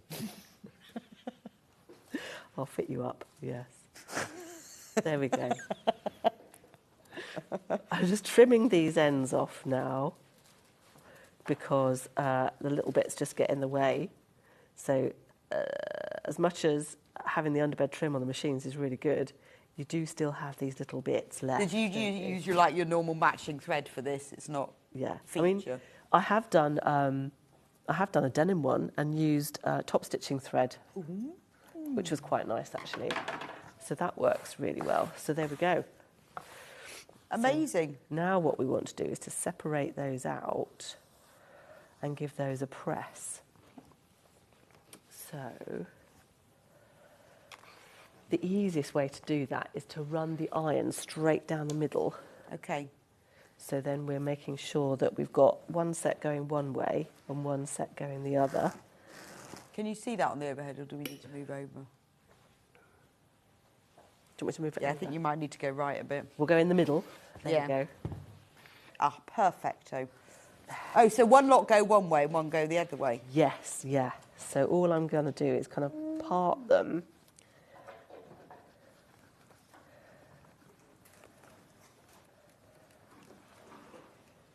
Now, obviously, whatever choice of marking you do, I mean, I've got the little dots here and they'll just wash out. Oh, okay. Yeah, there we they're go. just a nice Yeah. little feature. They are actually. I really like pin tucks. So now we've got those done, we can add the neckband. Ah, okay. So And that's a nice feature. I do like the feature of that as well. Because like you say, you could change the colour of that. yeah, you could make it into a contrast or turn it into a proper feature. Now we have got notches because again, what we've got is a happy curve and a sad curve that we're joining together. A happy curve and a sad curve, love that. Yeah, it makes it much easier. Now, because I've attached my interfacing, I need to find my notches. Actually, it'd be easier if I just use the pattern piece. There we go. So this is the downside to marking everything up before you put your interfacing on, because then when you put the interfacing on, it all just closes up all the little snips that you've made. So Jules is using a black interfacing here, which is perfect for darker fabrics. But when you need it, you need it. We have it £2.99 for half a metre. But if you need loads, if you're interfacing something enormous or you use a lot of dark fabric, it is cut to order, so you'd be sent it as a continuous piece should you need it. I mean, obviously for a collar like this, half a metre will be fine. Yeah. But black interfacing does make a difference on dark fabrics. it's good to have it in your stash, isn't it? Just in case. It really is. There we go. So now we've got two of these. So we've got an inside one and an outside one. Right. So the outside one is the one that has the interfacing. The inside one I've just left blank, but then I've just neatened off the edge with a bit of overlocking. Okay. So again, I'm going to pin my happy and my sad curves together.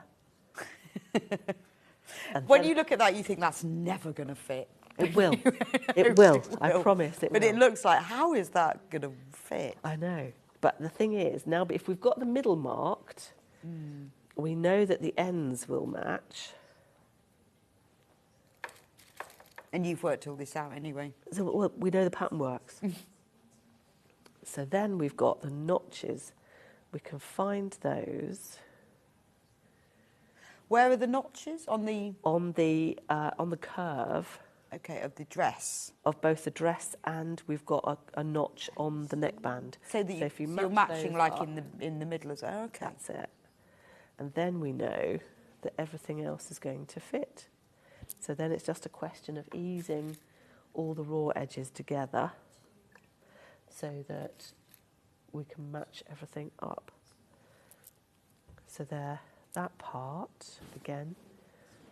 Now, if you've got a particularly wibbly fabric, like a viscose or something like that, you can, after you've done your pin tucks, you could do a row of stay stitching.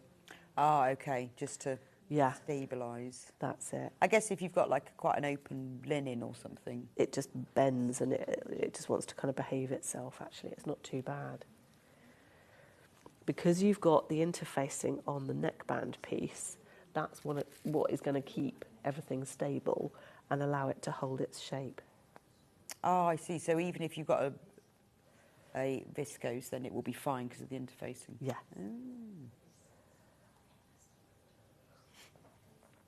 There we go. So that all fits in there.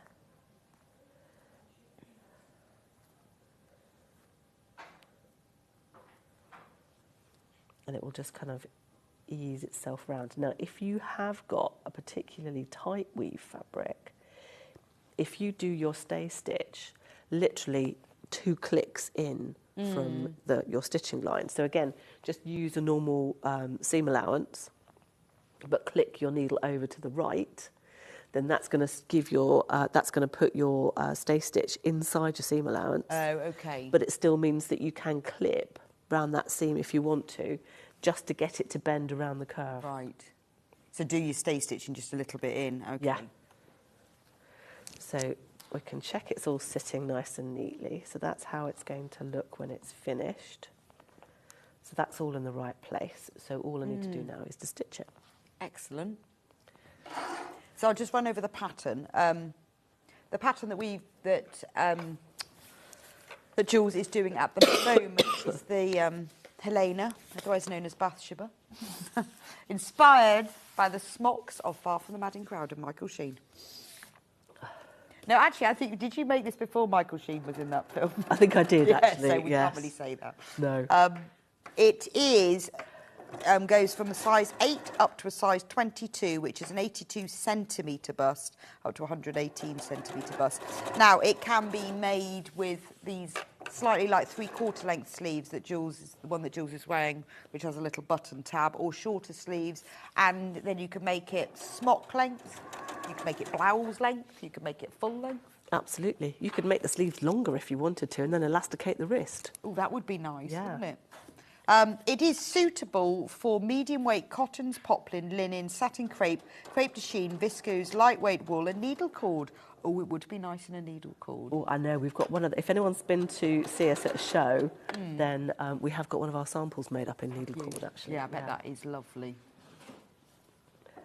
So that is £24.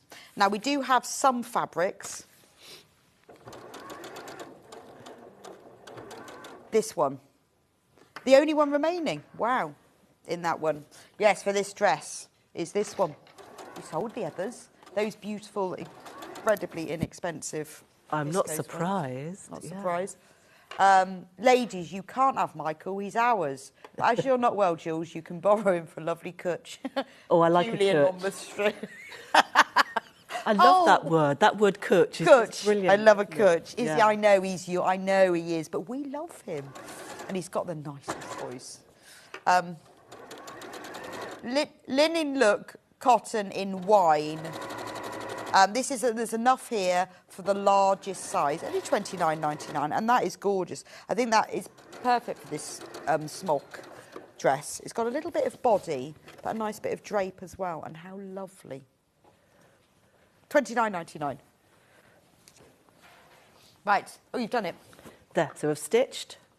Now I need to trim it, because what we want to do is to reduce a little bit of the bulk in there. And because we want it to turn back into the neckband, I'm going to snip out a few little V shapes just to take out a bit of the extra bulk.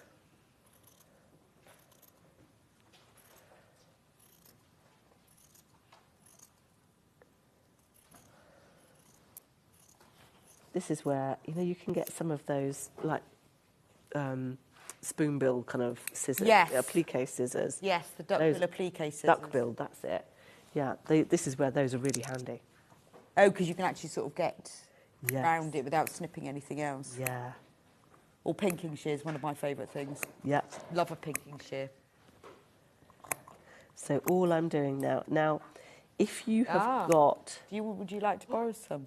Thank you, I think but they're brilliant, yeah. Thanks, Kat. So these ones, yes. Those are brilliant, actually. Applique scissors. Yes. See, now you think they're just for applique, but no. Oh, yeah, you can... That's the thing, isn't it? You buy a tool for a thing, and you Well, can I was saying to Sarah in the last hour that a lot of people say, oh, I'm a patchworker, I'm not a dressmaker, or vice versa, but they're the same skills. I know. They're all about... Yeah. No, it is. It's interesting, actually. Oh, I'll get them. Can you pass me the scissors, Jules? Oh, there we go. These amazing. So they are called applique scissors, but they are brilliant for trimming and grading seams as well. Yes. I guess because you've put them flat and they don't cut. That's it, yeah. They've got that protection, yeah. So this bit here, that's not sharp.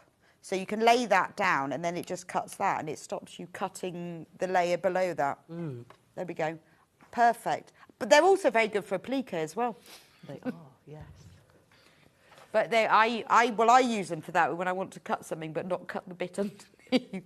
So ideal. Exactly. £19.99. They're also very attractive and I also think they look nice in your sewing kit. They look a bit unusual. They look like you know what you're doing, don't they? Yeah, it makes you look professional. A bit does. like your pattern puncher thing. Oh, yeah. Although you are professional because that is your business. So you are, though, actually, to be fair. Thank you. But if you're not... It still makes you look good, though, It doesn't does. It does. That's why I love pinking shears, because you think, yeah. I know what I'm doing with the pair of And it's only because I haven't got an overlocker. Oh, you so need to get one. I do need to get an overlocker, I know, and I don't know why I don't really, especially because it's on special offer as well. Well, there you go. Do you know why? It's a bit, just because I don't think I know how to use it. Do you know, we do a Love Your Overlocker workshop. It is our most popular workshop. Yes, for people like me who Yeah. go, "Oh, I don't really know how to use it." Well, it's a brilliant opportunity to try before you buy. Oh, that's So true. you can have a go at it and just think, oh, And then right, do I okay. want this or not? Yeah, and 9 times out, well, I would say 99 times out of 100, people say, oh my God, how did I ever cope without one? Yeah, there. So we've pressed that seam allowance now up into the neckband. Right. So we've trimmed Nice and away. flat. I know. Well done. Thank you. No, but that's a great pattern though, because There. So you you've wouldn't worked it all think- out. That really works. Yeah, that it actually all does fit together. So what we can do now is to add the other one to it.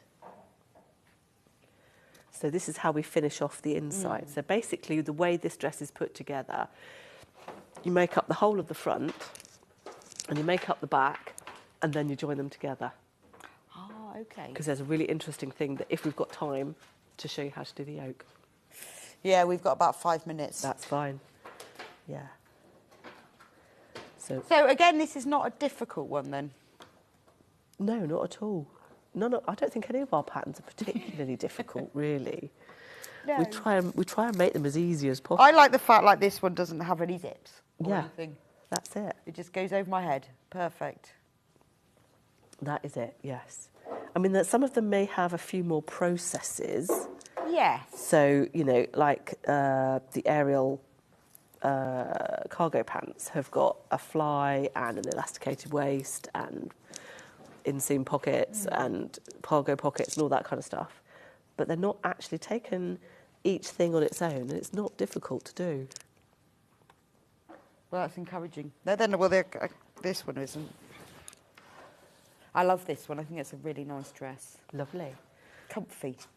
That's built for comfort, not speed these days, I'm afraid. So, there we are. So again, I'm just going to sew this with a 1.5 seam allowance again. And because we've already interfaced the outer neckband, that's going to make sure that everything stays in the right place and we keep the right curve shape.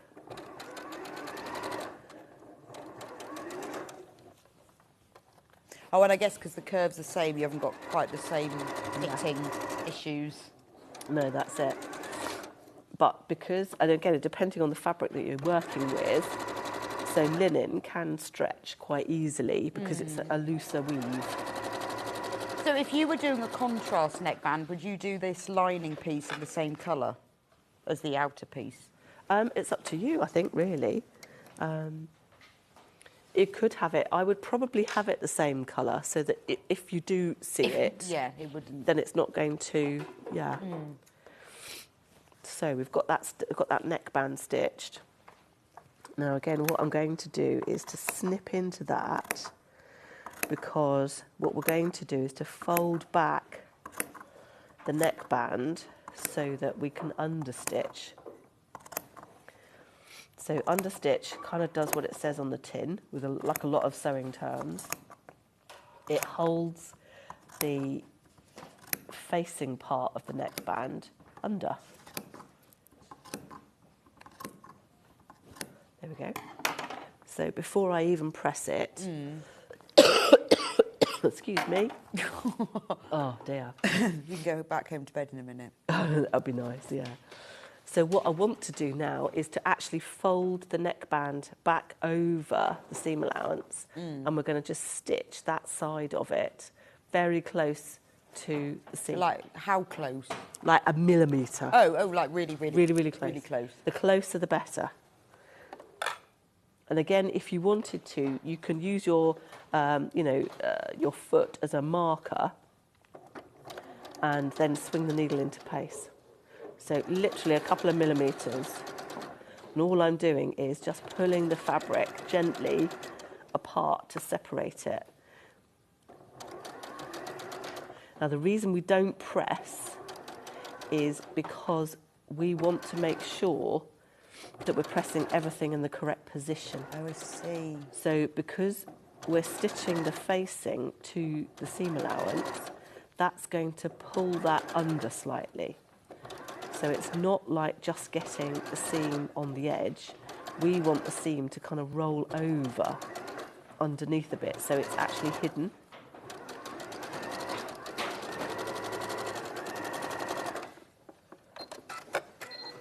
There we go.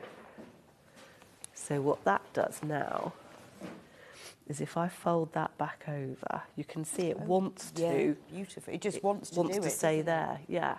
So if I press that So yeah, because I think my temptation would have been to press, but by not pressing, you pull it out of shape. You get a better shape, yeah.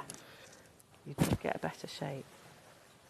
So if I fold that back over, you can see how it just wants to roll back, and you've got a very slight little bead of the outer fabric. That's lovely, isn't it? It gives it such a nice detail as well. Yeah, it's a really nice way to finish a neckline, actually.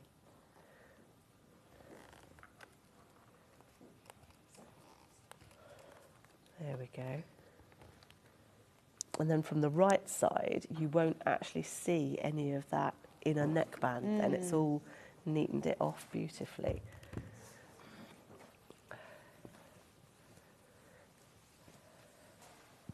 So that just stays tucked under like that. Perfect. And then you can either do a decorative top stitch. Okay, yeah. Or you could stitch in the ditch. Right. And then just, you know, just around that seam. So would you need to do, I guess you need to do that to hold it. Yeah, you want to hold something. Yeah, you want to have some form of stitching to hold the facing part inside. Yeah. That's lovely. There we go. What a beautiful thing. I want to make that now to go with my jacket. I want to make them all.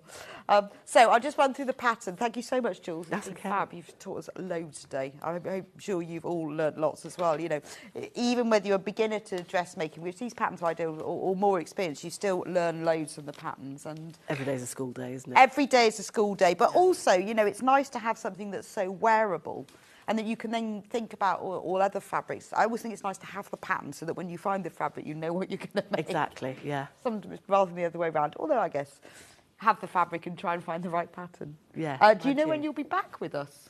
I am back next month off the top of my head because my brain isn't actually working. No, so properly sometime today. in November. Yeah, I think Okay. it's towards the end of November. Lovely. Yeah. Oh, that'll be nice. Yeah. Hope I'm there. I think it might be, I think it's just after Harrogate, actually. Oh, okay. Yeah. Well, I hope you feel better soon. You go back home to bed. Thank you very much. Okay. The Helena pattern, I'll just recap that. It's sizes 8 to 22. There's also the finished garment measures there. It's an easy fit pattern as well, so it's not super tight. It's nice and casual fit. You can make it with a 3/4 sleeve, a short sleeve. You can lengthen it. It can be a tunic. It can be a much longer dress. It's entirely up to you. Just £24. Fantastic pattern. Don't forget to write down today's date so that you can watch Jules demonstrate how to do the pin tucks and that scalloped edge, and then you'll be good to go. Brilliant.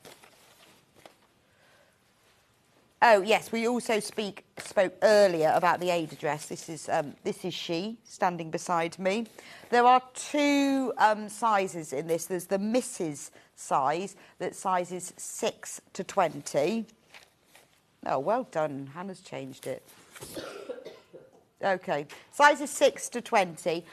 This is your perfect wrap dress, but not only that, it's a wrap dress. It's also a top. It's also a skirt and an A-line skirt. So you've got 4 patterns for the price of one here, £24. It's gorgeous. And it's got a really nice flap as well. A nice wide flap on it. And then we also have the other size variation, which is sizes 20 to 34, exactly the same dress. And again, it has the skirt, the top, the two skirts and the dress. So you can have either of those. Thank you so much for joining me for Sewing Street. I will be back with you in a few minutes' time for Yarn Lane because it's Monday. And we are all about chunky knitting. We've got wrap shawls, hats, scarves, hot water bottle covers, all sorts. So if you fancy cracking off your autumn knitting, today's the day. I've got the lovely Mandy Cameron in who's going to show us how to do it. I'll see you back here in a few minutes' time. Back by popular demand, introducing the one, the only Gemporia Festive Ball. Party with your favourite presenters from Gems TV, Hobby Maker, Jewellery Maker and Sewing Street. We're all together for a night that's gonna be the talk of the town. Situated at the fabulous Stratford Manor, close to the world-famous Stratford-upon-Avon.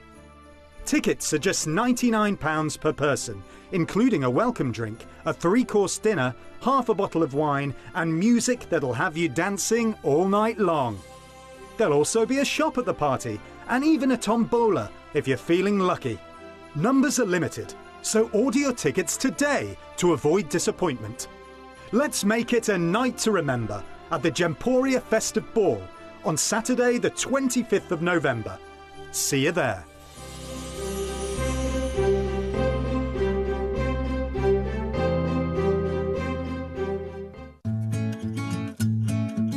Stuck for ideas for the perfect gift? Why not get them a gift card? You can buy Sewing Street gift cards loaded up with anything from £10 to £500. Shop our gift cards online at www.sewingstreet.com or purchase them via our UK call centre on 0800 001 44 33. Keep up to date with what's on Sewing Street, as well as all the latest news and special offers by signing up to our email newsletters. Head on over to www.sewingstreet.com, scroll down to the bottom of the homepage, type in your email address, click the envelope, and you're done. Never miss out on the latest news and special offers ever again. Are you a fan of Sewing Street? Why not join our growing Facebook fans pages? Just search Sewing Street Fans on Facebook and click Join Group. Never miss out on the latest news and updates from our presenters and guest designers, special offers and plenty of chat with your fellow fans. Share photos of your makes, ask for advice, interact with your favourite guests and presenters and be a part of the ever-growing sewing community. See you there!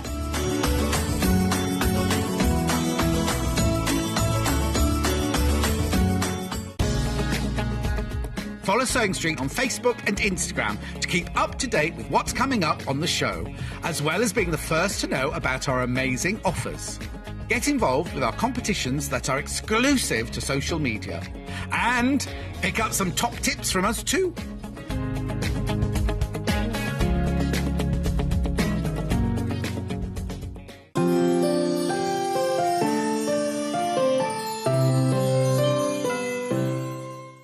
Here at Sewing Street, we're always looking at ways to make your shopping experience better. That's why on certain items, we have split pay. So with the split pay, depending on the price of the item, you can split the cost twice, 3 times or 4 times. So that means you pay once, then you pay monthly until it's finished. And you know what? We do not charge any interest whatsoever. Isn't that fantastic? Split pay, you say? Well, yes, please. I'm off to buy myself something fabulous. If you're a Sewing Street customer, no matter how many times you check out in one day, you will only pay 1 postage and packaging. So don't wait to add the item you want to your basket and check out. You will only pay 1 P&P even if you check out multiple times in one day. Missed the live show? Don't worry, we recorded it for you. Never miss out on your favourite presenters, guests and makes ever again.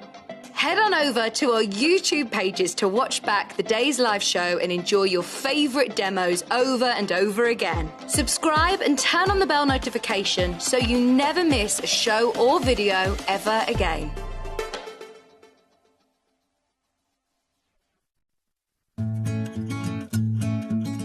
Stuck for ideas for the perfect gift? Why not get them a gift card? You can buy Sewing Street gift cards loaded up with anything from £10 to £500. Shop our gift cards online at www.sewingstreet.com or purchase them via our UK call centre on 0800 001 44 33. Keep up to date with what's on Sewing Street, as well as all the latest news and special offers by signing up to our email newsletters. Head on over to www.sewingstreet.com, scroll down to the bottom of the homepage, type in your email address, click the envelope, and you're done. Never miss out on the latest news and special offers ever again.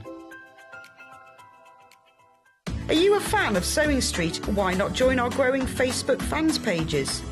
Just search Sewing Street Fans on Facebook and click Join Group. Never miss out on the latest news and updates from our presenters and guest designers, special offers and plenty of chat with your fellow fans. Share photos of your makes, ask for advice, interact with your favourite guests and presenters and be a part of the ever-growing sewing community. See you there!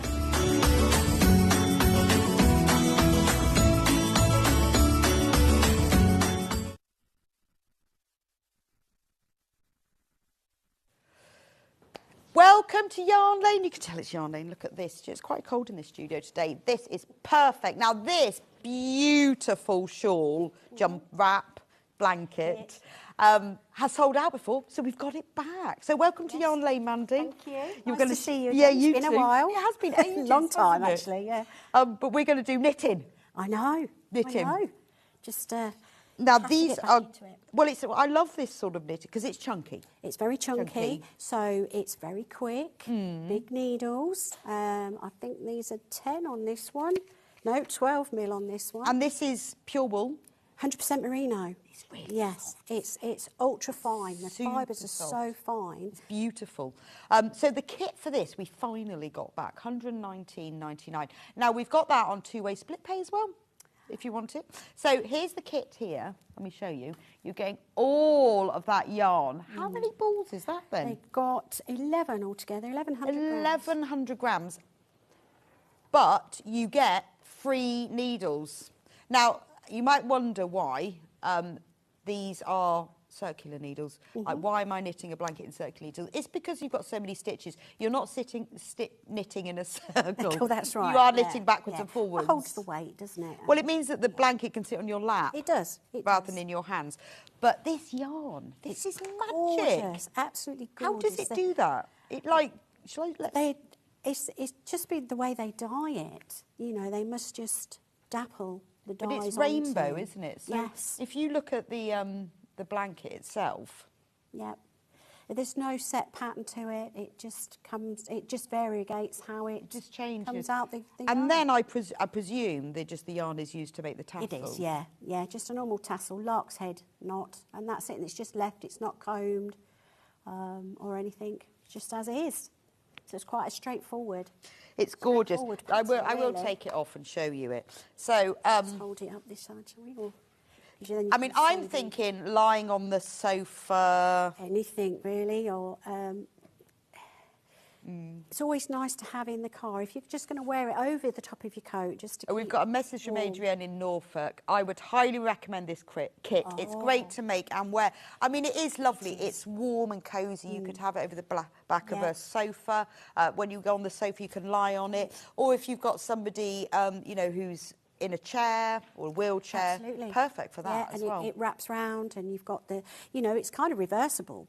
Well, it is, because isn't it you know you've beautiful? got the really nice. And there's enough yarn, I presume, to make all the tassels as well. There is, yeah, and it sort of suggests that you leave the tassels. You put sort of half a ball aside or whatever it is, and then knit. I see. And then you've got enough. So of you your get the full tassels. pattern, Yeah. you get all of the yarn, you get the circular needles, which are nice and do. chunky. So this is actually, I mean, it's a nice thing that you could buy for yourself if you want to do, but a nice kit as a gift. It I is. love giving a kit. It is gorgeous, and it is suitable for beginners. It's not a difficult stitch to do.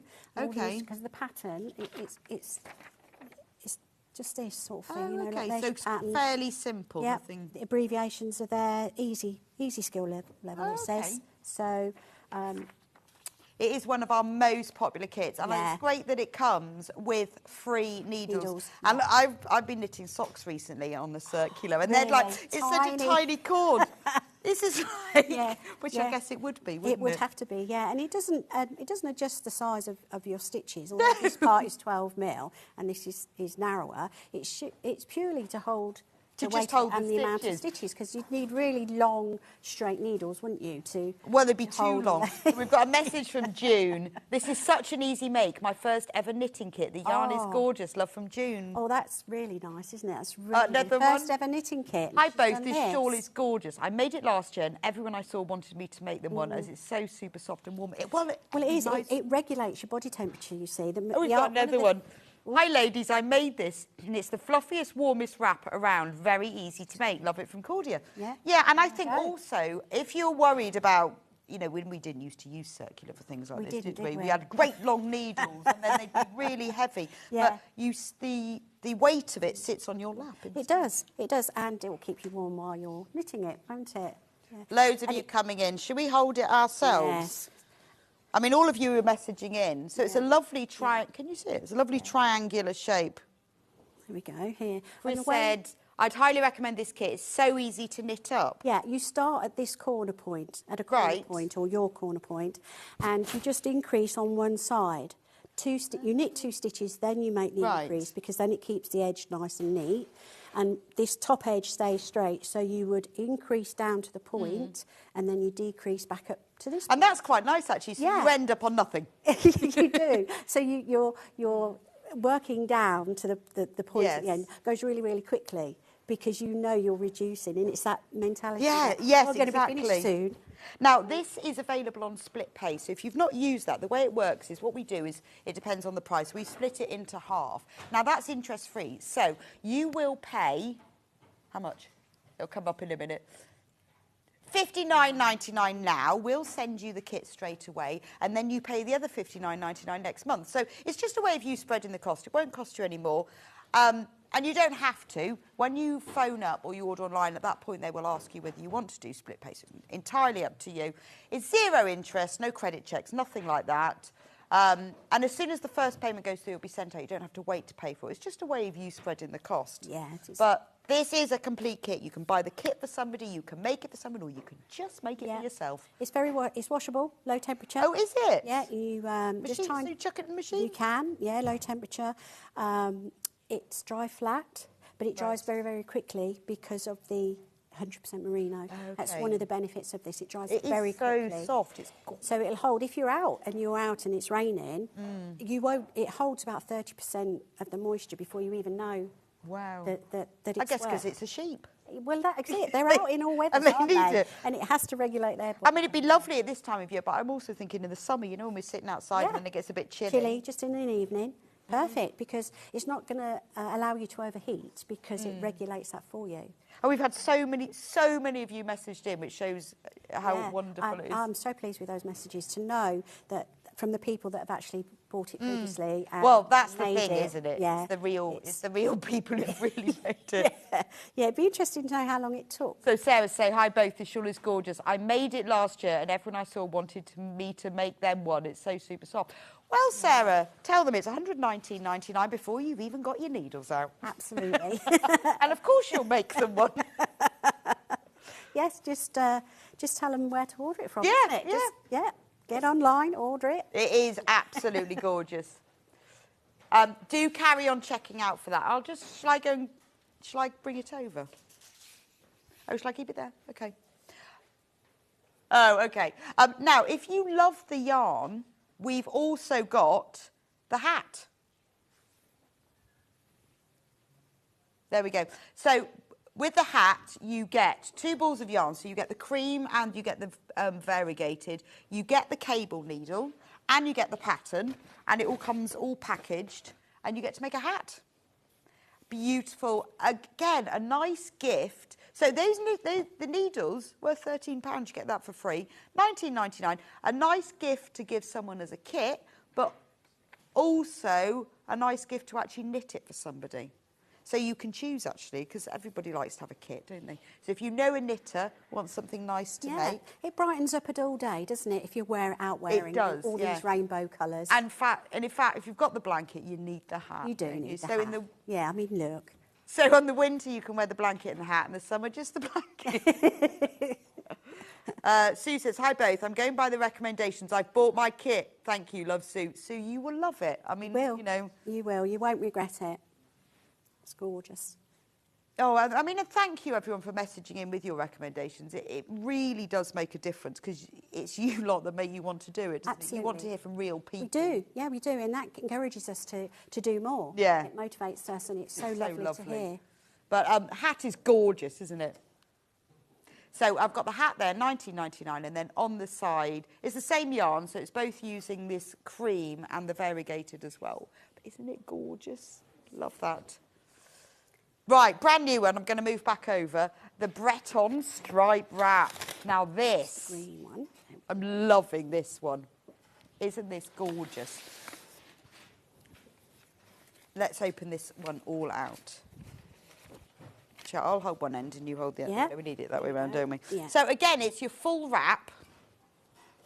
Look at that. But in beautiful shades of green and cream. And I think is it the same size? It's the same size. It's the let's have a same. go. It's not quite the same pattern. But it's the same. But it's stocking stitch pattern.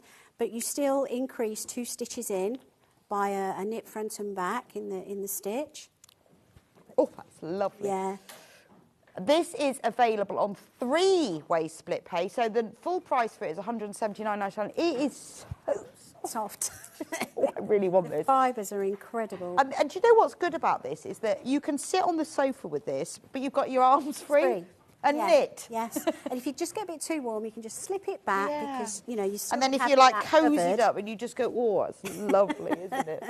You know, if somebody comes to the front door, you think, oh, I've got to go. No, I've got to go. I was going to say, go downstairs. That's because my lounge is upstairs. Oh, okay, you'd have to go downstairs. So you've got to go down into the hallway, which is quite cold in my house. And so this is 100% merino?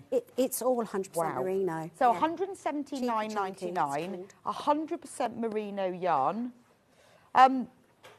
So merino yarn, why does everyone love it so much? Okay, I've got my list here. Right. So it's hypoallergenic, non-allergenic, so there's no itch. Right. That's because of the superfine fibres. Okay, well, no, I mean, I'm an itchy person. And it's a biodegradable item. So if you were sort of, say, leave this piece outside, like it to come off the sheet, because it's coat after all, it will biodegrade within 12 months. Wow, do not leave your blanket outside. Can you imagine the disappointment? Yeah. After 12 months, go, where is my blanket gone? Yeah, don't lose it. Yeah, don't lose it. It will biodegrade outside. It's 6 times stronger than cotton. That's amazing. It is, isn't it? You wouldn't expect it to be that, would you? No. Very, very durable, very strong. Wow, Very no, I strong. wouldn't expect that at all. Yeah, we've said before it's thermoregulating, so it keeps you warm in the winter. Yes, it keeps it's you cold hot and cold. Keeps you cool in the I summer. cannot tell you how nice this is. It's able to react to your body temperature, which is quite key, isn't it? Yeah, so that when it can be nice and warm, but it doesn't have to be. Yeah, stain resistant. Okay. Which, again, makes it easy. Yes, to wash. yes. Stain resistant. It's odour resistant. And so if nice. anything does... I wish it's odour resistant. It smells nice, actually. If you're next to... a fire. A fire, yeah. If you're next to a fire... And you then, the next day, you won't smell that fire because it's absorbed that odour. Wow. It doesn't release the odour until it's washed. Amazing. It's incredible, this yarn, what it can and can't do. We've said about the no itch, so it's really soft and gentle next to the skin. It's, again, renewable because the sheep grows a new coat every year, isn't it? So it's amazing. Super chunky, super cheeky chunky. Super cheeky chunky. So you get the needles with this one, obviously, and again, it's the circular. So if you do have problems when you're knitting and you make your wrists ache, by having the circular, the stitches are sitting on your lap, and you're only going to have you're only knitting with that. That's right, and these are finely sanded and glossed. So there's no snagging because you think, oh, wood is going to... Yeah, but no, they are very soft, aren't they? Super fine sanded and glossed, so the stitches just glide on and off. And this is the whole kit for it here. Yes. Have a look. We've got the whole kit for it. I'll take this one off. Let's have a look. here. It's 16 100-gram balls. Oh, wow. On that So one. 16 100-gram Yeah. balls. Yeah. It's beautiful, isn't it? 8 of each. Does that mean that's slightly bigger than the rainbow one? It's, Have a look.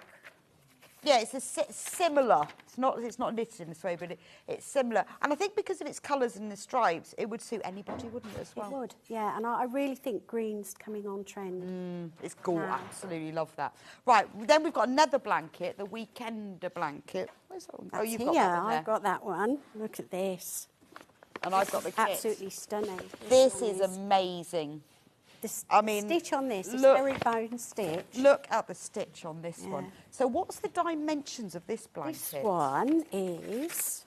Look at this stitch. This is like something woven that you'd find in a posh, It does look woven. a doesn't posh it? country house hotel.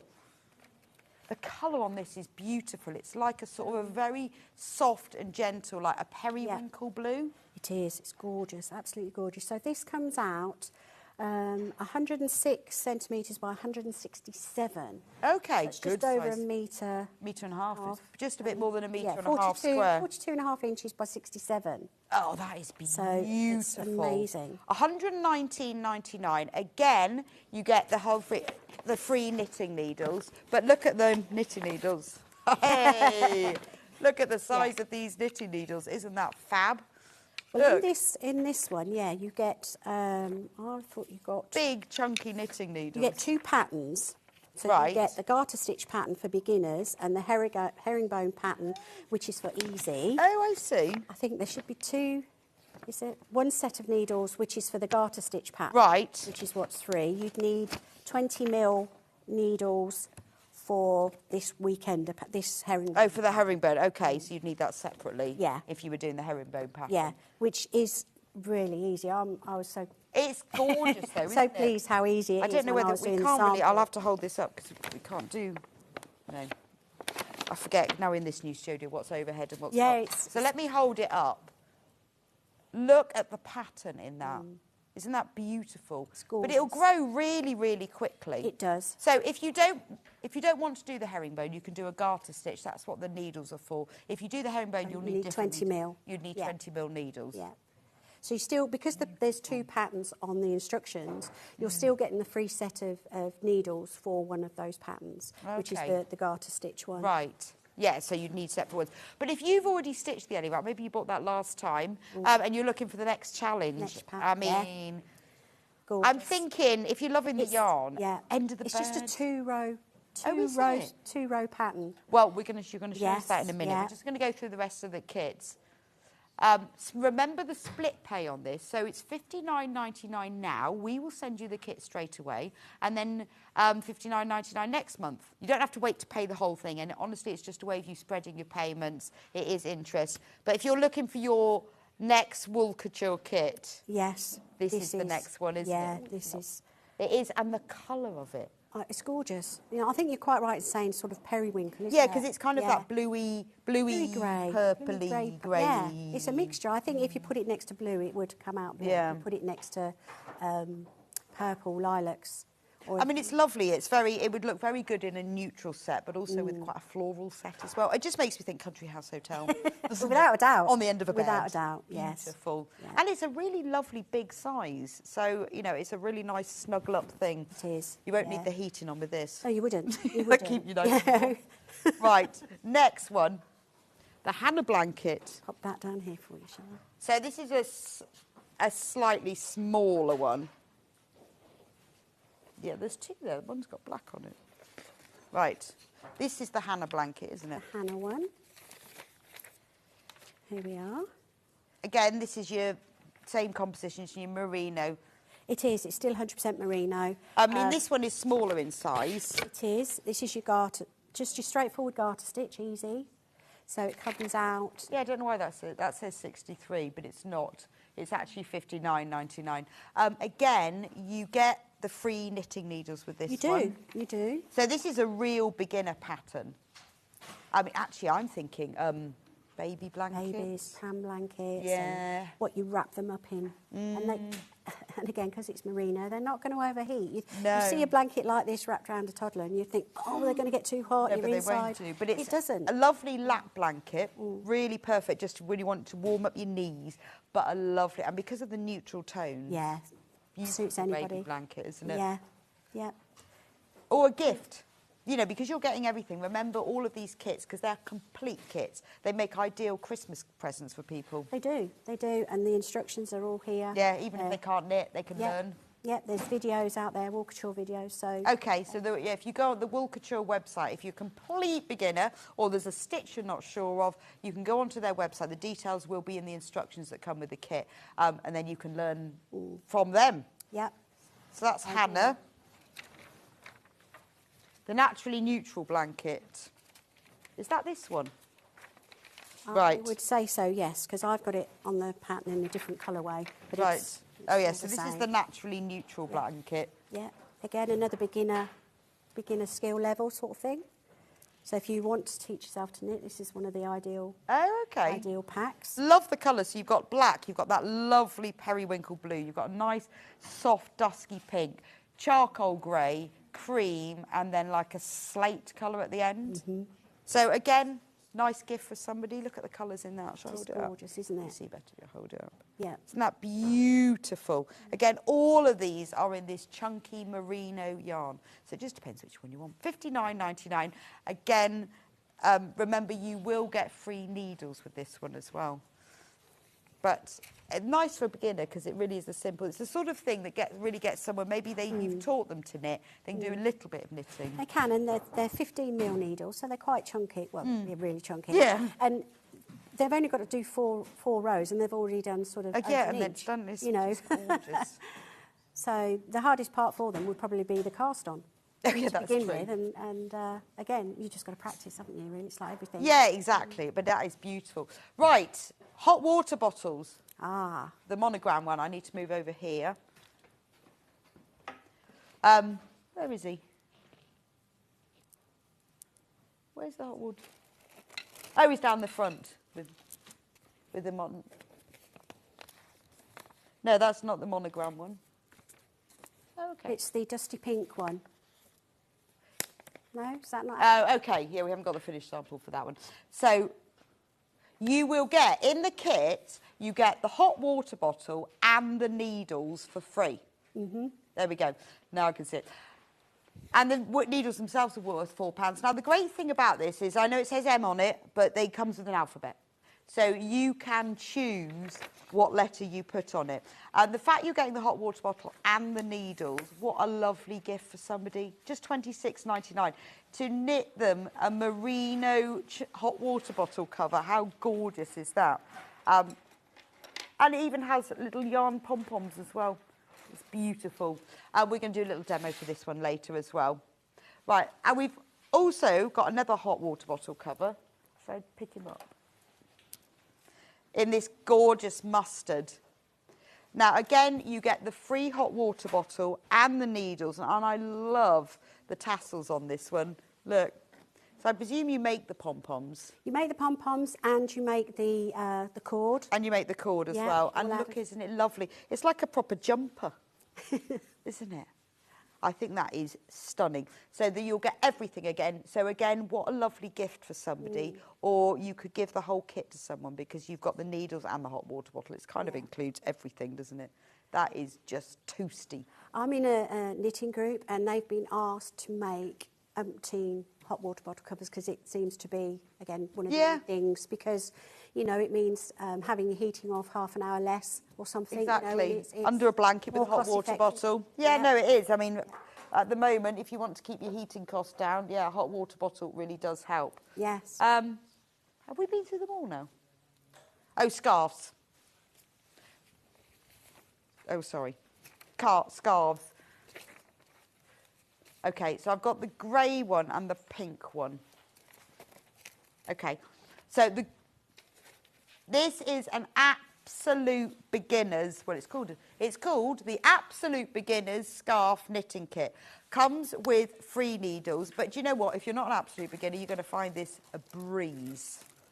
It's a beautiful, it's like a slaty grey. So you're getting the needles, you're getting the yarn, and you're getting the pattern. Yeah, 2 patterns in one on that one. Oh, is there? There is, yeah. So you've Okay. got a garter stitch pattern and then the basket weave pattern. Right, okay. So this is, you get the 2 patterns, but they will both, so they will knit. Oops. That was a little bit of a needle landslide. So in the pattern for this, can I show you? You either get, you can knit the garter stitch one for absolute beginners. This is the pink version, which we've got as well, but you can knit, the grey one also comes with this pattern, which is like a basket weave effect. Isn't that lovely? So this one, $29.99, obviously the yarn is grey in this one. You can either do that really simple garter stitch one, or you could do this basket weave stitch one. But the pattern comes with both. So that's the grey version.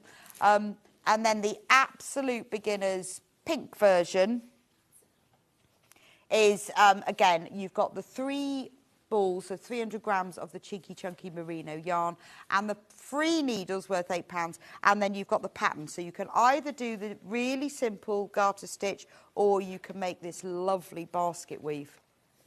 That's so nice. I really like that. It looks really, really effective, doesn't it? What a beautiful scarf. Right, so let's go. I'm going to go back to Mandy. Should we start off with the Breton? The Breton. The Breton okay. stripe. Breton And you can stripe. just move a little bit of space. There we go. So the way, this one that Mandy's going to demonstrate now is the Breton scarf. So this gorgeous. Well, it's not a scarf, is it? I know. But it could be. I've You still could got make a scarf several in my out head. of That all would be the oddest scarf. It's more of a wrap. There we go. I'll wear it while you knit. Okay. You could make loads of scarves out of this, because it's 1,600 grams in this kit. So you can see here how it's working out. So this is my increasing edge here, and this is the edge that gets left straight. Oh, so okay. all the increasing and the yarn changing and the yarn wrapping for your shaping is all done one side. So this side will always remain Right. straight. So everything's done this end. Oh, okay, got And as you it. can see, like a lot of my stitches are on the cable, so I'm just going Yeah. to push them on there, bring this round, and I'm ready. You sort of to knit. feel like, am I going to be knitting in a circle? Yeah, you do, and I sometimes get a bit like, oh, yeah, but you can just let go of that needle. Because it's and- just a needle, Yeah. it's just a long needle. It is. It's quite strange. So here, because I'm holding up my yarn as I'm going up the stripe, so I'm ready to, because it's 6 rows of each colour. So all I'm So going you're to- not cutting off yarn? No. Oh. No, too many ends. That'd to be sew in. so But- many ends. But I suppose you could, because you'd cover them in the tassels, wouldn't you? Yeah, but that's Then a got lot of marker. ends, isn't It is. It is. So I'm just I just wrap the yarn around, and then I'm going to knit my first stitch, and that holds that yarn up here. Oh, okay. And it carries it on up. You just so- wrap it round. and that's my knit stitch. So I just get onto the next one, second one, and then this is where I do the increase, which is a knit front and back. Oh, so it's not right on the edge. That's right, yeah. If it was right Okay. on the edge, I think it would be a bit bumpy. Right. A bit, it would be for me anyway, a bit all over the place. So you're going to knit into the front of the stitch, but before you normally take it off, you're going to knit into the back of the stitch, like that, and there. And it does create a bar, which you can see on some of the other rows down here. You can see the bar going across. And that's okay. my Yes, increase. yeah. So now my 3 stitches are 4, and I'm literally going to just knit all the way across to the other end, and then I will purl back. And that's how straightforward it is on this stocking stitch. And just push my stitches from the cable onto the wooden needle, yeah.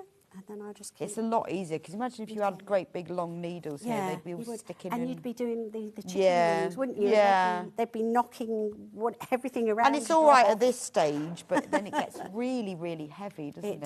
It does.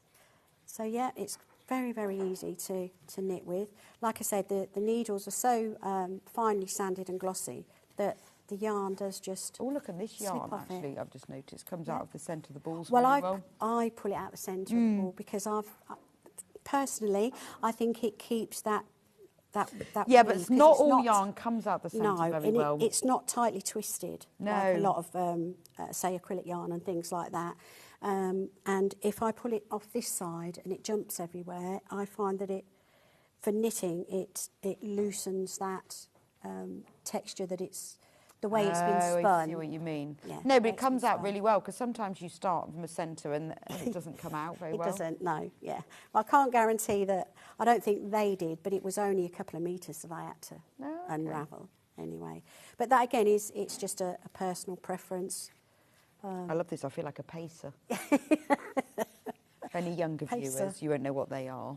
I don't think I do. You do those green and white streets, a bit like Chewits, only there were green and white stripes called pacers back in the 80s, I don't remember think. them. Do you not? No. Maybe they had them in certain No. places. They were Spangles and things like they that. were like they were chewy like a Chewit, but they were green and white. This colour as Oh. well. Love them. I'm just going to flick this round now, you see, to work, Okay. the same as you would with your own needles. So just, And yeah, now- don't keep going round and round. Yeah, no, and now You'll I'm end up just with a very going to strange blanket. Just purl back for my stocking stitch. Just purling. Does it take a bit of getting used to these big chunky needles? Yes, but I think after you've done a few rows. Oh, I'm okay. getting more used to the fact that there's only this area to hold, because I hold my straight needles quite a ways back, so I'm getting used to holding it nearer, I see what you nearer the mean. point. But I do. Everybody knits in lots of different ways, and as you can see, I naturally hold the cross there anyway, so they're not going to go anywhere. Yeah, I guess you just get used to it, don't you? You do, and this just slides as you're going along. They just slide onto the cable because the way you would naturally slide them at the end of your straight needles. But they just fall onto it. It just falls onto it. Yes, I don't even have to worry about doing it. And the needles come free in this kit. Amazing. Worth I think- £13. I was just going to say that. I think it's £13. Yeah. That's really good. So that's isn't really it? good. A real bonus, that is. So, and I'm just going along to the end, and that's it. It's a two-row. It's a two-row. And you get loads of yarn in this. Yep, 1,600 grams. Isn't it? 1,600 grams. Wow. So you get exactly the same. You get 8 balls of each of the yarn. Remember, it's 100% merino wool, 1,600 grams, 179.99, and that is available on 3-way split pay. So you pay one payment now of £59.99, and then you pay the next payment next month, next month, by which point you will have finished the blanket. You will. And if you don't need it so long or such a deep point... you could just stop. You can just stop. If it says increase up until you've got 96 stitches, then if you didn't want it to be 96 that's stitches, true. because the measurements are on the pattern, Yes. then you could say go to 80 stitches. And then Yeah, start depending on how long decreasing, you want and then it. you'd have some left over for But what a love. your little hat. lovely- So I've just come to the last stitch here, and the way I carry it up on the last stitch, this is just my preference, is that I put the green over it as well, and then I purl them together here. Oh, okay. Because now I'm going to change to the green here. Yeah, and I guess this is the end that you put the tassels on as well. Yes, so you can you can measure it by your increasing. So you could do a tassel every second increase. Ah, I see. And that's just a marker for you. Or you do it at the end or the middle of each stripe. You just, Yeah, so on this one, I'll just show you if I laid it flat, you can see. Yeah, they've got like two each stripe. 2 per colour. Yeah. So it's just done on the inside, say like on the second row in, and then the And there's enough yarn in your kit to do Yes. that as well. Yes, Ooh, most lovely. definitely. I just need to recap the Ellie blanket because the Ellie's other beautiful, wrap, isn't it? the Ellie one, is massively popular. And we sold out last time, and I don't want you to miss out again this time. a couple of times. So this is beautiful. I love this. So with this one, you get the cream merino yarn, and then you get the variegated, and it gives it this beautiful finish. And what they've done for the tassels is the tassels are actually a mix of both. Right. When everyone checks out that we have got fewer than 20 of this kit left, and last time we sold out, so if you want to get hold of this, and the time before that, so we have only got a few left. Yeah. It is beautiful as well. It's still sort of a stocking stitch effect. Right. But you slip a stitch. So you knit one, slip one, knit one, slip one, knit one, slip one, and then you're purling on the way back, or it's the other way around. You either purl one, slip one, and then knit across. And that's what gives this raised stitch effect here. Oh, I see. So that's why it looks different to your stocking stitch. You're Right, still so if doing we look your- at them together. Yeah, you're still doing your knit and purl rows, but on the rainbow one... Can we go overhead just to see? Oh, sorry. Are we out of shot? Yeah, no, they were just sorting it out. And then they can see, Yeah. because it's quite interesting to see how it looks Yeah. like the... Can you Yeah. see, if I come over? Look, how this, with this one, You've got the raised. stitches almost jump. Yes, and that's your slip stitches. Right. So it's change your purl one, slip one to the end of the row. So purl one, slip one, purl one, slip one, purl one, slip one. And then you knit to the end. And then on your next one, it's purl one, slip one, purl one, slip one. And when you're knitting it, the slip one, when you knit it, kind of jumps around Yeah, because yeah. you've slipped it. Yeah, I so see that what you mean. stretches the length of the stitch to create this raised Oh, it's area. lovely, isn't it? And it's like ribbed, really, isn't it? Because you've got a line of... But it almost makes it even more variegated as well, doesn't it? Yes, It's really it does, blending in 'cause together. You've got the two depths. Okay. Okay. Beautiful. Please do check out on the wrap. It is gorgeous. It's lovely. Love this. Always very popular. Right, I'm just going to go to the hat so you can get ready Yes. for your next Which- demo. I'm just going to do the yes, sorry, Mandy, we're Which going one to do do you the want me to do my weekend next next. one? The Weekender. I'll just recap the hat. Been massively popular as well. Just $19.99. Again, it uses this cream yarn and this rainbow effect yarn. You get one ball of the cream, one of the rainbow, and you get the free needles worth £13 and the pattern as well. So this makes a really good gift for somebody. There we go. It also makes a really nice kit for somebody. So whether you choose to knit the hat or whether you want to give it away to somebody, already knit or as a gift. $19.99. It's really nice. It's a nice, warm, cosy knit as well. And remember, because it's the merino wool, it is hypoallergenic because it won't be itchy. So it's a nice hat to have, particularly as the weather's getting a little bit colder. Right, so let's go back to the... Now, this is the most popular of our new blankets. Let me show you, which is it's called the Weekender. I wonder whether it's because it's kind of like you've gone for a weekend away, country house, hotel. Right. Wouldn't that be lovely? Actually, you know, if you were going away somewhere and you could just pop this in the car as well. Yes, it is. It's just gorgeous. Everybody's going to fight for it. They It's are. one of They those things absolutely that are. once you've made it, it's whenever you get visitors or even the family that you live all together. You're Everyone's going going to want have little this. fights. Yeah. Yes, You're I going to think have so, little fights because about this. it's a really calming, gentle, soft colour. Yes. And it's really And- calming, gentle, soft yarn. So it all goes together, doesn't it? Yeah. There's not a name on If you've here done for the it, Ellie blankets, well, maybe this is your next stage. Yes. Now, in the kit, you get all the yarn, you get the needles for free. And the beginner one is the garter stitch garter stitch, where it's just garter stitch. However, this blanket here has been knitted in this herringbone stitch. Yeah. And you will need to buy separate needles for that. Because the needles that come free with the kit Yes. are 15mm, and you need those for the garter stitch. Right. The herringbone, you need 20mm needles for. Okay, so you would need to get separate ones. Right. Yeah. Show me how this So, clever stitch is done then. Yeah. I'm going to be making... Cause so you just... You knit your very first stitch at the end, which is what it says, and then Okay. it will say slip one, knitwise, and then you knit... And you've got your little asterisks so you can repeat the pattern. Right, It's just okay. 2 stitches. So... Oh, where's my yarn gone? Lost it. There we move the go. pattern out the So way. we're just going to slip a stitch, then we're going to knit the next one. Right. Okay, and then you'd normally pass the slip stitch over, but you're only going to pass it over to the next to the previous needle, and you're going to knit into the back of it and slip it off, and that creates one of the lines that go across. We'll do that again. So you slip one, you knit one. Now I tend to just slip it to that point and knit it, so it comes off. So you slip knit. Slip Almost. knit, slip one. So it's no slipping the whole thing off, yeah, you slip knit. Knit one, and then you slip it, knit it.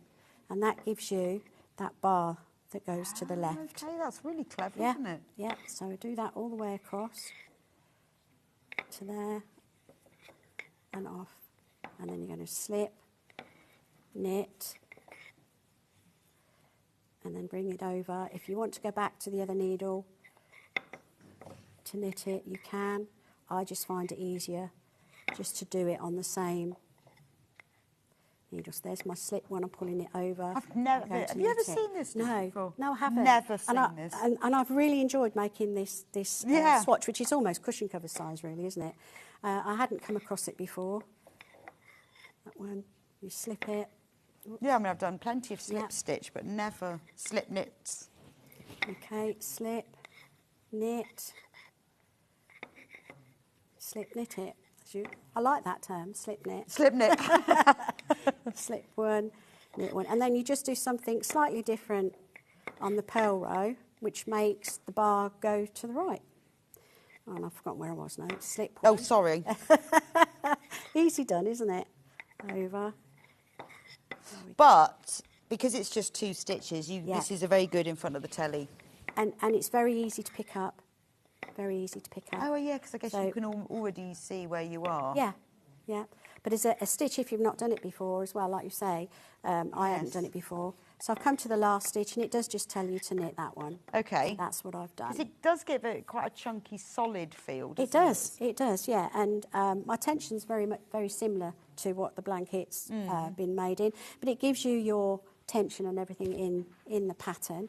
I just need to check what I'll do first on the next row. So it's purl 2 stitches together, but don't drop off the stitch of your right hand needle. You purl it into it instead. So you don't have to do anything in the beginning. Got my stitches too. So I'm purl 2 together. Purl 2 together. But then I'm not going to drop those 2 off. You first hand, left hand needle, and then you go into the middle one, so the middle of those 2 before you drop it off. So I have to use my nails here. So you go into there. It's the first one, isn't it? It's always the first one, yeah. Good catch. So let's go back here. Purl into that one. And do that. And then you pull them off. Right. So you purl 2 together. It'll be easier to show now. Purl 2 together. Don't drop them off. Purl into the middle. And then drop it off. Okay. So purl 2 together. So purl 2 together. Sure, I'm doing it right, aren't I? But don't drop the stitches off your right hand needle. Instead, purl into the first stitch on your left hand needle. And then drop them. So purl 2 together. Purl 2 together. Purl that first one of those 2 together. And then off. We'll do a couple more. You'll be able to see on the other side the stitches forming. Well, at least it's very interesting to knit. And that's the thing, isn't it? It is. But you haven't got to worry about a 16-row pattern where you need your lifeline in just in case you drop a stitch or anything. So here, you can see. Get a really close-up of this. Yeah. There we go. So on the knit row, my slopes are going to the left when you're knitting it, but on your purl row, they're coming back across. It is really, I mean, it's a work of art, and that's isn't it? It's beautiful. And that's all it is, and it's really pretty. Just Can you imagine, I mean, a blanket this size, 100% merino wool, what it would cost? I know. If you were to purchase it, made up. Oh. Wouldn't be 119.90, it would be a substantially I think more. it would be 5 times that, really. Wow. So that's how straightforward it is. That's fab. That's gorgeous. Thank you so much for showing me that. We're going to do the monogram hot water bottle next. Okay. I will just move the blanket. I've got a floor full of blankets now. We haven't got the blanket, have we? You can choose Let me take these off you. You can choose which initial you have on the hot water bottle. It's entirely up to you. The kit is in this lovely dusky pink and cream. So you will get a chart that will come with your kit. So you can choose what you put on it. Or, do you know what? If you don't want to do that, because it shows you how many stitches you've got, you could make your own chart. You could. You could have a heart. You've got the graph area there, so you can put whatever you like. Whatever you like, whatever. Obviously, just one colour. Yeah. Yeah. So this is that small, the back. The back of it. The hot water bottle cover. It's the short side, as they're calling it. So this is short side, and you start with the neck, the ribbon on the neck, and then you do so many rows, and then we get to the eyelets, which I'm ready to show you how to do, and then you cast on 3 each side to create the shaping to go round. And then you so this is the flap. The long side will start here, but you'll carry on a lot longer. And I think it's lovely to have something that's personalised, but nice and subtle as well. Yes, yes. So in the kit you get a ball, 2 balls of the dusky pink merino yarn and 1 ball of cream, and you get the free hot water bottle and needles. Right, we've got a couple of minutes. It's a 2-litre hot water bottle. It's about £10. Oh, okay. Yeah. So we've got, to make the eyelets, I've done the ribbon, which is knit 1, purl 1. Okay. Yeah. So I'm just going to knit 2 together, and because I've lost a stitch, I've got to make a stitch, so I'm going yarn over. 2 together, yarn over. 2 together. Oh, okay. And yarn over, and you can see the yarn overs. And those are the eyelets. They are, and that creates the eyelets. So when you do your row coming back, and that's all. And there's enough yarn in here to make the rope cord and the pom-poms and that's as really well. easy as well. The rope cord, you just cut a length, you fold it in half, you continually twist it until it starts twisting on itself, and it becomes a cord in its own And right. you use the old-fashioned Yeah, card I method. love that. Although if you have a pom-pom maker, it's quicker. You do. But it does make gorgeous pom-poms. It does. So on this second row, we've made the eyelets. We're just purling. So when you come across... Oh, yeah, what happens when you hit Yeah, some people go into this bit. If you want a small eyelet, fine. I like the big eyelet, so I just go into the back of it and purl it off. So then I'm purling that stitch. Okay. And then I wouldn't know which one to go, whether Yeah. to go in the front or back with So that. it depends on how big you want your eyelets, really. And that's what the cord and the cord goes through. It is. So you, you this automatically... that's such a lovely present for somebody. Yes, it is. And like you say, you can personalise it, can't you, with their Yeah. initials. You could even draw a basic cat or a dog, depending on what... Well, you could, because you've actually got quite a lot of squares there. You've got 20 by 20 squares. Yep. There we go. So there's my eyelets on here. Oh, I see. Just made my eyelets. If I stretch it out a bit, you can... Yeah, no, I can see that. on So the just eyelets. like, let me show you this one. So just like Mandy's done here. Yep. That really simple of just slipping one. That's your And eyelets. that's it. And that's it. Because you've only got 13 stitches, it's not like you've got a long line of them to do. So the next row will tell you to cast on 3. And the way I do it is just like my normal cast on. Sorry. Yes, sorry. Happy They're quite long needles for this. I'm just going to cast on the way I normally cast on, which is the cable cast on. Oh, well, that's lovely. That way, pop it on my And do it like needle that. and do that. So that's one. Well, that's brilliant. Thank you so much, Mandy. It's been really lovely gone so having you here quick. today. It's gone so fast, hasn't it? Thank you for joining me today on Sewing Street and Yarn Lane. Please do keep on checking out, especially for the Ellie blanket. We're very low in stock. Coming up tomorrow on Sewing Street, John is presenting at 8 o'clock. He's loving K Facet. I think that will be all things fabric. Oh, the fabuloso Wendy Orlando's in at 9 o'clock with her shopper-to-shoulder bag. I've seen a picture that looks gorgeous. I'm gutted I've missed her by 24 Oh, hours. me too. Love Wendy. And I haven't seen her for ages. At 10 o'clock, it's all about the sewing room tools. 11 o'clock, Wendy will be back with her Bargello cushion. And at 12 o'clock, it's all things sewing machines. So don't forget to tune in tomorrow. Anything you've got in your basket, please do check out. Otherwise, you'll miss out. And thank you for joining me today. I'll see you back here on Thursday and be here for Amber Makes third birthday with Amy, where we've got 3 shows. So you have a good rest of the day sewing, and I'll see you back here on Thursday.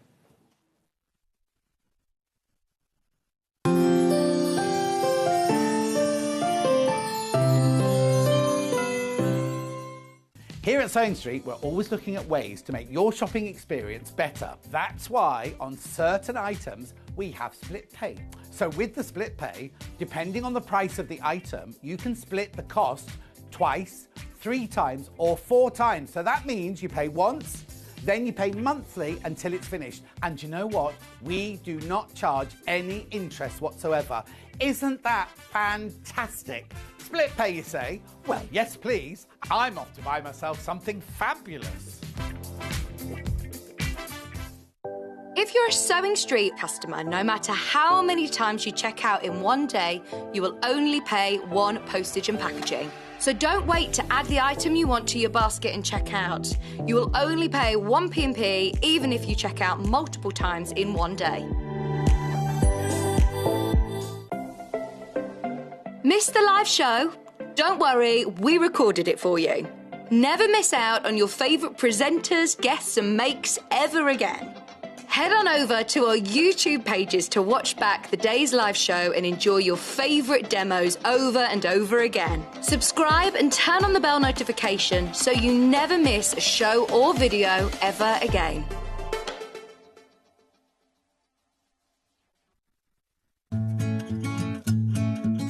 Stuck for ideas for the perfect gift? Why not get them a gift card? You can buy Sewing Street gift cards loaded up with anything from £10 to £500. Shop our gift cards online at www.sewingstreet.com or purchase them via our UK call centre on 0800 001 44 33. Keep up to date with what's on Sewing Street, as well as all the latest news and special offers by signing up to our email newsletters. Head on over to www.sewingstreet.com, scroll down to the bottom of the homepage, type in your email address, click the envelope, and you're done. Never miss out on the latest news and special offers ever again. Are you a fan of Sewing Street? Why not join our growing Facebook fans pages? Just search Sewing Street Fans on Facebook and click Join Group. Never miss out on the latest news and updates from our presenters and guest designers, special offers and plenty of chat with your fellow fans. Share photos of your makes, ask for advice, interact with your favourite guests and presenters and be a part of the ever-growing sewing community. See you there!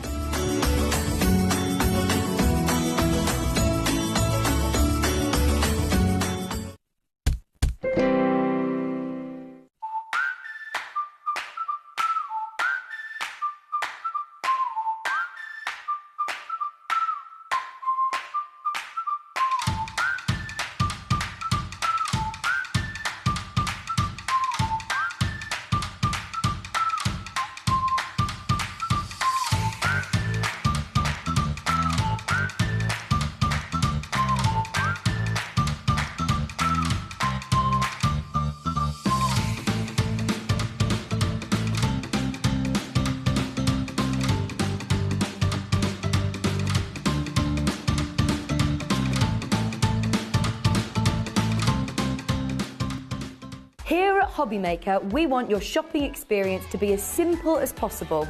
That's why you can buy as